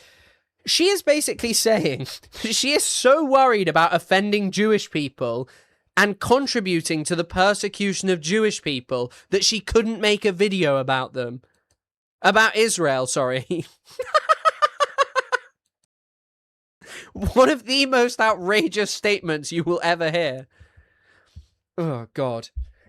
Okay, finally, bitterness. Much of the online left spent all of 2024 single-mindedly focused on Palestine and the complicity of democratic politicians in sending aid to Israel. This campaign had the following effects. 0 Palestinian lives were saved. Not one fewer bomb or bullet was fired by the IOF. By the way, as a criticism of people who, you know, for people who are doing advocacy for Palestine, would this not also go for you, that your decision to say absolutely nothing did absolutely nothing for Palestine and served to legitimize the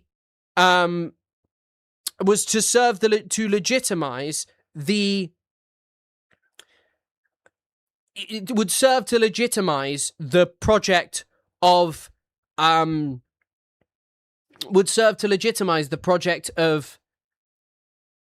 Biden administration, which was giving Israel unlimited supply of weaponry. Also, by the way, I just want to say something. I was not about to call her a C word. The main reason first of all, I don't really use that term. Obviously, it does not have the same connotations in the UK when it comes to using it, like generally just quite a used word. But also, I'm not going to call someone who's a woman that. I was more worried. I've now developed a fear that I'm going to say something that's accidentally misgendering. Like, can you see I'm sweating? It's like 4 degrees in my room. I am so worried that I've become a bigot today, and I'm worried that I'm going to do some bigoted shit. I'm only kidding. I don't know. I was just keep worrying and tripping over myself and trying to get this right. Yeah. I'm hot, okay? I'm hot and I've streamed a lot this week. Hey, Calmila, thank you for subscribing. Tier 1, becoming a member. Thank you. Cis hurts when someone is trans.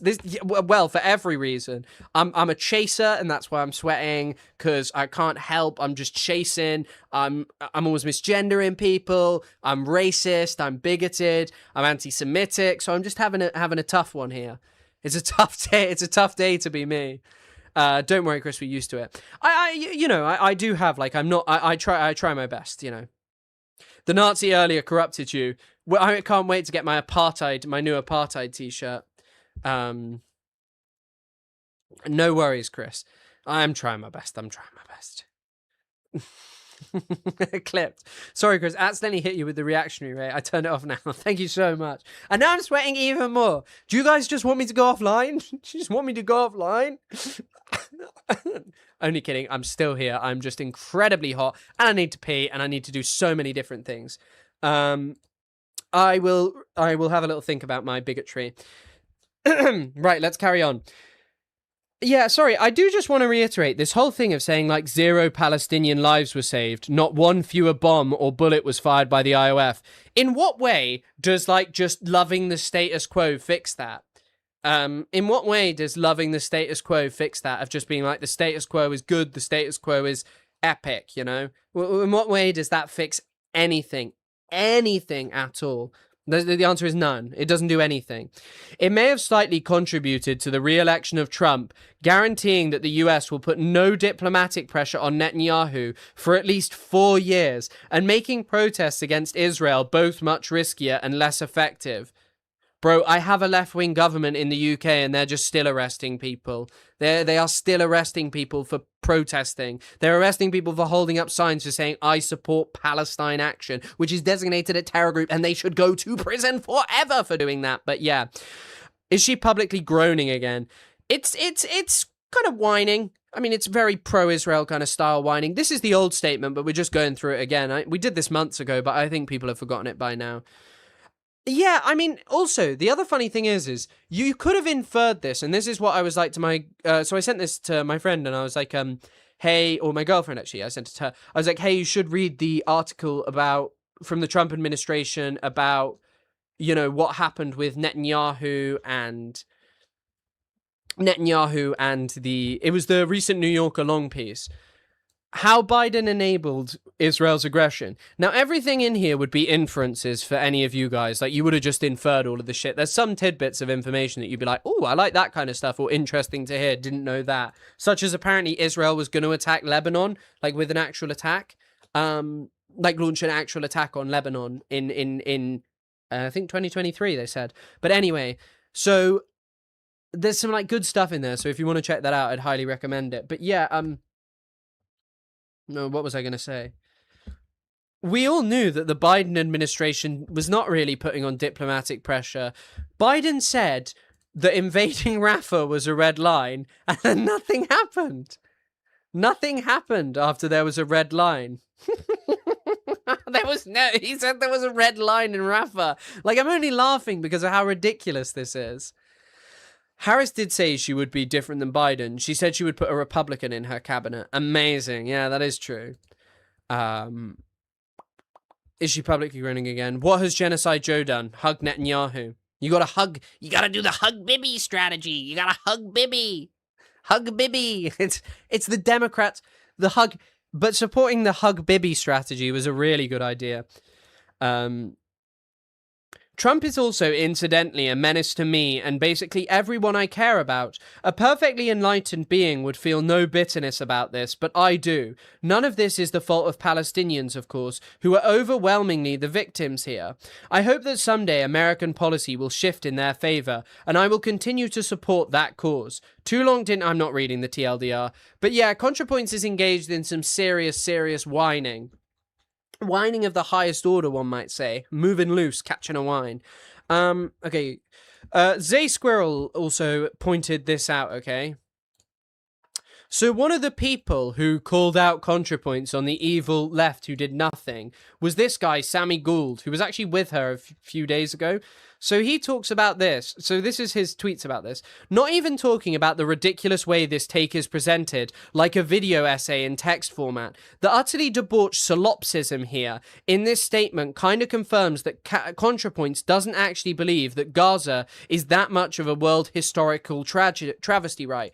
By the way, as well, I just want to reiterate, never ever feel that when it comes to talking about Gaza, that there are not some things that are so incredibly unique about it. Like, Gaza is manufactured, man-made starvation in a fishbowl. This is a place that there is no alternative reason for there not to be, that there is no reason for there not to be aid flowing in. There is also, so first of all, there is a pre-existing structure of supplying aid. Gaza is not big either. So we have this Western ally welcomed into the family of civilized nations, not someone on the fringe who's just like, someone just on the fringe who we're allied with a bit. One of those nations which we love so much. It is the event of the 21st century of just mass slaughter that the West is so deeply complicit in. We were complicit in the genocidal crimes against the Yemeni people. We're complicit in Sudan right now. We're complicit in the Tamil genocide. All of these things we're complicit in. But where Gaza sits apart is we have this ally that we have been oppressing our own citizens for on a massive scale, where we have been offering it unlimited diplomatic aid, where we have been doing nothing to stop it. In this situation, where they have just manufactured a famine with no other cause, with no other complexity, with no difficulty of getting aid in, they just did it because they wanted to control Palestinians and how much aid they could get, and to use aid as a weapon of war. You need to use it as using Twilight metaphors so her fans can understand. I had seen Twilight, like Jacob's hot or something. I don't know what's going on there.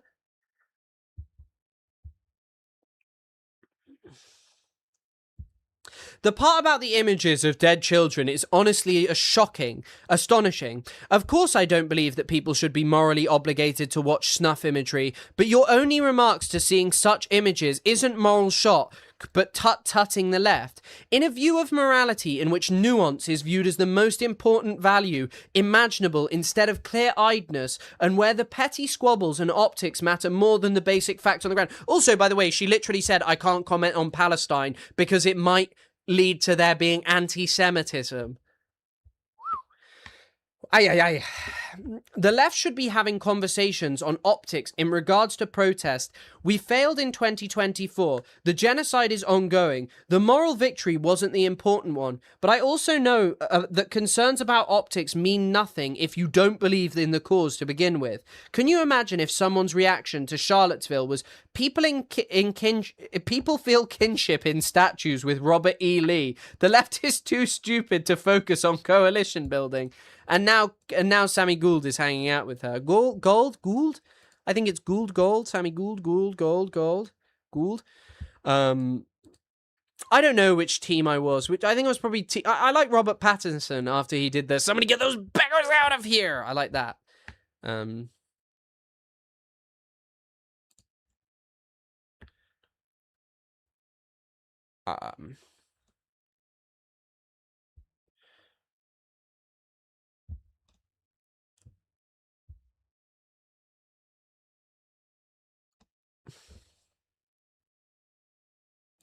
I don't know, just incredible that these are the words flowing out of ContraPoint's mouth.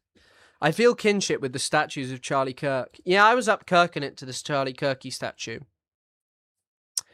I do, by the way, think people, especially Zionists, should be forced to watch what their supporters.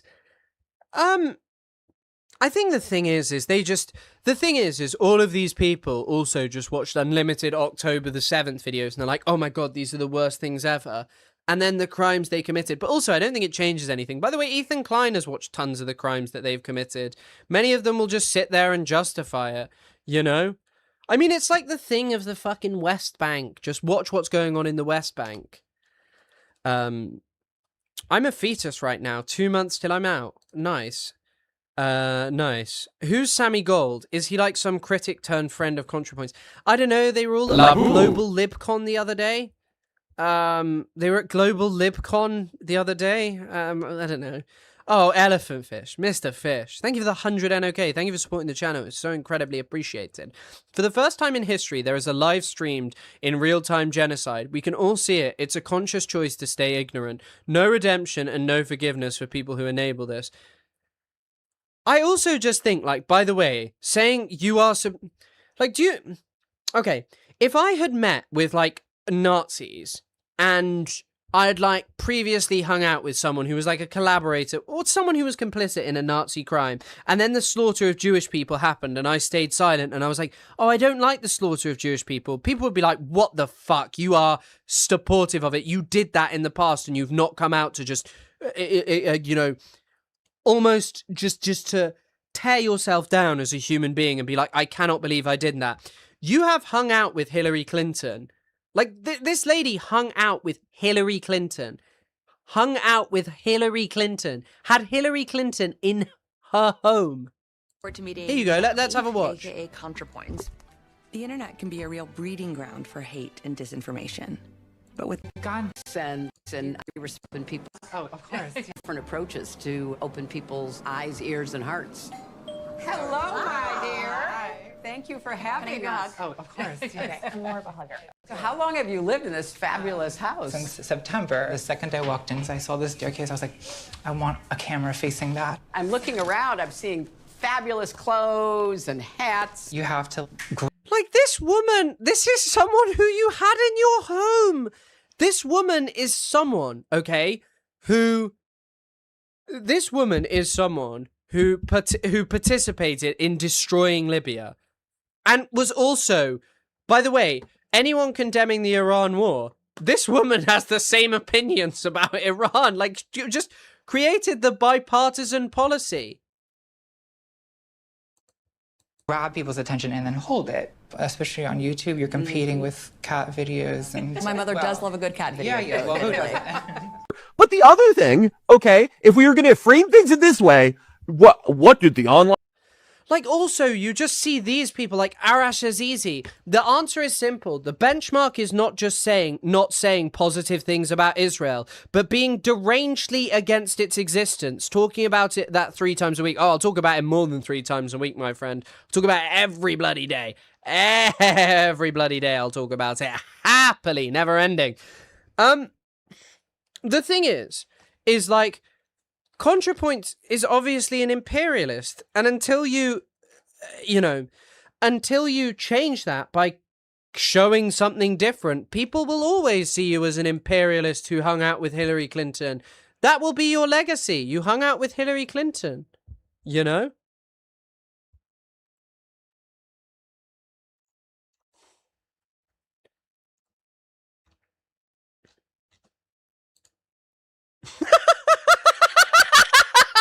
Is this real? Is this real? This cannot be real. This cannot be real. Hold on, I'll play this. I've seen people talking about this. I've not seen it yet. Hold on. And Andrioni, Who are you with? Drop site news. Oh, you're drop site. Oh, no, it's like a race between who's the more pro-Hamas, drop site or Zidio. So now I got both. Hi. Drop site news should be very, very careful about provoking an ogre. Ogres are dangerous. You not see what that motherfucker did to Harry? Harry, he fucked up the whole bathroom at Hogwarts. This is the bravest journalism that I've ever seen. But I must let you know, when I was driving to work yesterday, I saw a mama deer with her baby, and it was precious. Have a good day, all. Thank you. Have a lovely, lovely, lovely day. You must be careful of ogres. Ogres are probably something that a lot of you thought you should, ogres are not something you should be concerned about. Ogres are back, and they are causing trouble in the White House. Dude, I seen that in Skyrim. Yeah, you seen what happens if one of those guys hits you in Skyrim? If this guy was hit, if this drop site guy was hit in a room like that, he would be dead instantly. Up in the air, smashed against the ceiling. Like, seriously, this is some of the bravest journalism that I've ever seen. Sorry, you met Hillary Clinton in 1995. Sarah, that's it, you're done. You're out of here. You are done. You are finished. Hi, everybody. Yeah. You mind if I ask you a question really quick? It's about. I just want to say, I want your viewers to say how much I love to watch Israel eliminating the Hamas leadership. Then you may like this I know that upsets a lot of your viewers and a lot of your founders. Yeah. So, but I think it's a great thing. So there's President no news Trump- coming out of me. I'm going to always President back Trump said Israel. that. The President question Trump- is, where does your I am the calm, unbothered, happy gentleman who's struggling to breathe walking down a corridor, trying to get out my dumbass screed about you being upset about Hamas leaders being killed. trash outlet come from and who's funding it?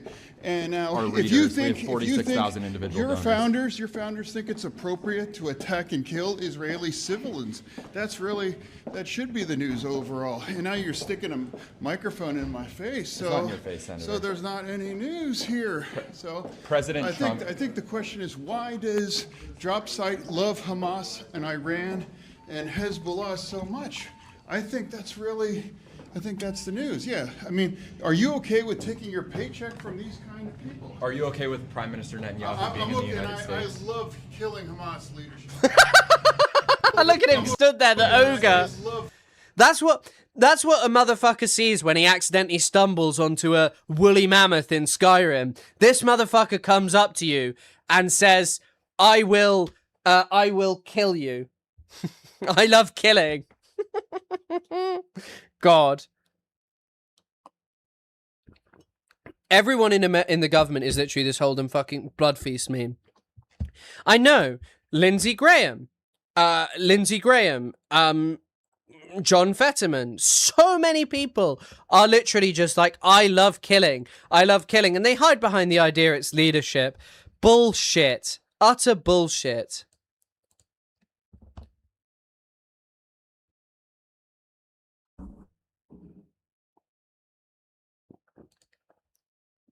Also, another really good point. I met J.K. Rowling when I was 12. I take that hug back. Good.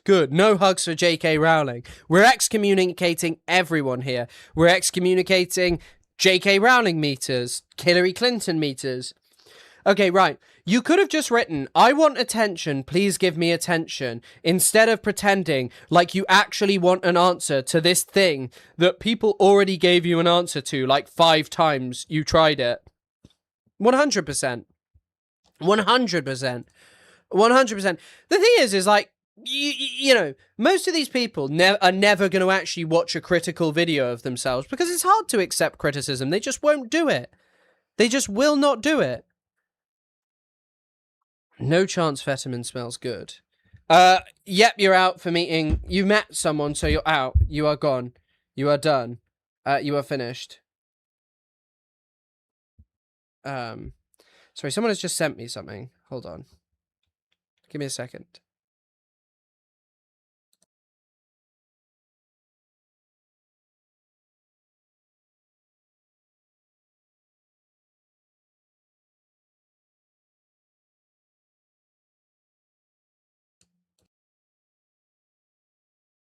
Sorry, someone just sent me a video of Rufus Rice talking and said it sounded like me.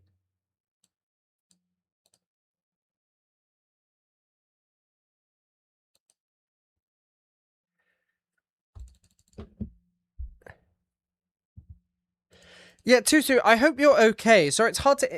It's just yeah. I hope you're okay. Yeah. It's hard. It's hard to just respond much when I'm streaming. I hope you're doing okay though, and know that there are many people who value you. Top centrist commentators are pretty much saying we should be as loyal as MAGA, but without the red hats. Yeah, 100%. I don't know. It's just dumb. Her Twitter is pretty much dead. That's why every once in a while she does this engagement bait shit. What does she even tweet? Tree. It's rich. It has many layers. And depth. My new tangent, Eyes Wide Shut, discusses the 1999 erotic thriller, conspiracy theories, reefer madness, cuckoldry, Arthur Schnitzler, the Epstein files, and the only theoretical framework that can make sense of our contemporary politics, Jungian dream analysis. Okay, 1,000 people liked it. That's probably why she's tweeting like this. Rip Senator Lindsey Graham. Wait. She definitely tweeted this out because she tweeted out this Rip Lindsey Graham thing and expected it to get like a million likes. And it got 7k likes. I can tweet out some dumb shit about clavicular with like barely any followers and it'll do better than that. That's why she's tweeting this slop. Everyone mocks video essays for being verbose. Part 1, early cinema. But it's nothing compared to 17th century political theory. Oh, God. The topic is liberalism because democracy simply does not work. Okay, I can't listen to that. Oh,